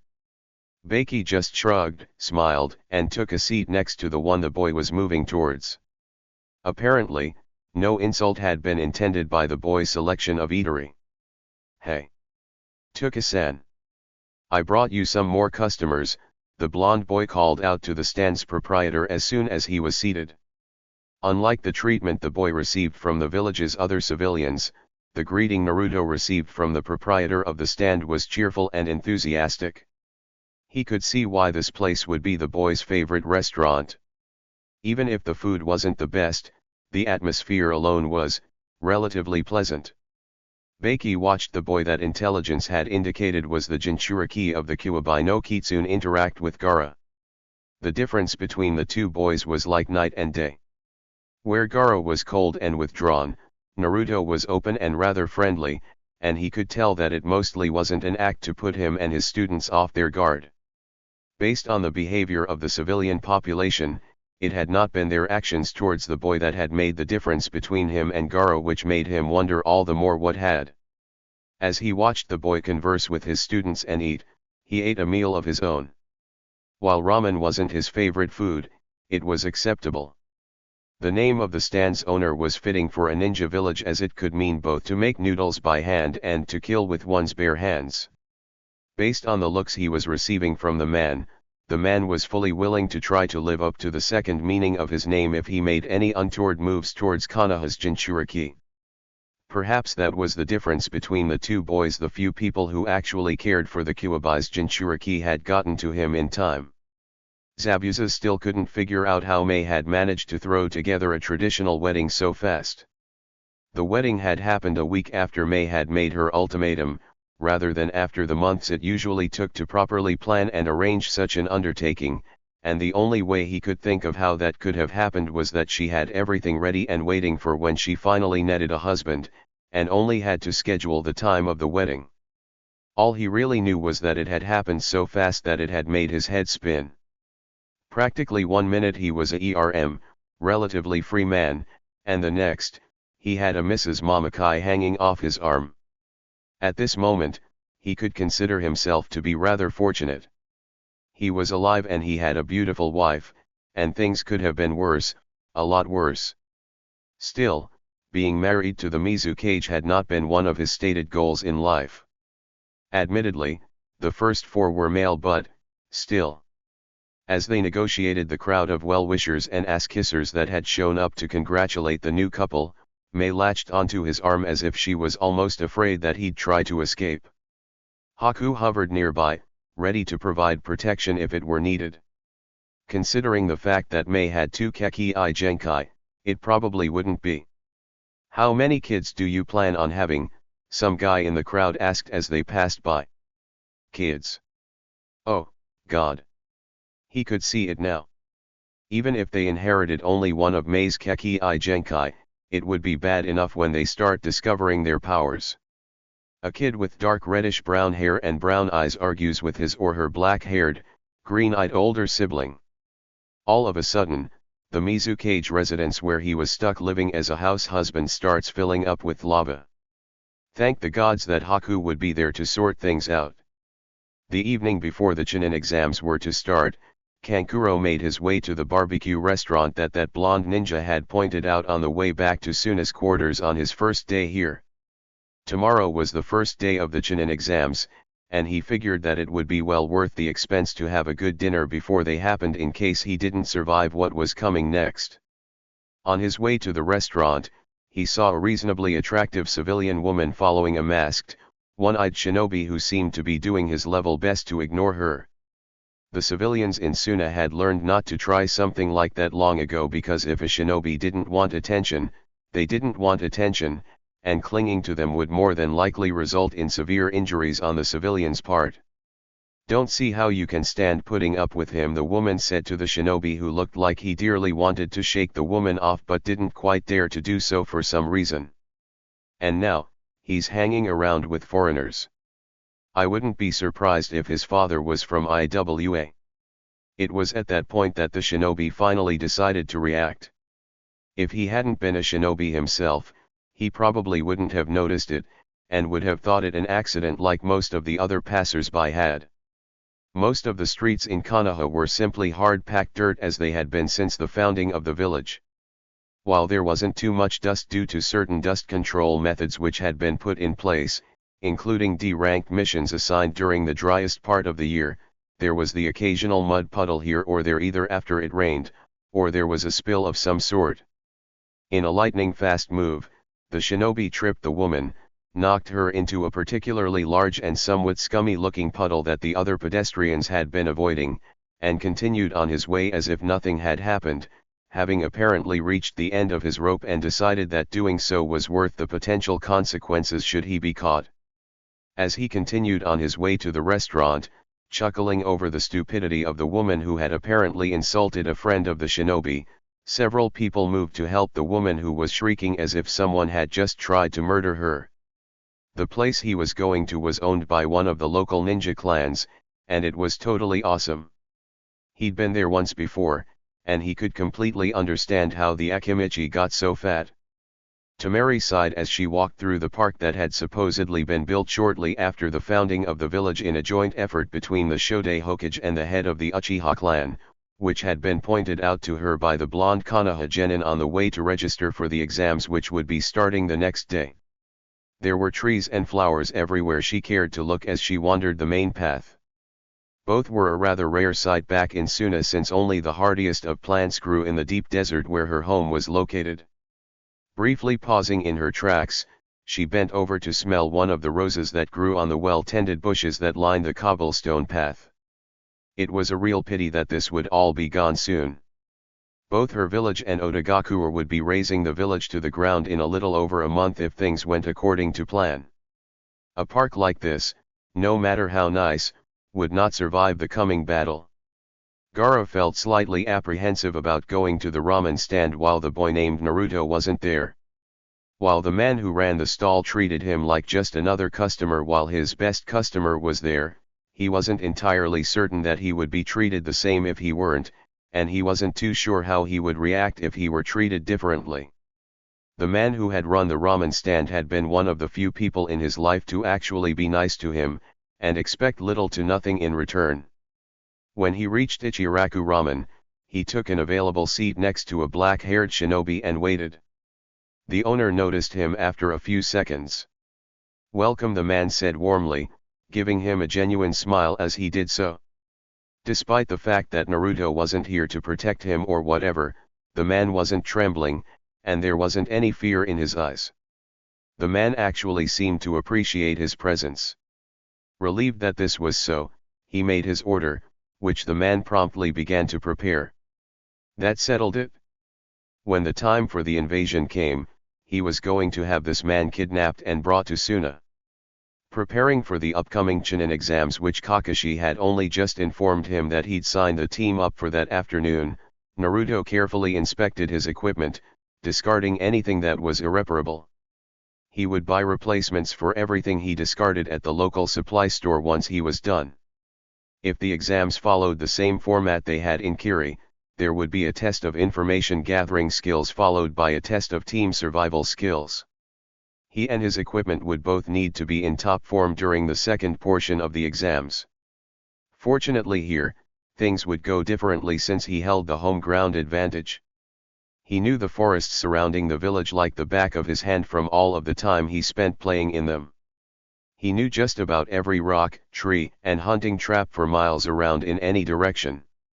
He would be able to tell if anything was off long before he reached any traps or ambushes, and react accordingly. This time, he would pass.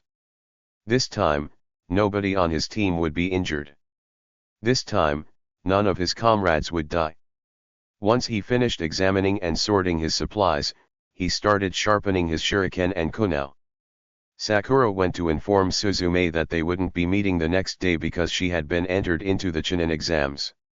She had almost forgotten to do so in her excitement, and it was only when she had been mentally going over her taijutsu skills that she'd realized that she had a training session scheduled with Suzume tomorrow. This was 6 months earlier than she had expected to be entered, but she would be ready, she had to be.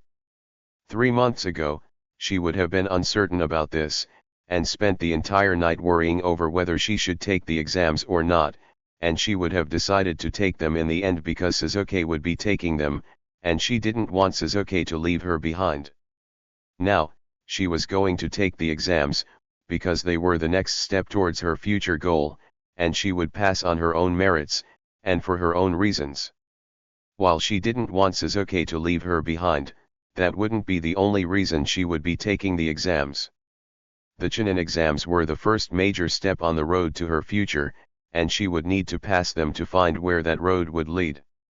As he got some last-minute training in, Sasuke pummeled the training post in front of him with his fists, imagining that it was that man. He would be taking the Chunin exams tomorrow, and he needed to be in top form. Kakashi had sprung their entry into the Chunin exams on them as a surprise only that afternoon when he'd turned them loose from the day's training. If he'd informed them, say, whenever it was that he'd entered them, he would have had more time to train and prepare. As it was, he was stuck getting in a great deal of last-minute training, and hoping that he wouldn't be too exhausted tomorrow morning when they went to take the first test.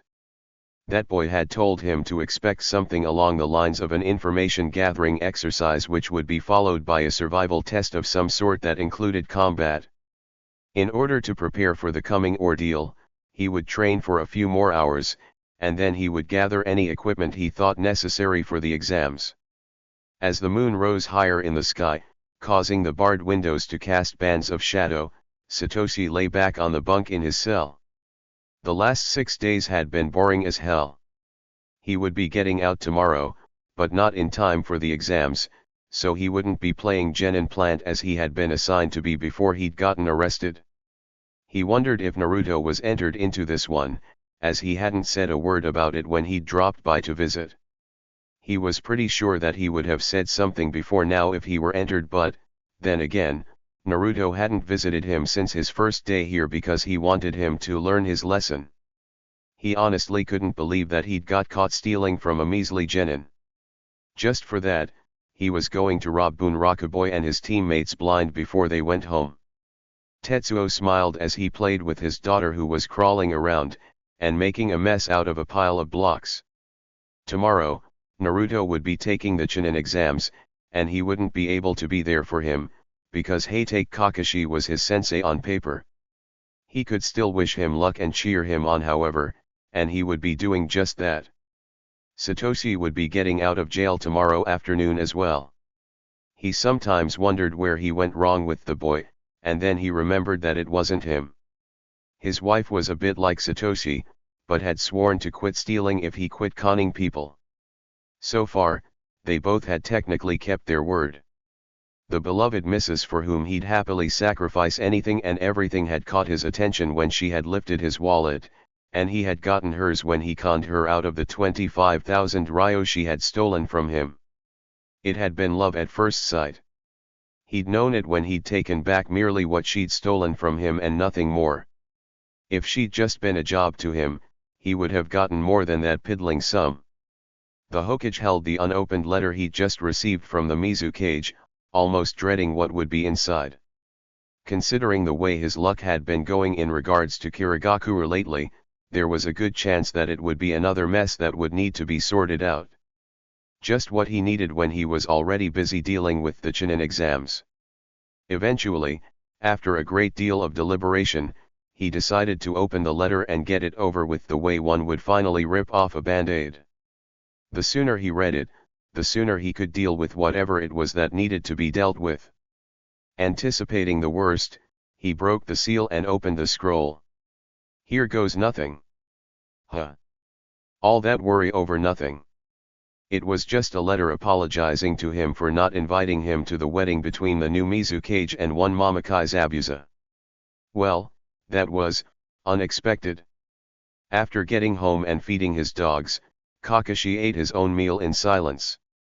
Today had been a rather trying day, and tomorrow would be nerve-wracking. He had entered his team into the Chunin exams much the way Minato-sensei had entered him and his first team shortly after they'd graduated, so they could see exactly what they were up against and become determined to do better next time. It was best to set them up for failure now, so they would know what they needed in order to succeed later.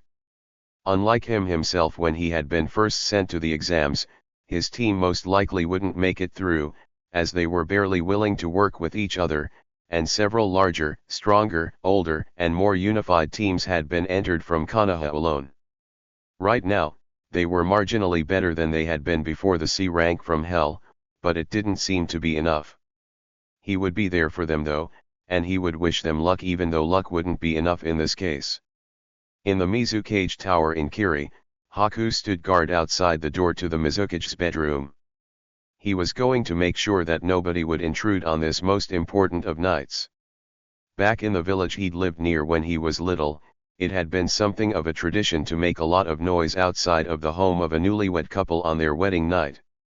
He had a feeling that Zabuza-sama wouldn't appreciate that though, and therefore had kept any local well-wishers away accordingly. As he began to drift off, there was a loud yell that pulled him out of his half-awake state. Before he could even think, he raced into the room from which the yell came only to find that Zabuza-sama and the new Mizukage were in a tangle of limbs and covers on the bed, and that there were no signs of intruders or a fight. Haku. Zabuza said, sounding somewhat irritated. Yes, he asked. Get out. Blushing so badly that his normally exceedingly pale face probably looked like a tomato, he complied with his master's orders.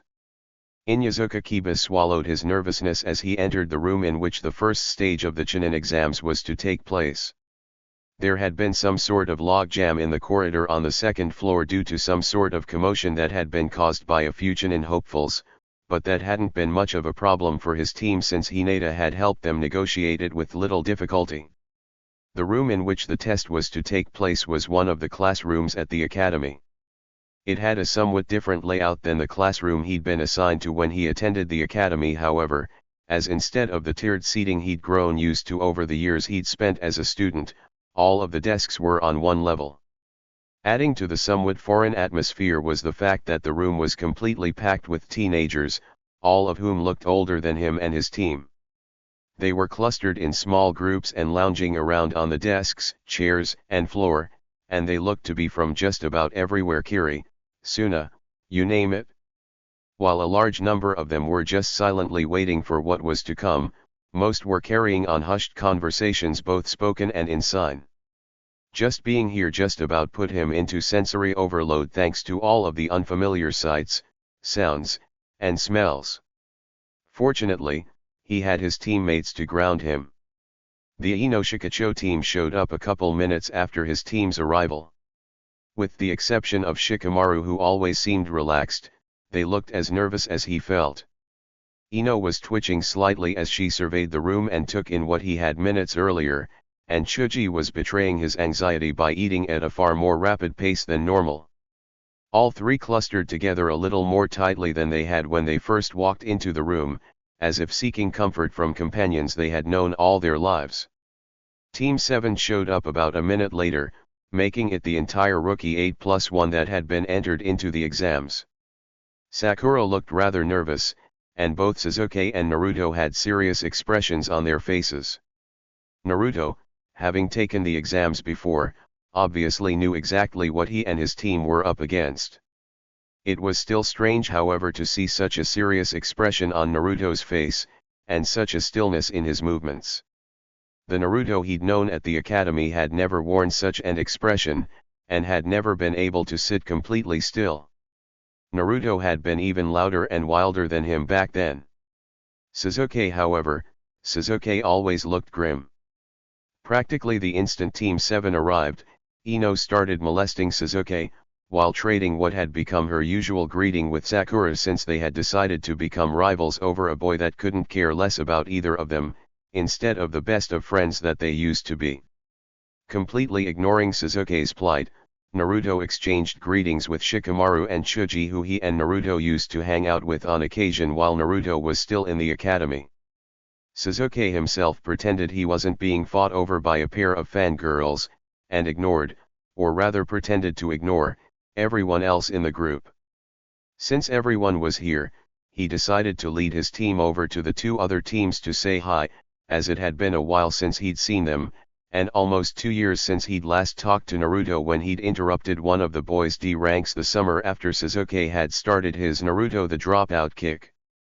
That, and Hinata had the damnedest crush on the Uzumaki boy, and if he didn't get her to say hi to him, nothing would.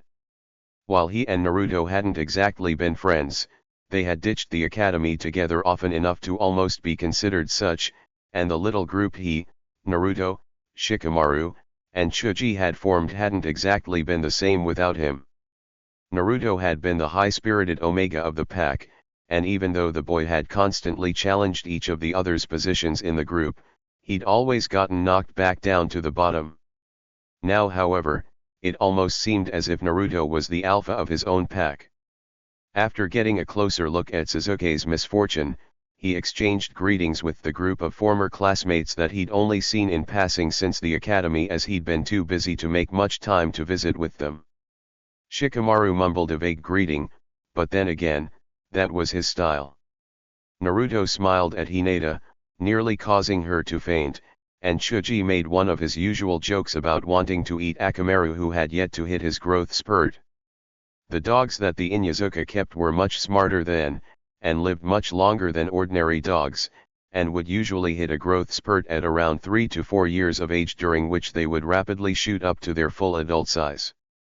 Sasuke ignored him as usual, and Sakura and Ino were still too busy arguing over Sasuke to really notice them. "Hey Kabuto. You failed again, I see," Naruto said when a gray-haired boy, or possibly young man, as he appeared to be somewhere between his mid-teens and very early 20s, walked up to the group to tell them to keep it down. "Actually, I missed the winter exams because I was sick," the boy named Kabuto replied. "You know him?" Ino asked, distracted from Sasuke by the newcomer, who seemed to be the type that girls squealed over and called cute, as he had the even features of most males that were regarded as such. "Yeah, I met him during the Kiri exams. He's Yakushi Kabuto, medic, and quite possibly the next eternal genin. He's failed the exam 6 times so far," Naruto replied. "Next eternal genin?" he asked. There was actually someone who had really earned the moniker of the Eternal Genin? He'd thought that was an urban legend, like the clan of ninjas that supposedly lived in the sewers. "Yeah, the Eternal Genin's this really neat old guy who's been a genin since the days of the Night Aim," Naruto replied, and what's more, he could tell that the other boy was actually telling the truth, or had gotten way better at lying over the past 2.5 years. "I went on a mission with him once last year. He's a really good cook, and he tells the best stories," Naruto continued, looking slightly nostalgic. Most of the others in the group stared at Naruto in disbelief, as if they thought the more experienced genin was having them on. He almost thought that as well.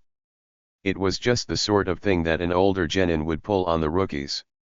"Hey, you still got those cards you showed my team back in Kiri?" Naruto asked Kabuto. "Yes," the boy named Kabuto said, deflating slightly. It looked like Kabuto had wanted to show off for the newbies, and Naruto had just ruined the surprise. "Got one on Mariboshi Kasuke?" Naruto asked, grinning evilly. "Yes," the Kabuto boy said reluctantly, as he pulled out a deck of orange cards with the kanji for shinobi written on the backs in black, and grabbed one from somewhere near the bottom. Kabuto then flipped the card over to reveal a blank white face, which changed to show information after he'd spun it around under his middle finger for a while. On the card, the picture of a man who looked to be around the same age as the Sandaime, maybe even older, was revealed. There was a listing of the number of missions the man had taken, which included over 2,500 D ranks alone. Next to that was a grid that showed his skill set, which was amazingly powerful, if he was reading the chart right.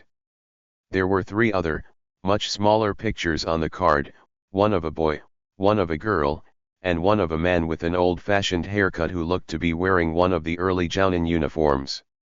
"Mariboshi Kasuke," the boy named Kabuto said. "Voluntarily remained a genin for over 5 decades, after making a stupid mistake during the Chunin exams, and getting his 2 teammates killed." Kabuto gave Naruto a significant glance after this statement, and got a cold glare from Naruto in return. There was apparently some history behind this, and he could tell that it wasn't good. It probably had something to do with the fact that Naruto had failed the exams during his first try a year and a half ago. There had been a large number of rumors about that floating around, and he hadn't been sure what to believe back then, or even now. After Kabuto had placed Mariboshi Kasuke's card back in the deck, Sasuke requested information on someone named Rock Lee, and someone named Gaara. Kabuto obligingly pulled the requisite cards from the deck, apparently still hoping to impress the rookie genin despite Naruto ruining the show, as Naruto muttered when he run into Gaara. Apparently, Naruto already knew one of the people that Sasuke was asking about. "Amazing," Kabuto said after he'd pulled up the requested information on Gaara after a short lecture on some boy who had been in the spring cycle class and graduated 6 months before them. "A genin, and he's already been on a B rank mission. I got one of those on my record," Naruto said, not sounding too impressed. I caught some dumb-ass Chunin who was trying to steal from the Hokage. The old man didn't pay me because I'd been there to prank him, and because the damage caused exceeded the appropriate amount of remuneration for such a mission. Well, apparently Gaara's returned from all of his missions completely uninjured, which is more than you can say. Kabuto said snippily, apparently somewhat upset with Naruto for ruining his fun.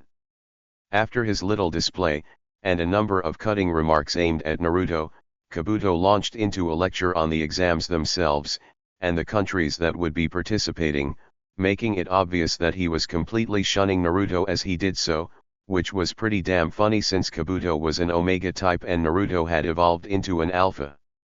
The lecture came to an end when Kabuto had somehow ended up in a fight with some ninja from a new village called Otagakure, and he got his ass handed to him after he had started talking about them. As the fight was coming to an end, the proctors finally made their dramatic entrance.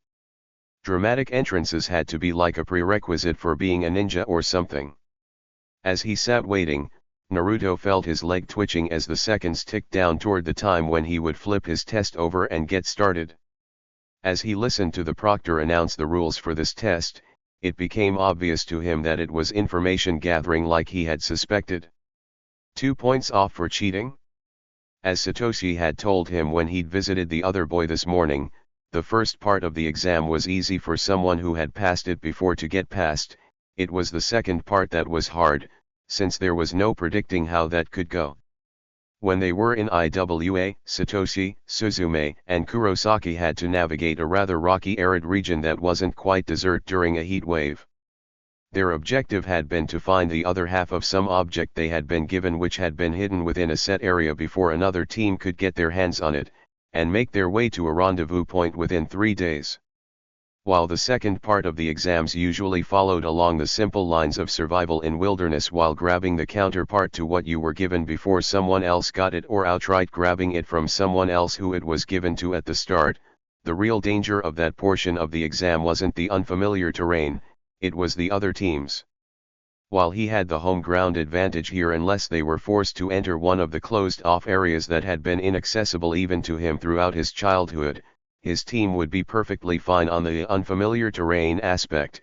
It would be the other teams he would constantly have to worry about until that portion of the exams came to an end.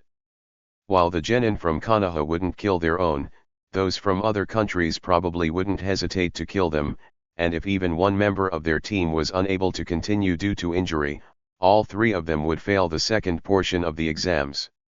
Eventually, the time to turn the test papers over and get a start on the first phase of the exams finally came. After he turned his over, he looked over the questions to see if there were any he could answer before resorting to cheating, since he didn't have that bit fully planned out, and he thought setting off an explosive tag and copying off the person next to him while everyone was distracted would get him thrown out, no matter how innovative it was. Crap. The problems were beyond tough. While he could probably figure out the code, the rest was beyond him. This stuff was Haichinin, about to become Jounin crap.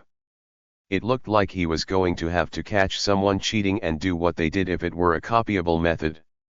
He wouldn't be able to do this more than once or twice, however, and he'd have to shift methods every time, because if he caught them cheating, then it was certain that the supervising Chunin would as well. As he worked out his plan, he heard a small noise coming from the person seated next to him. He turned, and noted to his surprise that it was Hinata. He was so used to the girl these days that he barely registered her presence unless she deliberately did something to gain his attention, which she almost never did. He knew that the girl had a crush on him since she constantly stalked him, hanging around at the edges of his peripheral vision, but, thanks to Suzume who had experience in that area, he knew better than to approach her about it. He wasn't too bothered by her presence since she was nice enough, and he thought she would be a good friend if she got over her shyness, but he still didn't approach her. With Hinata, it was like Suzume said, it was like hand taming a small bird. You don't try to force the issue as that would cause the bird to fly away, you wait for the bird to come to you. If you'd like to copy off my test. The girl started shyly, almost as if she were afraid to speak as she offered her test to him. Thanks. He signed in reply, as he quickly looked over her test and copied down the answer to only one of the two problems that she'd filled out already. There, that was one problem out of the way. Kabuto growled as his gaze landed on Naruto while he was looking around the room pretending to be trying to cheat. The only bit of enjoyment he got out of these crappy exams was showing off for the newbies, and Naruto had to go and ruin it for him. If Naruto hadn't been there, he was certain that the newbies would have been properly amazed and intimidated by his display, especially with that little show he'd arranged with the team from Oda. In Konoha, he was merely a genin, and not regarded as an example of a very good one at that, despite his status as a medic, and naturally had to take the exams in order to attain a promotion since field promotions were very seldom handed out during peacetime. Despite the fact that he was ostensibly attempting to obtain a promotion, he deliberately threw the exams every time he took them in order to gain information he otherwise would not have attained, or otherwise would have been forced to risk his life to attain through other means, as espionage was his true goal. Thanks to the exams, he knew the layouts of each of the hidden villages of the 5 elemental nations, and a great deal of information on the capabilities of hundreds of genin and dozens of chunin.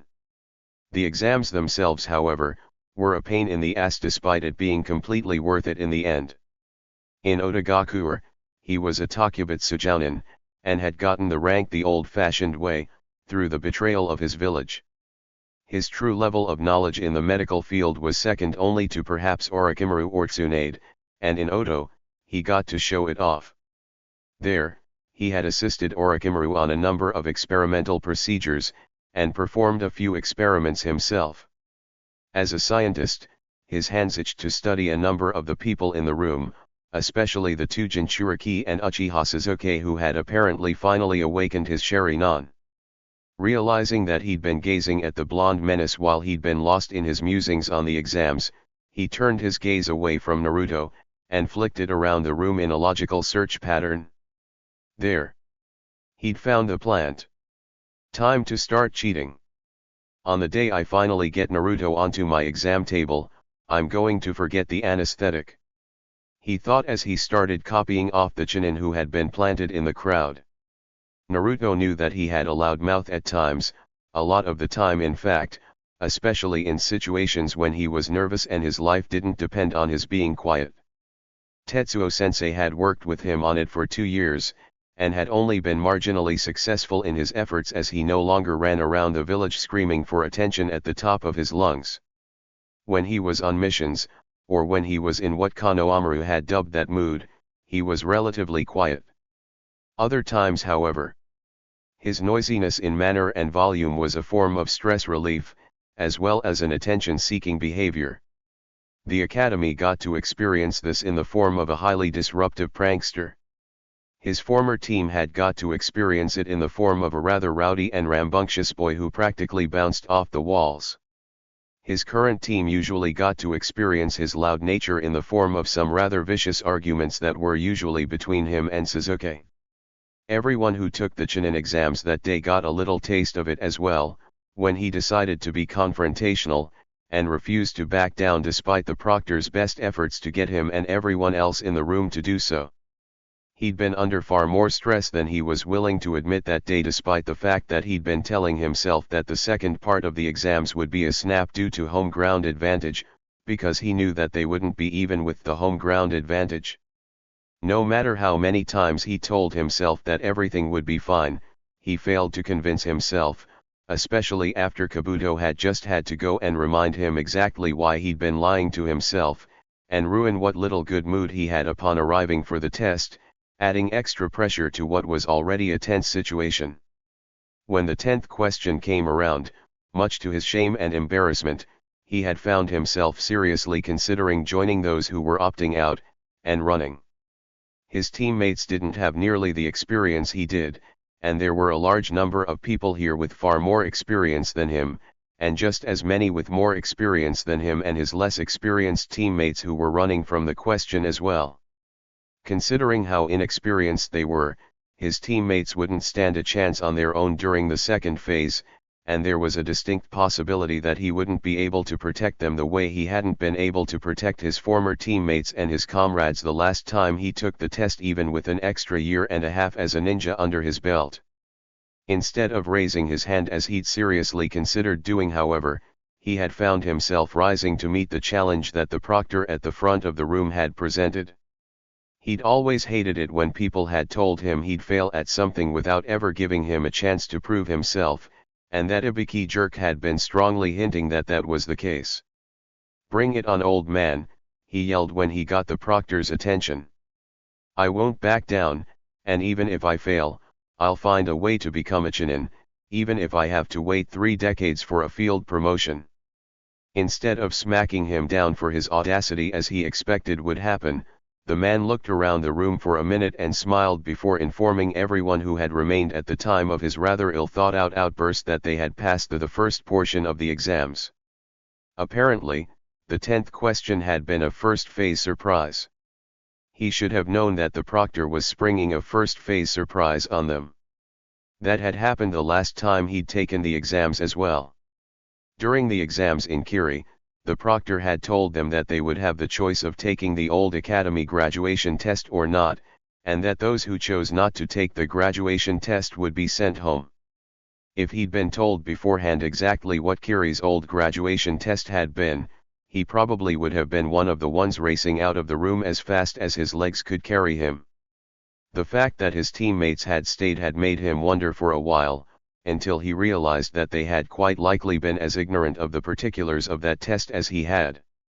He was rather violently jarred from his musings on the nature of the last first-phase surprise that had been sprung on him during the winter exams in Kiri when one Mitarashi Anko, proctor for the second phase of the exams, made a dramatic entrance that would have normally scored a 7, but got an 8 for the sheer shock that it had caused when she had gone sailing in through a closed window while the proctor for the first phase was giving a dramatic speech on exactly why they had passed his portion of the exams that had included the display of a number of rather gruesome-looking scars. Anko was the wild sort of person that looked like she'd be a lot of fun to hang out with. Too bad she was so old that it would look weird if they did. Tomorrow morning, they would be taking the second test, and he would pass this one with his team intact, or he would die trying. As Ibiki gathered all of the written tests, one in particular caught his eye. It had been the one belonging to the child who had challenged him, and inspired such a large number of teams to continue in the process. The boy had only answered 4 of the questions on the test, making him one shy of the number that would have gotten him disqualified. "Sneaky little bastard," Ibiki muttered, chuckling as he gathered the rest of the tests. He really should have thought this test through better. With the way it had been set up, a couple of brainiacs and a few crafty little bastards like the Uzumaki had slipped through. Near the fence to the Forest of Death, Konohamaru grinned as the boss pretended to run away from his 3-person rock which contained himself and 2 of his classmates, Udon and Mogi. He jumped at the chance to interview the candidates in the Chunin exams for the Academy newspaper so he'd be able to wish Naruto luck before the second phase of the exams. He would not have been allowed in the area otherwise since it was restricted to all but the proctors, the Chunin hopefuls, and the Academy newsletter. His and his friends' dramatic entry had caused a great deal of laughter, especially when they had ended up choking on the colored smoke they had used because they had put a little too much gunpowder in the mix. The proctor, an awesome-looking lady with dark purple hair and skimpy clothes, looked about ready to yell at them, until they had informed her that they belonged there, because they had been ordered to do an article for the Academy paper. After the introductions had been gotten out of the way, she had given them 10 minutes to do their business and get gone. When he saw Naruto when he had arrived with his friends, his boss looked to be in that mood, but a few minutes of fun had picked his mood up considerably by the time their interview had finished, and they were forced to leave. Naruto had even introduced them to someone named Kabuto who apparently knew a lot about how the exams went in other countries, and had a bunch of cool ninja info cards to show them, and to give them a foreign perspective on the exams, Naruto had introduced them to a team from Suna. The 2 boys were rather scary, but the girl named Tamari was rather nice. Mogi thought she was cool, and Udon looked as if he had a crush on her. All too soon, however, it was time to leave, and when they did so, Naruto was smiling and didn't look as nervous as he had when they arrived. Mission accomplished. Sorry about ruining your fun yesterday, Naruto said to Kabuto as they moved back towards the main group after seeing Konohamaru and his friends off. It's okay, Kabuto replied. Thanks for letting me do the interview with the academy students. You're welcome, he replied as Kabuto moved towards his team. They seemed even more impressed than my team did when you showed us your cards on the way to Kiri. As he made his way back to his own team, he couldn't help but stop and stare at the other Chunin hopefuls that were clustered near the fence that surrounded Training Ground 44. He honestly didn't know why so many of the teams had coordinated their outfits like Kabuto's team had. As far as he was concerned, doing something like that was a waste of both time and money. He couldn't have gotten his team to coordinate outfits even if he wanted to anyway. While Sasuke had gotten some shirts with the Uchiha fan discreetly stitched into the collar for situations in which he could go into battle, the boy would not budge on color, and only wore either black or blue. Sakura wouldn't budge on the color red either, just like the way he hadn't budged on the color orange, but was willing to wear more subdued shades if the situation called for it. When they made Chunin though, all that would quite likely go out the window, as almost all Chunin wore the basic shinobi uniform, and only really started varying their attire again when they made Takubutsu Jounin or Jounin. There were always a few holdouts or exceptions though, and Sakura would probably be one of them. All too soon it was time to enter the forest, the release forms were signed, the scrolls were handed out, and the wait was over. After another brief wait at a gate, they were inside the one forest near Konoha that he had not yet explored, as a guy in a mask had kept him out of it the one time he'd tried when he was little, which mostly negated the home ground advantage he'd been counting on. During the first few minutes in the woods, he caught some moron sniffing around the team and sent the idiot packing with his tail between his legs. Things went well for the next few hours after that, right up until everything went to hell. A wind that was most likely the result of a jutsu split the group, and he ended up being forced to kill a goddamn snake that had to be the size of his apartment building in order to get back to his teammates who had been left like sitting ducks. When he reached his teammates, it was only to find some bitch holding Sasuke and Sakura under the worst killing intent he'd ever felt. Even though he was a little ways away from where his teammates stood paralyzed, he could barely move himself. Fortunately, Sasuke managed to make his escape with Sakura before the two could be killed. Had the Uchiha left Sakura behind, he would have murdered the boy. Teammate or no teammate, Sharingan or no Sharingan. One of the first rules he'd learned was that you don't leave a teammate behind. As Sasuke and Sakura fled from the bitch who'd attacked them, he followed them, doing his best to keep ahead of another building-sized snake that was hot on his tail. He and Sasuke both turned and killed the snake after Sakura had been gotten to safety, only to have the bitch who had apparently been controlling the creature burst out of it in a demented parody of a stripper hopping out of a cake, like the one Tetsuo-sensei got in trouble for when someone hired her for his birthday party as a joke. The bitch whose Hitayate said she was from grass then shot up the tree the team was in, looking very much like the animal whose insides she had burst forth from in a way that was reminiscent of a horror movie he and his teammates had watched that had left him hiding under his bed for an entire night. They just barely managed to dodge this new attack, and when they did, Sasuke offered up their scroll in a somewhat cowardly, but sensible move considering the difference in power between their team and the grass kunoichi.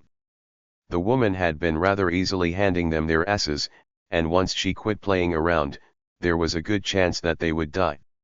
While he lamented the lost chance to continue and possibly pass the exams this time around so he didn't start looking like the six-time loser Kabuto who was only now taking them as a formality rather than out of any hope of promotion, it was better that they got out of there with their lives and limbs intact. They could always try again in January. The bitch hadn't wanted the scroll, however. That had been made apparent when she destroyed it before their eyes and threw Sasuke into a nearby tree, knocking him out. It seems that the Sharingan wasn't nearly as powerful as I was led to believe, the bitch said to Sasuke, who was just regaining consciousness after that rather painful whack to the head. Either that, or you are a particularly worthless specimen. Since you showed the smallest amount of promise earlier, however, I'll give you one more chance to redeem yourself later, and if you don't do so, you'll die along with the rest of your pathetic village when the time comes. Until then, Sasuke-kun, the bitch said before she vanished. Who the hell was that? Sasuke groaned. I have no effing idea, but thanks to your boneheaded maneuver, we now need 2 scrolls instead of 1, he replied. It figured something would go wrong. It was almost as if he were cursed or something. If they failed because of this, he was going to be taking it out of Sasuke's hide later. It had been Sasuke who that bitch who had destroyed their scroll had been after all. In the middle of the forest, Anko stood on a tree branch sore and shaking, as the seal on her neck burned.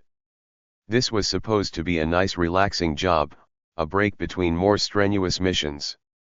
Instead, she'd run into Orochimaru, who had been trolling the forest for recruits, or more likely, considering what usually happened to the people he got his hands on, even his own students, test subjects for his experiments. Based on what the man had told her before he wandered off, he already had an unfortunate candidate in mind. She pitied the poor child, and hoped that he or she could manage to escape Orochimaru's clutches before something irreversible happened, such as the seal she had been given. She couldn't stop the Chunin exams, however, because they were all that were keeping Orochimaru entertained at the moment, and therefore keeping him from going on a killing spree and taking out anyone and everyone he came across. The genin in the forest were a small sacrifice when held up against the entire population of Konoha. After 2 days of searching following the debacle with the bitch from grass, Naruto found the perfect team to steal scrolls from. They had gotten both of their scrolls in the middle of the night, and instead of heading straight to the tower like they should have done, the idiots had settled down for a nap. Since they weren't from Konoha, he didn't feel the least bit of guilt over taking their scrolls. Fortunately for him and his team, Satoshi had taught him a thing or two about making off with things that didn't belong to him, and these guys weren't jounin, not by a long shot. The guy on watch had been half asleep, and neither of his teammates had woken up when he wandered through their camp taking the scrolls and setting a couple of traps to slow them down when they became aware that he'd done so and attempted pursuit. Idiots. After that, it was a straight shot to the tower, during which he took point in case of traps. There had been a great many blocking their way, but he had been able to navigate past them, going around the ones he couldn't disable. Shortly after dawn on the 3rd day of the 2nd phase of the summer Chunin exam, Team 7 arrived at the tower. As he stood before the teams of genin who had passed the 2nd phase of the exams, the Hokage shoved down his feelings of concern. Orochimaru had managed to infiltrate the exams, and they were forced to go on as if nothing had happened in order to keep Orochimaru from going on a rampage, and keep people from panicking until he actually did so, as the destruction they caused in their panic could be equal to or greater than any destruction Orochimaru may cause. While he personally wanted to stop what was happening, he knew that it would have to continue as if nothing were amiss. He gained a small measure of amusement from watching the shocked expressions of the genin who stood below him as he explained the true meaning and history of the exams in which they had decided to participate. Long ago, this would simply have been taken in stride. Now, however, after so many years of peace, he was in front of a generation that had never experienced the horrors of war, and therefore were shocked by the mere idea of it. When had he gotten so old? Standing below the Hokage and beside her teammates, Sakura felt her heart hammering in her chest as a set of unexpected preliminaries were being announced. Out of the 13 potentially passing teams, 7 had made it here intact. 2 others had made it here not so intact, and had been disqualified. 1 scroll had been destroyed by the woman who had also swallowed her own scroll, who had attacked her team on the first day. That meant that 4 scrolls and therefore 2 teams were still out there unaccounted for and unable to pass because they'd missed the deadline. Because of the unusually high number of passing teams, a set of preliminary matches were going to be held immediately in order to further whittle down the number of candidates before the third phase of the exams, which would be taking place in front of an audience of important dignitaries at some point in the near future. The proctor for this preliminary bout was asking if anyone wished to quit here and now, especially since there was an odd number of candidates. The answer as far as she was concerned was hell no. She hadn't gone this far and risked this much to back down now. While she stood firm knowing that she was close to her goal of becoming a medic and whatever may follow it, the older boy named Kabuto that she had met during the first phase quit at that point, making the group an even 20. That decision to quit had made it his failure record for the Chunin exam 7 for 7. Personally, she didn't understand why someone would go so far, and drop out when they were so close to their goal. Why even bother to enter in the first place if you were going to do something like that? Soon, attention was diverted from Kabuto's recent failure and towards the electronic board that would announce who was fighting who that had been revealed. Moments later, the first names appeared. Sasuke was first off the bat, and he would be facing the Sound Genin who had attacked Kabuto before the first test. Orochimaru watched in anticipation as the Uchiha boy made his way down into the indoor arena where he would be fighting one of his minions. Despite the fact that the boy had given such a disappointing showing in the forest, he had decided to stay and watch the preliminaries. He was giving his potential vessel one more chance to prove his strength.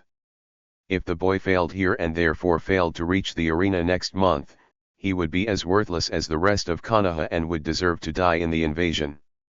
He would not run the chance of severely weakening himself by pouring himself into a fragile vessel. There was still a question of whether or not this one was truly as weak as he had appeared, however. He wasn't entirely certain if it had been cowardice or pragmatism that had led the Uchiha to hand over his scroll 5 days ago when he had gone against him in the forest. Today, he would be able to tell which it had been. While handing the scroll over was a cowardly act on the surface, it was also an act of pointless stupidity to throw one's life away fighting an opponent they couldn't defeat for little to no gain, especially when what you desired could come to you more easily if you were prepared to wait. If Uchiha Sasuke failed the preliminaries, he would prove his utter worthlessness and would die before he left the building. If he succeeded, he would watch the boy during the third phase of the exams and see how he compared to the strongest of his generation, especially the Jinchuriki. If Sasuke proved himself as strong as he thought him to be, he would take the boy then and there. If he didn't prove his strength to be superior, however, the last Uchiha would die, and good riddance. He'd never cared for the Uchiha anyways. They were overly proud and arrogant, content to rest on the laurels of bygone ancestors, and a rather treasonous lot to boot. The only thing he found even potentially useful about them were their eyes, which he had a clone stockpile of that he hadn't bothered using because he'd have to cover an implanted eye when not in use to prevent it from draining his chakra the way the Kakashi boy did. There were several other Keki eye Genkai he could take if the Uchiha proved to be an utter failure, but the Uchiha's eyes were the one that would put him much closer to his goal of learning every jutsu ever created. The eyes would be useless to him, however, if they were housed in a weak body, as that would weaken him as well. With the chakra drain involved when using Sharingan eyes that weren't one's own, he would much prefer taking the Uchiha boy as a vessel than taking his eyes from his corpse or using the ones he'd stockpiled when making Shimura Danzo's special arm, but he would implant them if left with no other alternatives.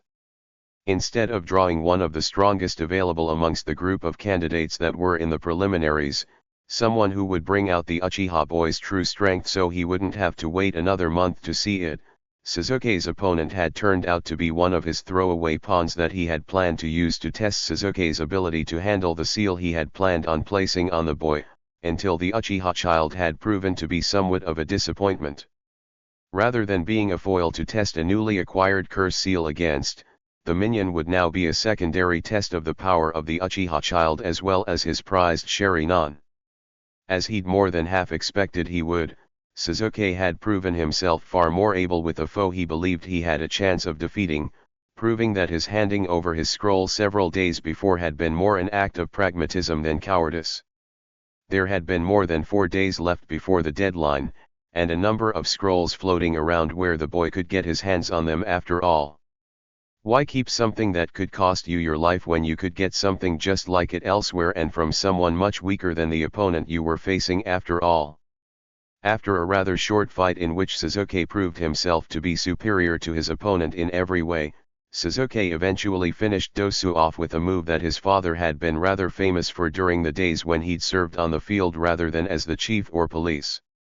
As he watched the trapped Dosu burn, he found himself eagerly anticipating Sasuke's next test, the one that would prove whether or not the boy truly was worthy of his time and attention.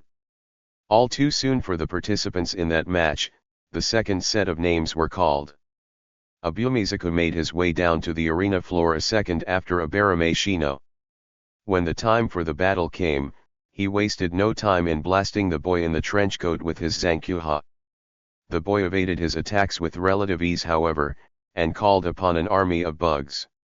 Growing frustrated with his lack of success, he then tried to blast both the boy and the bugs only to have his arms ripped apart from the inside. He lay on the ground in unbearable agony knowing that he'd failed both Lord Orochimaru and himself. His technique had backfired on him, ripping his arms open to relieve the pressure because his opponent had crammed the openings in his palms full of bugs. Once again he had been overconfident and tried to fly too high, and once again he had failed. He had failed himself, and Lord Orochimaru who had taken him off the streets and had made him strong so he would never again have to stoop so low as to risk his life in order to steal a crust of bread in order to survive.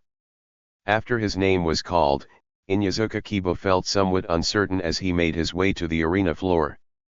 While he had always been able to defeat Naruto rather easily back at the academy, that had been over 2.5 years ago and Naruto had changed a great deal since then. The loud-mouthed prankster who couldn't be serious if he tried that he knew and skipped classes with long ago looked very serious at the moment. Instead of bouncing with excitement or trembling with fear like he would have been doing when they were in the academy together, he was almost completely still as they stood in front of the proctor and waited for their fight to start. He opened the fight with one of his better moves, a move that would have knocked the old Naruto out for days, in order to test the boy. Instead of standing there and taking the blow as he would have done back then, Naruto managed to dodge. At the very least, the Uzumaki's speed had improved to some degree since the academy. Deciding to try a different tack, he threw a couple of smoke bombs at Naruto in order to cover his attacks. Then, he and Akamaru launched themselves into the fight. Despite the disorienting smoke, they soon found themselves launched out of it again, heading in different directions with an explosive tag attached to each of them. Fortunately, the boy had placed a tag with a slightly longer timer on Akamaru, allowing him to save the dog from serious injuries, which had apparently been his plan all along, since Naruto went on the offensive while he was distracted with rescuing Akamaru. Before he knew it, he was on the ground and in pain, and Akamaru was on the ground on the other side of the arena. In a rare desperate move, he pulled out a pair of food pills. If he wanted any chance of passing, there was nothing left to do but pull out his best attack. And to think, he was going to have to use the Gatsuga against the boy who had been touted as the absolute last of the class for a few years before he somehow managed to graduate the academy 2 years early, the boy he used to be able to easily pound into the dirt whenever he wanted to. After taking one of the pills, he tossed the other to Akamaru but, Naruto caught it before it could reach the dog, and crushed it underfoot. Throwing another to replace the one that had been destroyed would be pointless, since Naruto would just catch and destroy that one as well. With the way things were going, he would have to hope Akamaru was able to distract Naruto while he did the Tsuga instead. Preparing for his solo attack, he threw another 2 smoke bombs to disorient his opponent, and Akamaru launched himself into the smoke cloud.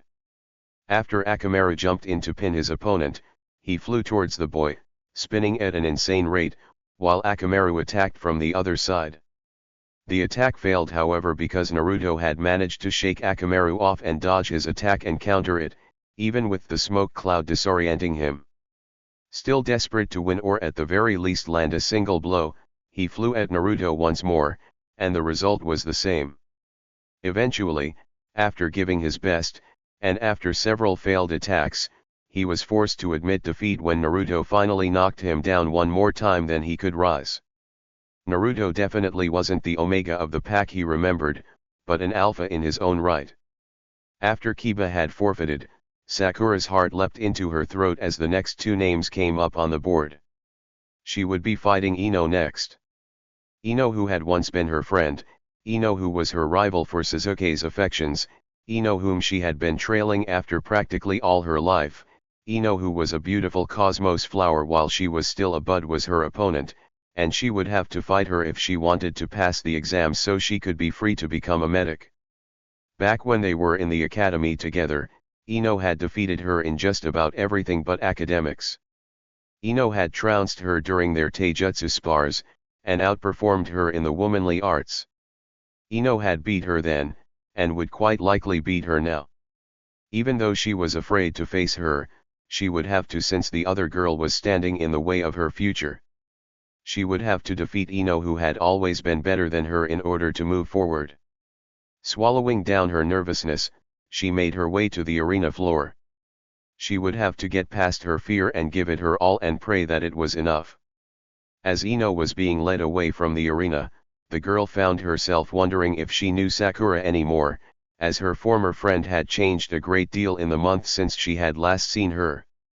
Someone had apparently replaced the somewhat insecure girl she had known with a competent kunoichi while she hadn't been looking.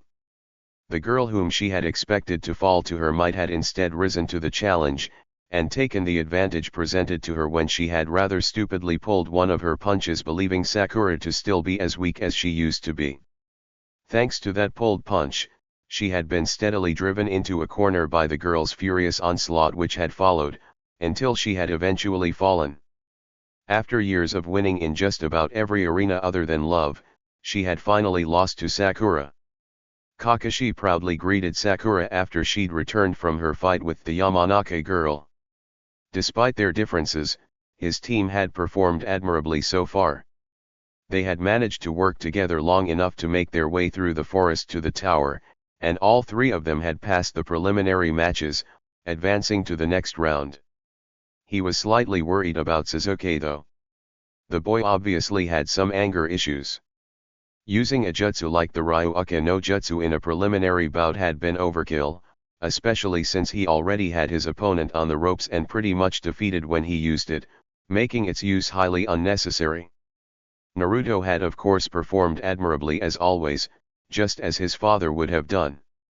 The boy had used excellent strategies to take out the Inuzuka's greatest advantages and carry the day. He would not have expected any less of Minato-sensei's son. In her recent battle, Sakura had somehow managed to surprise him as well. The girl had grown greatly over the last couple of months. The student he had thought the weakest and least likely to succeed had managed to defeat the daughter of the head of the Yamanaka family. Not only had she managed to defeat the girl, she had defeated her soundly. He probably wasn't going to forget that rather vicious bit of hair pulling she had engaged in order to win any time soon though. Fortunately for Sakura, Naruto had convinced her to pin her hair up and cover it for the exams. Only 4 bouts into the preliminaries, and he could already brag that his entire team had passed into the finals. Not bad. It would be even better if Guy's team didn't pass though. He'd be able to hold it over the man's head for years if that happened. As soon as Sakura and Ino cleared out of the arena, the names for the 5th fight in the preliminaries were called and Kankuro and Akatsuki made their way down to the arena.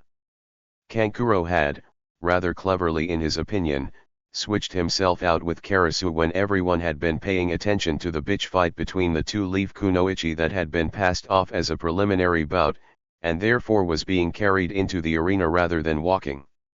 Soon, Yoroi and Karasu were standing in front of the proctor who was refereeing the preliminaries waiting for their fight to start. The moment the signal was given, both Karasu and Yoroi burst into motion. Yoroi grabbed the only bit on Karasu that would have been exposed skin on Kankuro, his face. Despite his facial covering that masked all expression, the man somehow managed to look completely stunned when absolutely nothing happened after he'd grabbed Kankuro's face. Whatever the man had planned to do had apparently required physical contact with the real Kankuro in order for him to pull it off. Following Yorowi's failure, Karasu went on the offensive, and beat Yorowi to a pulp at Kankuro's direction. Kankuro found the fight to be easy, and was amused by the fact that he'd never once been forced to show himself throughout the entire bout. Apparently his opponent had been a one-trick pony, and he'd somehow neutralized that trick without even trying. As soon as the proctor announced his victory, he swapped places with Karasu, and made his way back to Baki-sensei and his siblings.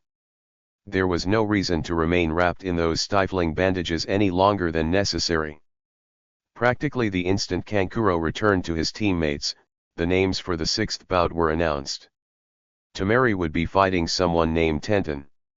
As she made her way down to the arena and proctor who would start the match, Tamari sized her opponent up.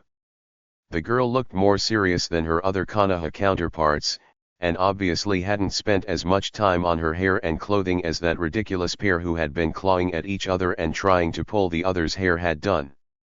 Good, this might actually be a real match, rather than a bitch fight like the one that had taken place between the two other Leaf Kunoichi. In the opening moves of their fight, her opponent showed herself to be something of a budding weapons specialist when she went on the offensive. It was such a pity that she had to come up against a wind mistress considering. Unlike just about every other girl in Konoha that she'd encountered during her stay, the girl actually seemed to take her position as a kunoichi seriously. She would rather have seen her in the final phase of the exams than that pink-haired harridan who spent a good minute pulling that blonde's hair. When the girl realized that her initial moves had failed and that she would need to step up her game, she released 3 storage scrolls worth of weapons, and did something with ninja wire that undoubtedly would have caught Kankuro's interest as a puppet master before the bout was over, but eventually the fight ended in her favor as she blew the last of the weapons away and caught the girl in a Kama Itaki no Jutsu, which was rather aptly named after the sickle weasel which floated through the wind, slicing anyone it encountered with its razor-sharp claws according to legend. After catching the wounded girl on her fan, she flicked her aside and one of the boys on her team jumped down and caught her before she hit the ground. After the boy had caught his teammate, she talked a bit of trash with the boy she could be battling in a month, and left the arena. While she had a little more respect for her opponent than she did the 2 other kunoichi she had seen battle, she still found the Leaf kunoichi to be weak compared to her. She had hoped for a greater challenge than the one she had gotten, only to have those hopes dashed. Considering the apparent strength of the Leaf's forces, when it came time for the invasion, Konoha was going to be toast. As soon as Tenten's weapons were all cleared from the arena floor, the names for the 7th bout were selected and announced. Lee wasn't sure if he should be happy or disappointed that he had been selected to fight Akimichi Chuji. While the Akimichi were powerhouses when it came to taijutsu, the heavy boy was both slower and less experienced than him, thus the disappointment.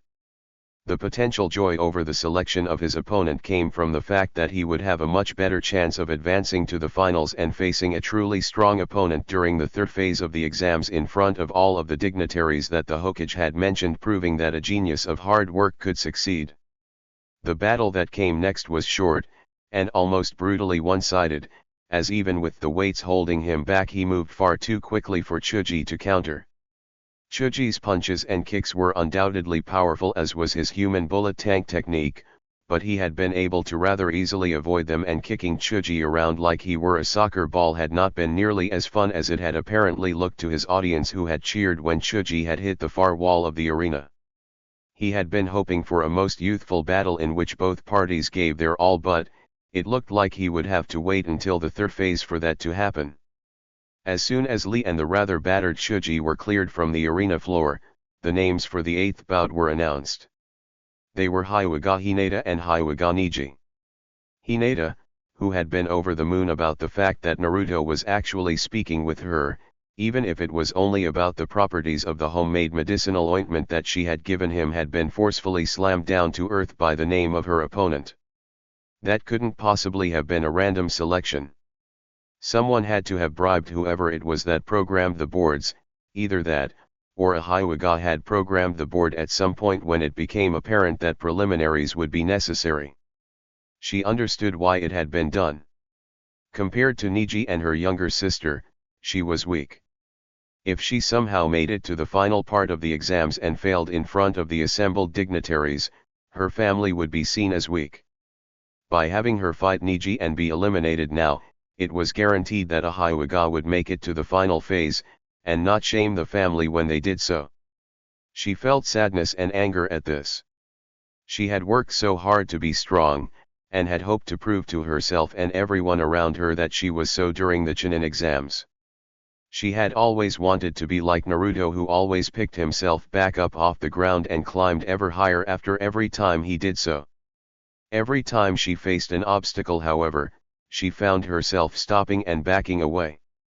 This time didn't appear to be an exception, as while Niji kept telling her that she was a failure and always would be a failure, she found herself drawing in on herself, trying to protect herself from his words. Suddenly, as she was about to give up, a voice that never failed to cause her heart to skip a beat called out, "Come on Hinata, don't give up now, I know for a fact that you're much better than this." Naruto believed in her. Naruto believed in her. She couldn't give up now, she had to prove to both herself and everyone else that she was as strong as Naruto believed her to be. Emboldened by the words of the boy she admired, she moved to strike. Niji provided no openings, no matter what she did, however. Eventually, after what seemed like forever, her eyes found one. She scored a hit. She scored a hit against Niji. She could do this. She couldn't do this. Niji proved too strong, and too fast. He closed all of the tenketsu on her arms, disabling her Juken strikes. All she could do now was try to block him. She couldn't block him forever, and the pain in her chest from one of his earlier strikes grew to be too much. She collapsed, and nearly lost consciousness. As the proctor announced her defeat, and the Jounin moved in to save her from Niji's next attack, she struggled to rise. She wouldn't stay down. She wouldn't stay down. She would get up like Naruto. She stood, and then she fell. Naruto clutched the railing in shock. If he had known that this would happen, he would not have called out any encouragement, despite the fact that he'd promised Hinata that he'd be rooting for her as she'd left for the arena floor. He had seen Hinata faltering, and decided then would be a good time to cheer her up a bit, especially since he now considered her to be something of a friend now that he'd actually talked to her. After he'd loudly cheered her on, Hinata had fought instead of forfeiting like she had looked like she had been about to do. She had fought bravely, and now, because she had fought, she could die. Niji, however, had not needed to be so brutal. He had not needed to put Hinata down so much, and he had not needed to attack her so viciously, especially considering the fact that Hinata was both family and a comrade to the Hyuga boy. Hinata was his friend, and as soon as he got a chance to do so, he was going to show Niji exactly what he did to people who harmed his friends. If Hinata's teammates didn't take him out back and show him what they did to people who hurt their teammate first, that is.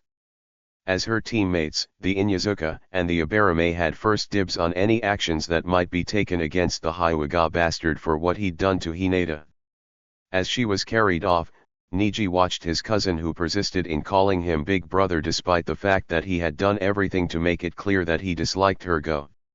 She had proven herself a loser as fate had decreed her to be, but as he looked back on the fight, he remembered the moment that her eyes had changed, and how there had been steel in her spine if only for a little while. In that moment, she had seemed strong and fierce, and traces of that fierceness had remained in the moments afterward when she refused to quit even though it was obvious from the beginning that she had lost, and in the moment she rose despite the fact that she should have stayed down.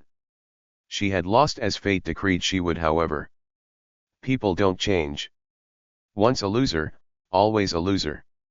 There were no exceptions. As soon as Niji walked away confident in his understanding of how the world worked, the 9th match was called, and it was Nara Shikamaru and Tsukakin who would be fighting in this bout. Shikamaru wouldn't have bothered, except that it would be more troublesome for him if he backed out now, since he had failed to back out when he'd been given the chance to do so. If he just stayed up here now, he'd be hearing about it from his peers, his teammates, his mother, and Asuma-sensei for years.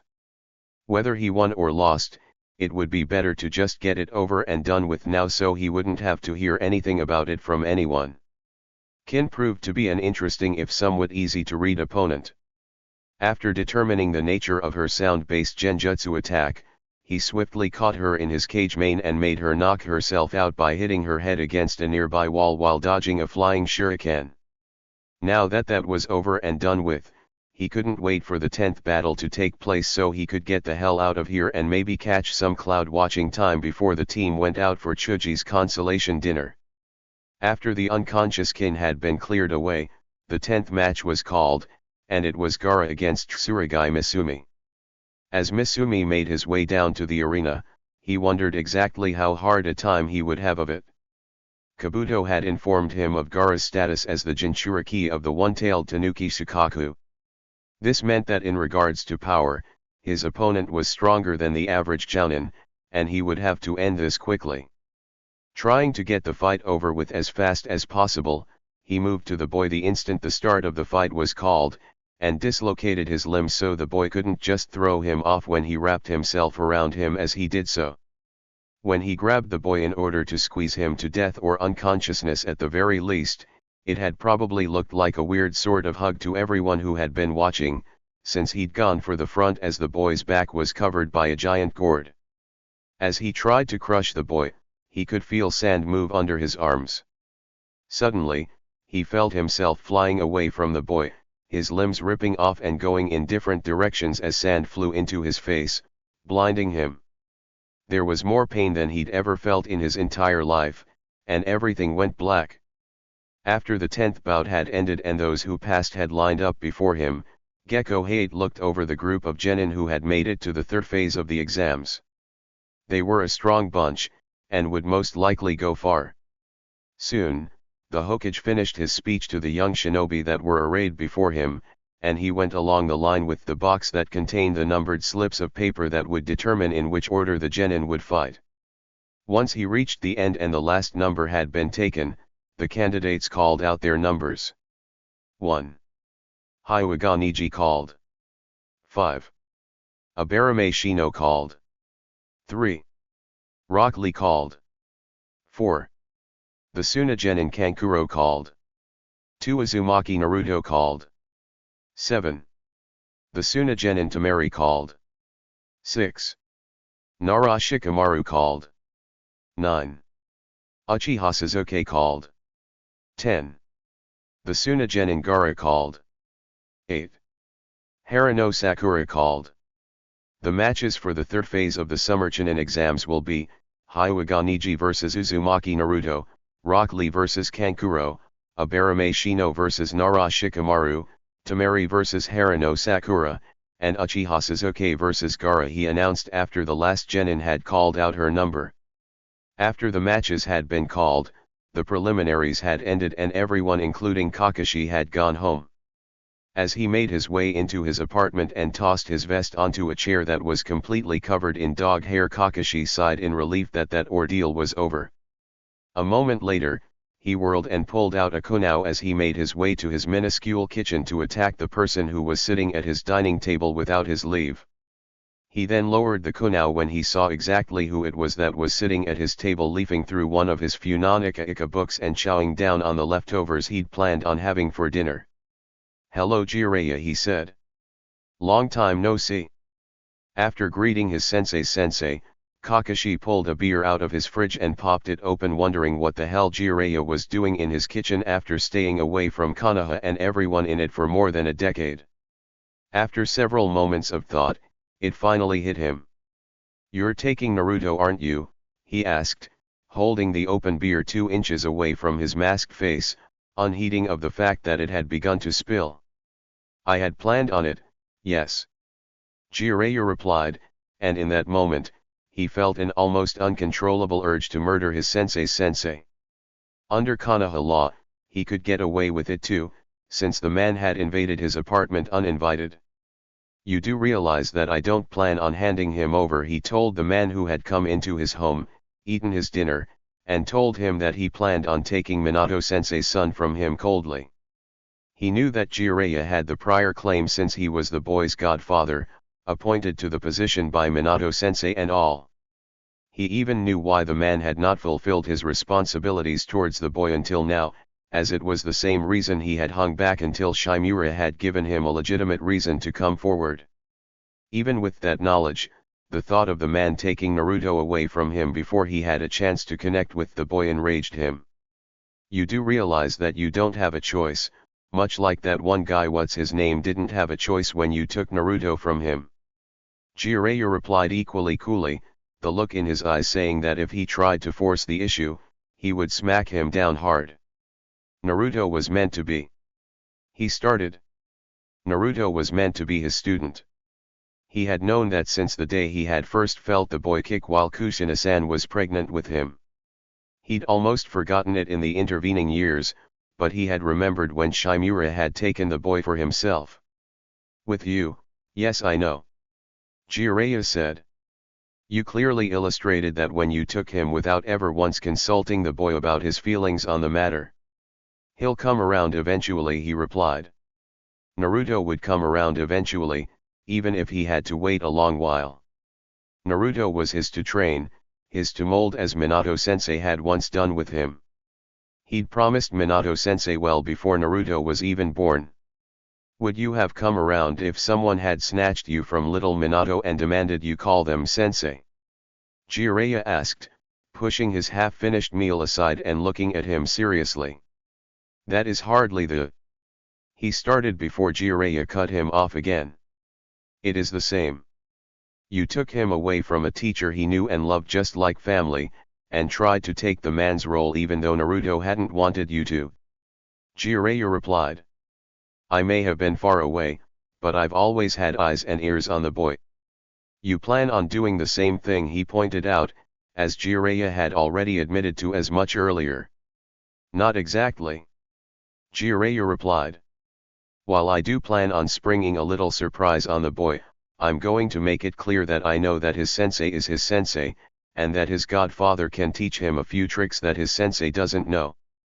If he tries to shove me off and tell me to go to hell, I'll back off him a bit and give him a little time and space.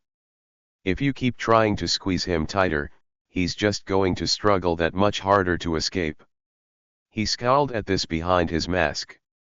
Jiraiya always knew how to make him feel like a kid, and he felt very much like one later, after he'd chucked his half-full beer at the man and yelled at him to get out. It figured. Everyone else had been taken from him, so why not Naruto? The morning after the preliminaries, Naruto arrived at Team 7's meeting point as Kakashi had ordered in the missive that Pakun had arrived with earlier that morning. Sakura and then Sasuke showed up about a minute later coming from two different directions, indicating that Sakura hadn't gone through her usual morning stalking routine that morning. Kakashi showed up 2 hours late as usual. The fact that the man looked hungover was not normal, however. Before Kakashi could say a word, however, Konohamaru's tutor bounded onto the scene. Sorry I'm late, the man whose name he thought might be Ebisu said.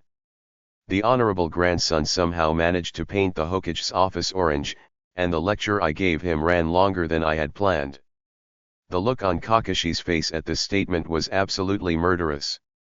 The reason why I called you here today, Kakashi said once Ebisu had settled himself well away from the man who was quite possibly going to be having words with him later, is because I have had to arrange alternate instruction, since I cannot train all three of you for the third phase of the exams.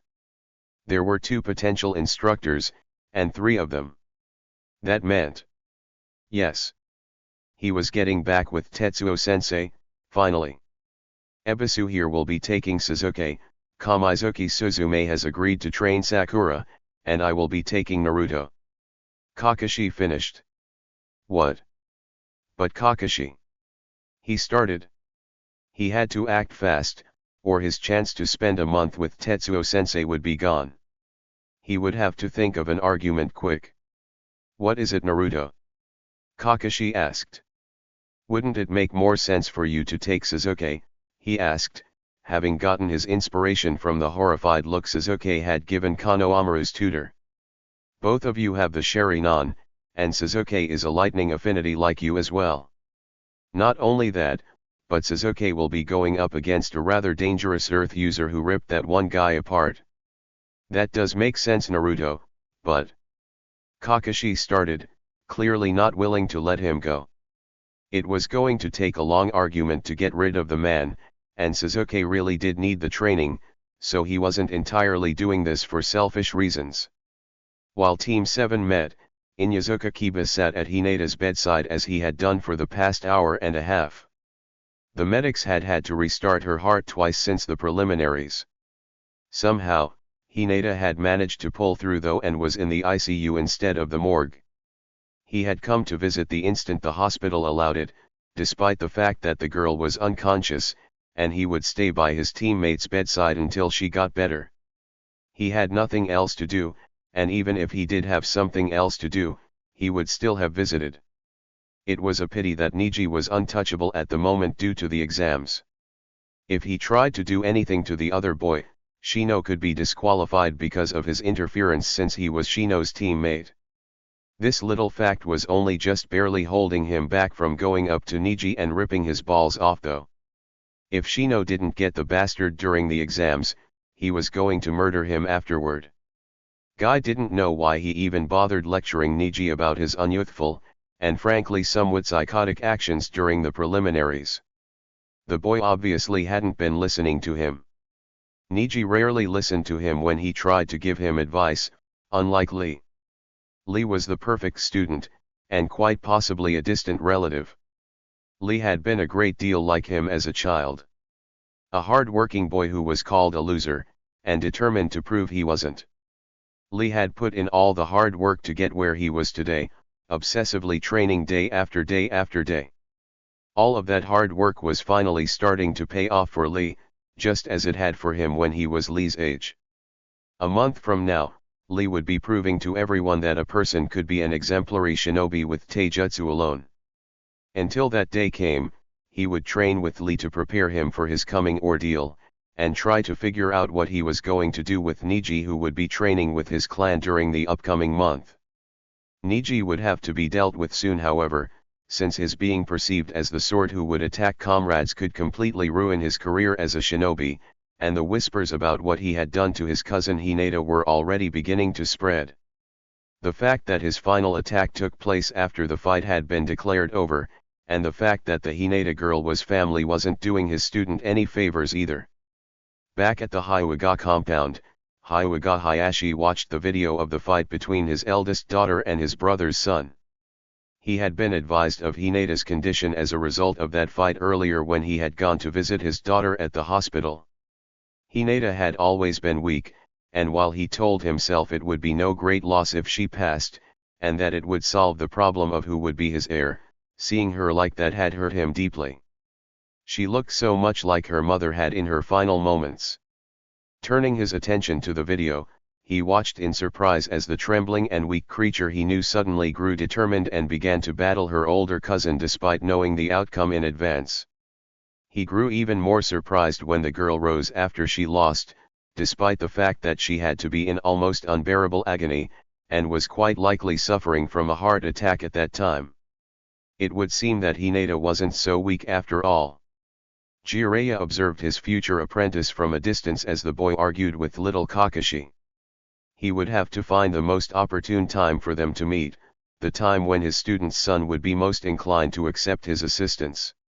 He couldn't just outright introduce himself as the boy's godfather, as that would raise some questions that he couldn't answer right now thanks to a set of orders he'd received from his sensei long ago. The fact that the boy knew a little bit about his mother might help answer some of those questions though, as he had become the child's godfather with his mother's consent. Hiruzen sensei had sent him periodic updates on the boy while he'd been away from the village, so he knew much of what had been going on in the child's life over the years. He had also managed to send 1 or 2 presents to the child that he was certain couldn't be tracked back to him over the years as well. Now, once he found the opportune moment, he was going to be directly interacting with Naruto for the first time since he had been a newborn. As she left with Ebisu, Sakura honestly didn't know how the hell Naruto did it. Now, instead of one trainer for the third phase of the exams, she now had three. Suzume, who had been working with her for the past couple of months, an elite tutor named Ebisu who had owed Kakashi a favor, and possibly Kurane, who apparently would be having some free time on her hands if what Ebisu said when he mentioned the possibility of calling her in was true. What had happened was that Naruto had somehow managed to talk Kakashi into taking Sasuke as his student, and somehow managed to fast-talk Ebisu into taking her on at some point during the argument as well. The next thing she knew was that Ebisu had taken her off to evaluate her skills, and had mentioned bringing in an acquaintance of his on occasion to possibly tutor her in genjutsu since she had almost perfect chakra control. All of these people who had arranged for her training and had been willing to train her obviously thought that she would succeed, otherwise they would not have decided to spend time working with her. She would have to do so in order to make sure that their time wasn't wasted. Despite the pressure this added, she would not let them down. Sasuke growled as he packed enough supplies for a month-long trip after returning home from his team meeting. Kakashi was going to be taking him out for special training, but he was only doing it because that boy hadn't wanted the man to be training him. He remembered the look of panic on that boy's face when he started arguing for Kakashi to take him instead. As far as Kakashi was concerned, he was something to be thrown aside, and that boy was the real prize.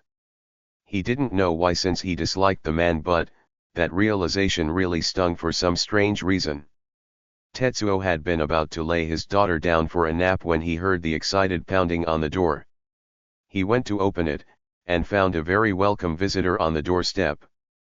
"Hello Tetsuo-sensei," Naruto said, grinning from ear to ear. It had been nearing dinner time on the third day since Naruto had resumed his training with Tetsuo-sensei. They had gone down to the small nearby hot spring village to pick up his Mrs. Shimure, who had needed a day off, when Tetsuo-sensei had noticed something that had seemed to be out of the ordinary. "There's something I haven't seen since I was a kid. Brings back memories," Tetsuo-sensei muttered as he looked at whatever it was that had caught his attention. Turning to look in the direction in which his sensei was focused, he saw a white-haired pervert peeping into the women's side of the baths. Something about this stirred a vague memory, something about the people on his to-prank list. As he watched, Tetsuo-sensei turned and walked over to the man with a mischievous grin on his face. "Oi! Jiraiya!" Tetsuo-sensei called out loudly once he was less than 5 feet from the man. The white-haired pervert who'd been peering through a hole in the fence whirled around quick as lightning and knocked Tetsuo-sensei to the ground, knocking him out cold. Oh wait, he didn't. Tetsuo-sensei didn't stiffen up like that when he was really unconscious. Oh goody, they were going to be pulling a con similar to the one that the team had once pulled in River Country after Satoshi lost their traveling funds, except this time it hadn't been him who had thrown himself under the horse, or been attacked rather. "Oh my god! Tetsuo-sensei," he yelled, running over to his fallen sensei. "Tetsuo-sensei, are you alright?" The expression on the white-haired pervert's face at this point was, "Oh shit, what have I done?" Perfect. Hook, line, and sinker. "He's still unconscious," he yelled while Tetsuo-sensei continued to play dead. "You might have given him brain damage. I'm going to go and report this as soon as I find a medic." Based on the pervert's panicked expression, he could confidently say that he'd just reeled him in. Should he actually go to the authorities that dealt with shinobi on shinobi crimes, the white-haired pervert would be found to be in the wrong, since there was a witness who could truthfully say for a fact that the white-haired pervert had been the first to attack. Had Tetsuo-sensei attacked him, then there would have been no issue. But, since it would be 2-on-1 to say that the white-haired pervert had attacked Tetsuo-sensei just for saying hello, well, add in the possibility of a female mediator and the fact that the pervert had been occupied with peeping on the women's baths at the time of the attack, and the man was screwed. There would be a fine and a mark on the man's record at the very least. At worst, he could receive jail time and dismissal from the ranks if he was still active. "Please don't," the man who knew he was screwed pleaded. "I'll give you anything." Based on the pervert's actions, he was quite likely one black mark away from dismissal from the ranks or one charge away from serving several years of hard time, which was rather fortunate for him. Now, it was time for the most critical part of the con. If he didn't get this right, he just wasted the time of all three of them. Satoshi was a much better actor than him though, and would have had a much better chance of pulling this off. He was going to have to try though, and hope the mark never caught on. He did his best to look as if he'd completely rejected the offer, got up, leaving Tetsuo-sensei's side, and started walking away. As he moved, he started looking as if he were generously considering the offer. He then heaved a sigh. "I really shouldn't be doing this, but, what have you got on you?" he said. This was the part that would make or break the con.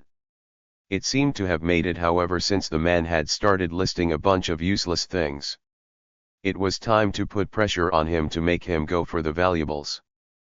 "Please hurry, I need to get a medic for Tetsuo-sensei," he said, trying to sound worried about his sensei's condition despite the fact that he was standing here shaking the white-haired pervert down instead of getting a medic like he should be doing. The man listed the amount of money he had on him, his checkbook, and a toad summoning contract. Bingo! Summoning contracts were extremely rare, and carefully guarded by the shinobi who managed to acquire them. Usually the guardians of said contracts only let students that they'd been training for years and trusted implicitly sign them. "About that summoning contract," he said. The man was apparently still rather desperate not to be arrested. "You want to sign the contract?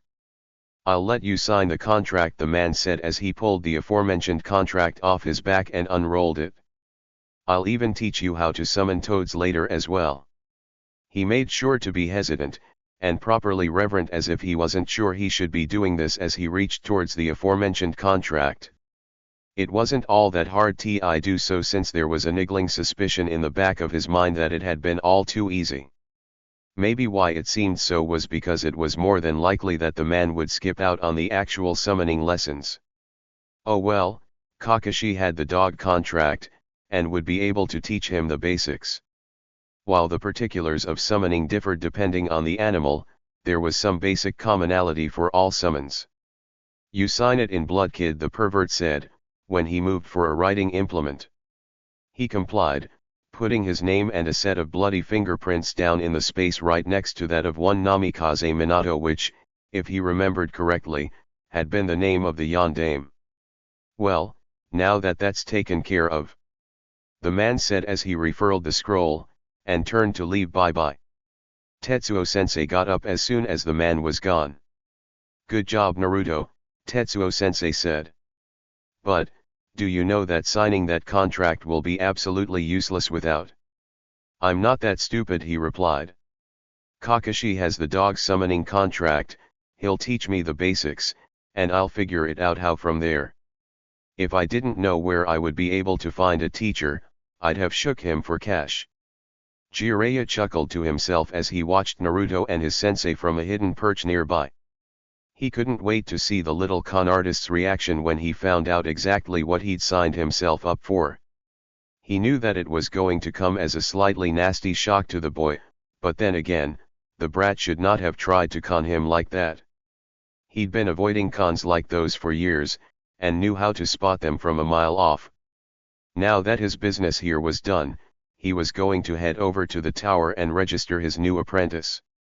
The boy would be his for 5 years, but unlike Kakashi, who had tried to keep a stranglehold on him, he knew to give the child space and allow him to visit with his sensei. While many would have called him irresponsible for not raising his godson as he had agreed to do should something happen to little Minato and his wife, leaving little Naruto behind had been one of the most responsible and heart-wrenching choices he had ever made. Jiraiya protectively cradled the small bundle close to his chest. This had not been what he had in mind when he'd been named godfather to the child who had been named after a character in his book months earlier, but he was willing. He knew how to feed a baby and change diapers thanks to numerous D-rank missions that had been taken in his youth, and was confident that he could still do so even though it had been more than 2 decades since he had last done so. Even though he had wanted to be the cool uncle who showed up on occasion and spoiled the kid rotten, he was willing to drop everything to be Naruto's parent. "Think about this, Jiraiya," his sensei said. "I'd gladly let you raise Minato's son if it were safe, but people are going to see that you have a blonde-haired blue-eyed child with you, put the facts together, and come after the child if he is with you. You can't always be there to protect him, and it would only take just once for something tragic to happen. It would be better for him if nobody knew exactly whose child he was, and I've taken steps to make it far more difficult for them to find out." "I could dye his hair," he said. "Even the temporary hair dyes we use are harmful to babies," his sensei replied. "Would you really risk the boy's health and safety because of your own selfishness?" He knew his sensei was being logical, but his heart didn't want to accept what the man was saying. It was too painful. He'd lost so much, and now he would lose Naruto too. Coming back to train Naruto was the least he could do for the boy he'd unwillingly left behind long ago. While he would have to work around the fact that Naruto had a sensei he cared for and wasn't about to give up and wasn't about to be given up by again, and the fact that Kakashi was clinging to the boy like a limpet that refused to be pried off, he would find a way to make it work. He had to in order to make it up to the boy for being gone so long. Instead of going home for the day as he'd been about to do when Jiraiya had turned up in his office, Third Hokage looked over the application his student had handed him. While he was tempted to say no, there was the fact that Naruto was no longer a small child, and could now look after himself as well. Naruto had proven himself capable of going up against an A-ranked missing nin in the recent past, so that reduced the number of potential dangers to the boy quite a bit from the time he was a baby. Jiraiya had even found a reasonable and somewhat logical explanation for why he was taking Naruto as his apprentice that had nothing whatsoever to do with who Naruto's father was, so if anyone looked, they wouldn't get their answer from the application. He would have liked to allow his student to have taken Naruto in as a baby, but he had known that it wouldn't have been feasible considering Jiraiya had been running the intelligence network that was keeping tabs on Orochimaru, and the fact that the man had been Namikaze's sensei had been a well-known fact. If anyone had seen a blonde child with him, suspicions would have immediately been raised, and any number of children would have tried to kill the child just in case. Now, Naruto was old enough to be able to look after himself, and people probably wouldn't immediately associate him with his father other than to note a vague resemblance, as besides coloring, the boy took after his mother's side of the family very strongly. Smiling, he added his signature and stamp of approval to the form. Naruto would be able to learn a great deal from young Jiraiya, as the two had been very much alike when they had first started out in their lives, so Jiraiya was probably the one teacher who could best understand him. After weaseling his signature onto the toad summoning scroll, retrieving Mrs. Shimura with Tetsuo-sensei, and going with them when they picked up the baby from her mother's, Naruto stopped by the hospital to visit Hinata on his way home. She was still unconscious when he arrived. Kiba was sitting by her bed, and Akamaru was curled up next to her whining slightly. He felt guilty as he gazed upon the tableau they made. This was his fault. If he hadn't encouraged her to fight a much stronger opponent, she would have simply curled up on herself, and bowed out unharmed except for her pride.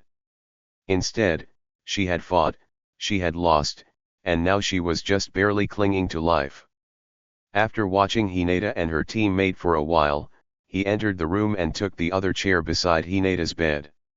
He half expected Kiba to growl and chase him out for what he had done to his teammate when he did, but he didn't do so. Instead, the other boy moved to give him more room. "Hey Hinata," he said, as he picked up the hand that Kiba had apparently set on Akamaru. "You won't believe the day I had." As the unresponsive girl lay there, he told her the story of how he and Tetsuo-sensei had tricked some white-haired pervert into allowing him to sign his summoning scroll, even though he was pretty sure that she couldn't hear him. It had been his fault that she had gotten hurt, and he would be there for her until she got better, and do whatever it took to make it up to her when she did.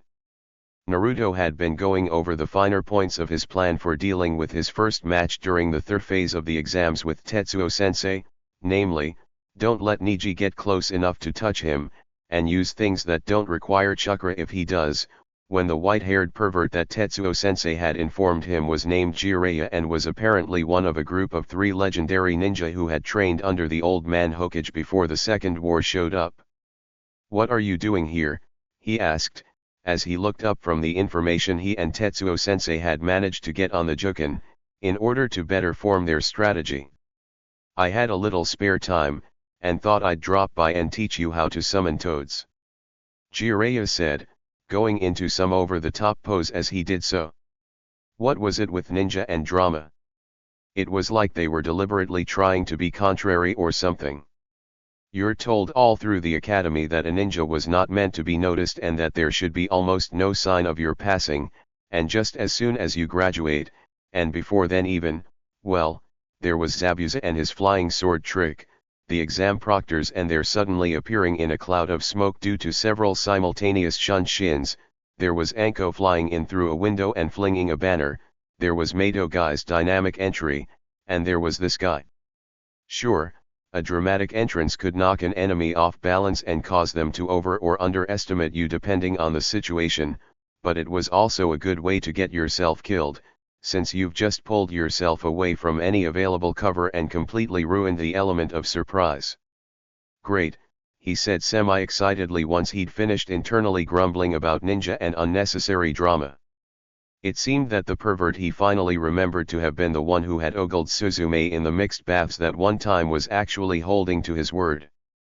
That didn't mean that he wasn't going to prank him for upsetting Suzume though. He'd be taking care of that just as soon as the man finished teaching him how to summon toads. Toad summoning would actually be useful for his fight during the third phase of the exams, as he could use the creatures as some sort of distraction while he set his traps and goaded the Hyuga bastard into them. Niji would probably shit himself if he found himself facing a monster toad the size of the one that the Yondaime had ridden into battle against the Kuwabai.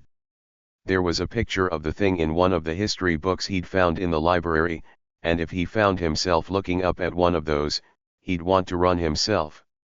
Since he wasn't the Yondaime, chances were that he'd only manage get some sort of medium-sized toad however, but a few of those would be rather useful. For the next few hours, while Tetsuo-sensei stood aside and watched, the pervert went over the basics of toad summoning. Several miles away from Naruto and his toad summoning lesson, Sasuke growled at his teacher. It was the closest he had come to speaking to the man over the last 4 days. That day, like every other day, the man had woken him up at an insanely early hour, ran him through a training routine from hell, and yet he expected more out of him. "You know, that attitude problem of yours is the reason you didn't graduate early like Naruto did," Kakashi said, casually leaning against a tree with his nose buried in his perverted book as he had been doing for the last hour. "What?" he yelled, stunned by Kakashi's little revelation.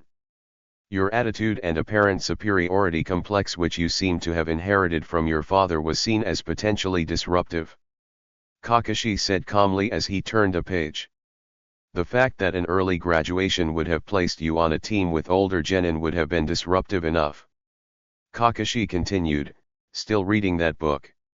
"The addition of your rather atrocious attitude would almost certainly have sparked a number of power struggles within your team as the older genin tried to maintain a dominant position, which would have resulted in a great deal of infighting, which would have had catastrophic effects on any mission such a team would be assigned to, as has happened with similar teams before.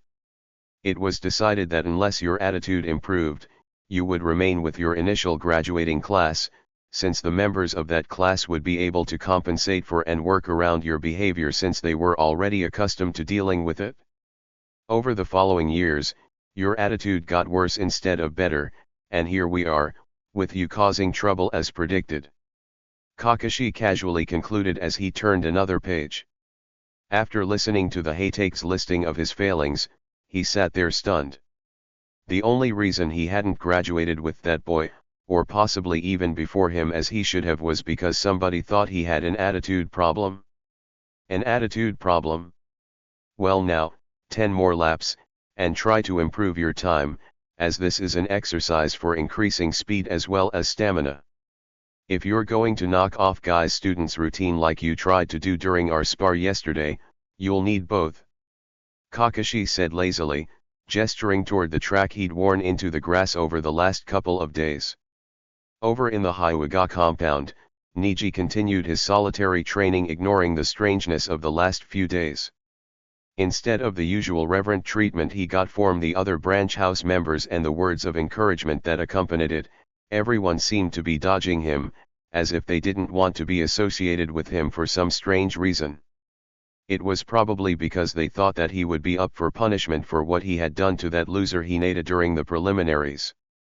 While there was an awful lot of bad blood between the main and branch houses, there was no outright conflict besides the occasional argument. The reason for this was simple: the main house held the lives of all of the branch house members in their hands. As children, each branch house member was marked with a seal which could seriously hurt or even kill them when activated by a member of the main house. He'd learned about the pain the hard way early on when his uncle had activated his seal for merely looking at Hinata the wrong way several years ago. It still felt strange, however, to receive fearful glances from his branch house relatives as his family skirted him in the halls instead of approaching him and asking him how he was doing or how his training was going, or providing words of encouragement in regards to his future performance in the third phase of the exams. Oh well, such was fate, and if it was his fate to be shunned, then so be it. Gaara smiled faintly when the man named Tuka welcomed him with a smile and handed him his usual. Over the last couple of weeks, he'd apparently become a regular enough customer that the man already remembered his preferred order the instant he saw him. As always, the food wasn't the best, but the company was to die for. When he was halfway finished with his meal, a brown-haired Chunin with a scar across his nose sat down next to him. After giving him the usual initial once-over that he got from all shinobi who weren't native to Suna, the man simply went on with his life without showing any fear beyond the small amount of caution one gives a foreign stranger. It was unusual to him since the expressions he got at home were of varying degrees of terror, and the ones he got when he encountered foreign shinobi during a mission usually swiftly morphed into the same. He wasn't used to it being otherwise, and he didn't like the feeling of being ignored like this, the feeling that his existence didn't matter one way or another to the person who was sitting next to him.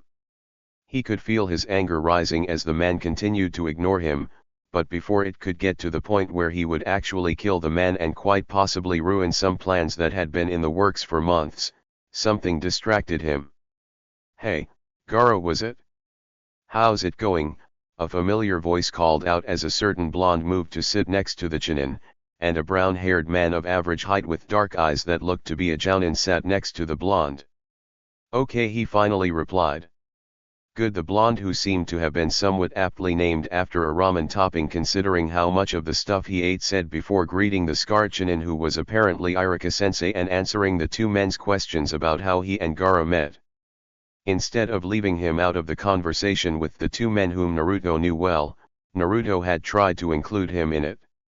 As he sat there eating, he wasn't being ignored as he almost had been before Naruto had arrived, and he wasn't being looked at with a challenging expression the way many had looked at him before they realized his true strength, or with the expressions of abject terror that his fellow villagers usually bore when they encountered him. Instead, he was being treated as an acquaintance, and it was odd, and he wasn't exactly sure how he felt about it. After several hours of training, Sakura flopped to the ground gasping for breath. She had known all of the basics from the academy, and thought she was good, but Ebisu was on a whole nother level. This man had taken the academy basics and turned them into an art. Not only that, but the man had a bunch of other tricks up his sleeve she'd never even imagined, and he intended on teaching her a number of them over the coming month. She could see why the man was considered to be an elite tutor, and she felt honored to be learning from him. "We'll work on that genjutsu exercise Kurane-san demonstrated yesterday," the man said after she had rested a while and gotten her breath back. "Yes, Ebisu-sensei," Sakura said, standing despite the fact that she was exhausted. She was going to do everything in her power to prove to the man that she wasn't wasting the time he had devoted to her when he could be doing other more important things. She was going to grow stronger, and pass the third phase of the exams, and show all of the people who had taken the time to teach her that their time hadn't been wasted. Over on one of the training grounds, Lee kicked his practice stump for the 600th time. He was training harder than usual for the third phase in the exams. He was going to be up against a puppet user during the first match, which meant that he was practically going to get 2 opponents instead of 1 right off the bat. And, if he defeated the puppet user, he would get a chance to fight Niji and show everyone what a genius of hard work could do against a true genius during the second round. He would have to train really hard in order to be his best for that day. Fortunately, since Niji had wandered off to train on his own somewhere, Guy-sensei was there to help him every step of the way. "Good work, Lee," Guy-sensei said as he continued his warm-up, shifting to his other leg. "Thanks, Guy-sensei," he replied as he started counting kicks for his left leg. He didn't know what he would have done if Guy-sensei hadn't been there for him since before he'd graduated the academy. Probably dropped out of the ninja program altogether, believing that his academy nickname of hot-blooded loser was accurate and gone on to have a mediocre career in the food service industry. Fortunately, he'd never had to find out, however, since Guy-sensei was there for him, and would always be there for him the way he was now, smiling and encouraging him as he worked his way to new heights despite the pain. In the hospital, Hinata winced at the pain she felt as she awoke. As she came to, she could feel something warm, fuzzy, and breathing under one of her hands. She was pretty sure that it was Akamaru, since she knew from experience that the dog had a pretty unique coat texture that was not quite coarse or soft. She had learned this when Kiba had allowed her to brush the dog on a few special occasions after they had become teammates. Considering how protective Kiba had been of Akamaru at the academy, that had been quite the sign of trust.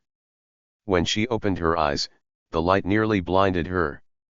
Eventually though, her eyes managed to adjust to the relatively dim hospital illumination. The first thing she noticed when she'd finally adapted to the light that she'd been without for so long while she had been unconscious was the bouquet on the nightstand. Apparently, someone had given her flowers. She had a difficult time trying to translate the meaning behind the bouquet until she realized that the flowers had been selected for color instead of meaning, since the predominant color was orange despite the rather unpleasant meanings of some of the flowers. The second thing she noticed was that the person she'd sensed was sitting by her bed wasn't Kiba as she'd expected since she was petting his dog, it was her father. After realizing that her father was sitting at her bedside, she briefly wondered what he was doing there, before realizing that it was more than likely because he wanted to chastise her for being weak and failing to defeat Niji Aizen once again. "I am sorry, father," she said once she found her voice. She knew that the apology wasn't enough though. It would never be enough, just as she would never be good enough no matter how hard she tried because she would always fail. "There is nothing to apologize for, Hinata," her father said, before patting her on the head in a way she vaguely remembered from when she was very little, and leaving the room. Had that really happened? It couldn't have, could it? She must still be dreaming.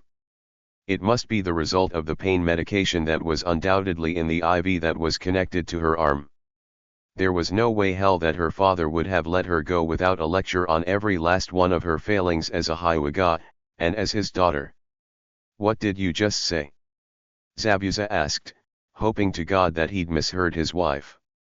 This couldn't be happening. Not yet. It was way too soon. They'd only just gotten married a little more than a month ago, for heaven's sake. "I'm pregnant," May repeated. He hadn't misheard his wife as he'd been desperately hoping he had done. He was going to be a father, despite the fact that he wasn't ready and would never be ready. He wasn't cut out for this kind of life. He had been made for a life of action and adventure, not changing diapers. He didn't even know how to change diapers, since he'd never gotten a babysitting job during the 4D ranks he'd taken as a genin before they'd handed him C's because nobody wanted to trust him with anything that didn't involve killing. He honestly wasn't ready to face the fact that in 8 months or so, he'd be responsible for a small thing that screamed, wet and crapped itself, and he didn't think that he ever would be. Haku on the other hand was standing there grinning like an idiot, apparently happy at this turn of events. Well, it wasn't Haku that was going to be the parent, and it wasn't Haku who was going to be responsible for the care and feeding of the impending bundle of doom. After the wedding, May had made it quite clear what she would do to him if he tried to foist all of the child care duties off onto his loyal follower. "Congratulations, Zabuza-sama," Haku said much too cheerfully for his tastes. That settled it. He was going to find a wife for Haku, a wife that was willing to have lots and lots of babies, and they'd see who had the last laugh then. Sasuke was somewhat surprised when he woke up to find the sun already in the sky. Usually, Kakashi would wake him up at some insanely early hour for more of the training from hell. As he looked at the already risen sun, he wondered at the feeling that today was important somehow, but for the life of him, he couldn't think of why. It was as he was counting the number of days that he'd trained with Kakashi that he realized what it was. Today was the day of the third phase of the Chunin exams, and if they didn't get a move on, they'd be late. When the realization had finally sunk in, he shot out of his sleeping bag as if it were filled with flaming scorpions, raced out of the tent as if the very hounds of hell were on his heels, and went searching for Kakashi. There was no way in hell he was going to show up 3 hours late for something as important as the final phase of the Chunin exams. After searching for several minutes, he finally found Kakashi lounging in a tree reading one of his ever-present pornographic novels. "We've got to get out of here now or we'll be late," he yelled up to the man, relieved that he hadn't disappeared altogether as he was occasionally wont to do. "Late for what?" Kakashi asked lazily, not even bothering to look up from his book. "Late for the Chunin exams," he replied. "Whoops. Looks like I picked the wrong day to finally give you a day off," Kakashi said as he closed his book and dropped from the tree after tallying something up on his fingers. He couldn't tell if the man was being serious or not since Kakashi had a really twisted sense of humor, and it was sometimes rather hard to tell whether or not the man was joking. Deciding not to bother wasting any more time trying to determine whether or not Kakashi had actually been serious, he dashed over to the campsite wondering if they had time to pack their supplies. In the end, he decided to do so anyways, since there was no point in leaving stuff out where just about anybody could take it. More than one ninja had scored free supplies due to the carelessness of others in the past. He knew this for a fact since he'd seen that boy scrounging for kunao and other unattended weapons on the practice fields when he was running low. As there wasn't really any time, he decided to sacrifice neatness for speed, and haphazardly threw everything within reach into his bag. In his office in the administration complex, the Hokage side as a final guest arrived as he was preparing to depart to the local arena that was going to be home to the third phase of the Chunin exams. Scheduling for the event had initially been a nightmare, as he'd had to work with the game schedule for Konoha's ninjutsu team which had an important match scheduled for today, as the playing season schedule had been drawn up well before the lots had been drawn up for the locations of this year's exams. In the end, he'd been forced to give VIP seating and free snacks to the Konoha Tigers who were in charge of the arena when it was not in use for the exams, in order to get them to forfeit today's match against the Fire Country Lions who had also had to be given VIP seating for the event. Competitive ninjutsu was a popular sport in the elemental countries, with each country fielding at least one team and each ninja village fielding a team of their own as well. Most members of the professional teams were retired shinobi, but trained civilians who had either failed the academy or learned from relatives who had gone on to become ninja could be found on the teams as well, as there were rules against active duty ninja competing in such tournaments. Competitive ninjutsu was pretty much what its name suggested, ninjutsu against ninjutsu, and the best ninjutsu wins.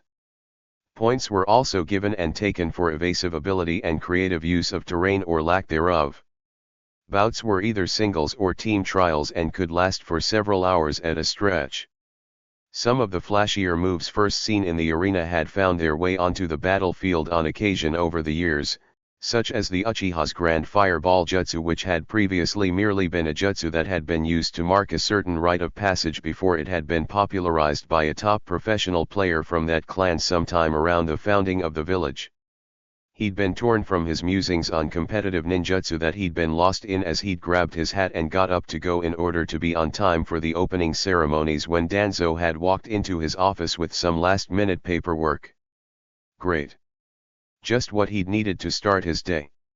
Danzo, since the intelligence department seems to be your home away from home, maybe you could shed some light on why rumors about an Osuigakure, which is supposedly located beneath Konoha, have been making their way around the academy, he said mildly as he signed a supply requisition form that had requested a couple hundred more kunao than the unit that was officially under Danzo's command would need in a year. Village hidden in the sewage. Danzo replied as he took the form back. Other than the fact that children tend to come up with the most unusual things, I don't know. In the quarters that were set aside for visiting dignitaries, Orochimaru sighed as he arranged the Kazekige's robes once more.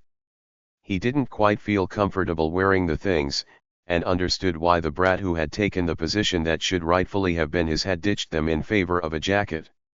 Honestly, they reminded him of the time he'd gone around in a dress after losing a bet to Jiraiya, whom he was firmly convinced had cheated somehow. The fact that he was wearing his usual attire under the robes made things worse, as it was the hottest part of August, and this year was no exception. He was dreading setting foot outside. While the cage box at the arena would be both shaded and air-conditioned thanks to a number of near-invisible seals, the route to the arena and future battlefield where he would be fighting his former sensei was not.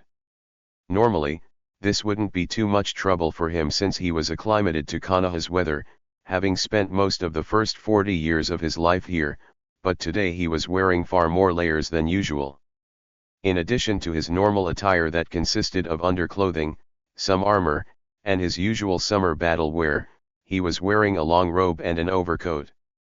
He would have been overwarm in all this during the winter, but as it was summer, it was going to be a rather hellish walk. Bracing himself, he stepped out of the special quarters that had been reserved for visiting cage and into what had to be a furnace, if the sudden blast of hot air that hit him as soon as he was out the door was any indication.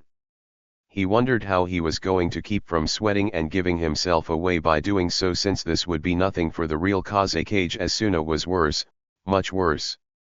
At the other end of the village from the much too warmly bundled Orochimaru, Naruto sighed as he made his way to the arena.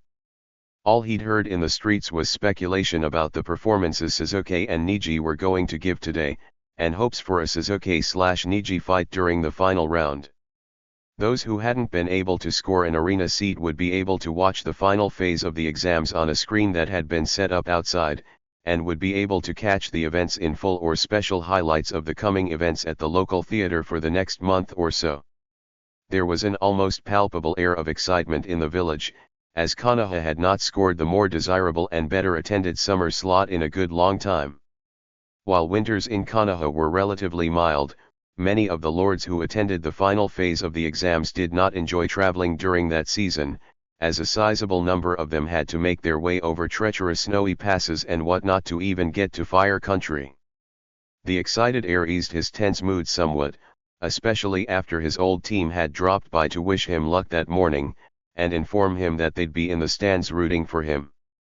They'd had no doubts whatsoever that he could pass, and he had few doubts that he would pass as well. He'd gotten this far, and all he had to do now was kick everyone else's ass, starting with that bastard Neji. He just hoped he wouldn't look like an ass to the audience, and later generations who would be seeing his performance while doing so. The white-haired pervert Jiraiya had shown him the film of his own performance during the exam finals before he vanished to wherever the hell he went when he wasn't teaching him summoning or trying to convince him to let some of that damn fox out, and he hadn't laughed that hard in a long time. That wasn't exactly how he wanted himself to be remembered though. He wanted future generations to see how cool their Hokage had been as a kid when they studied him in history, not laugh at how stupid their Hokage had looked while fighting. At Ichiraku Ramen, Gaara hastily drained his bowl as he prepared to leave for the arena in which the third phase of the exams would be taking place. This was quite possibly the last time he would see the old man who ran the ramen stand and his daughter.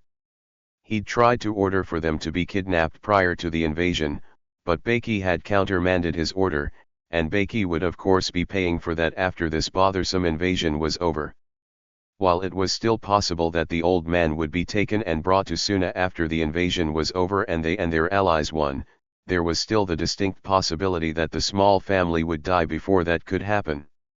He'd been on the edge all week, and suffering from withdrawal since he'd not been allowed to kill anyone for the past month, and these little visits to Ichiraku had helped him center himself, and hold on until the time was right and he could unleash the demon he contained, whether it be Biju or an evil monk as his people had believed it to be.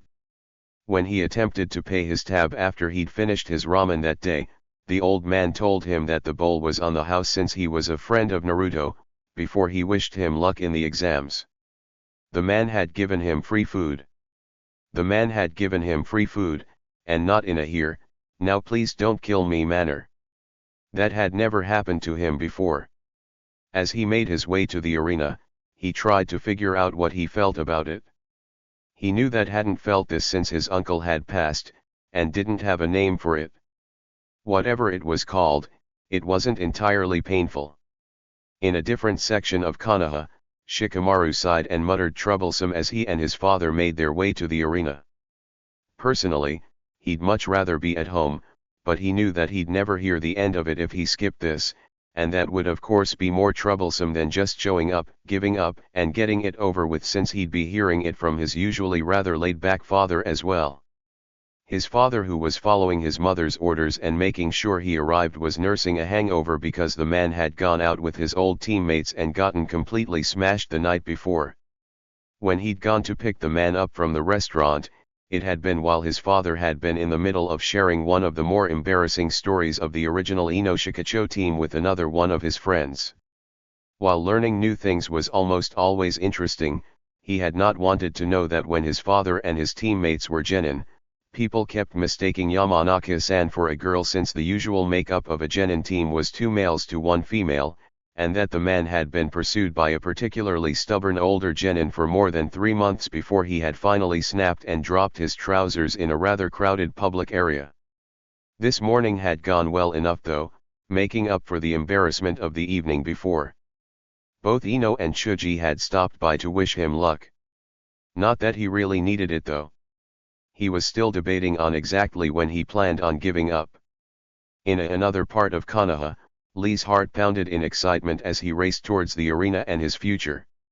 Guy-sensei was keeping pace alongside him as he ran. This was it. This was the big one. This was the day he'd prove himself to everyone. There would be no more hot-blooded loser. There would be Rock Lee, Chunin of Konoha, and the next green beast. In the quarters that had been the Suna team's home for the last month and change, Kankuro slung Karasu across his back. His heart hammered in his chest as he prepared to depart. Today was the day. Finally, after months of planning, and a tense month of waiting and hoping that Gaara didn't snap and either kill him or find some other way ruin everything, it had come. Looking at Tamari, he could see that his older sister looked just as nervous as he felt. She knew too. Today was the day, and it was too late to go back. Today, they would go to war.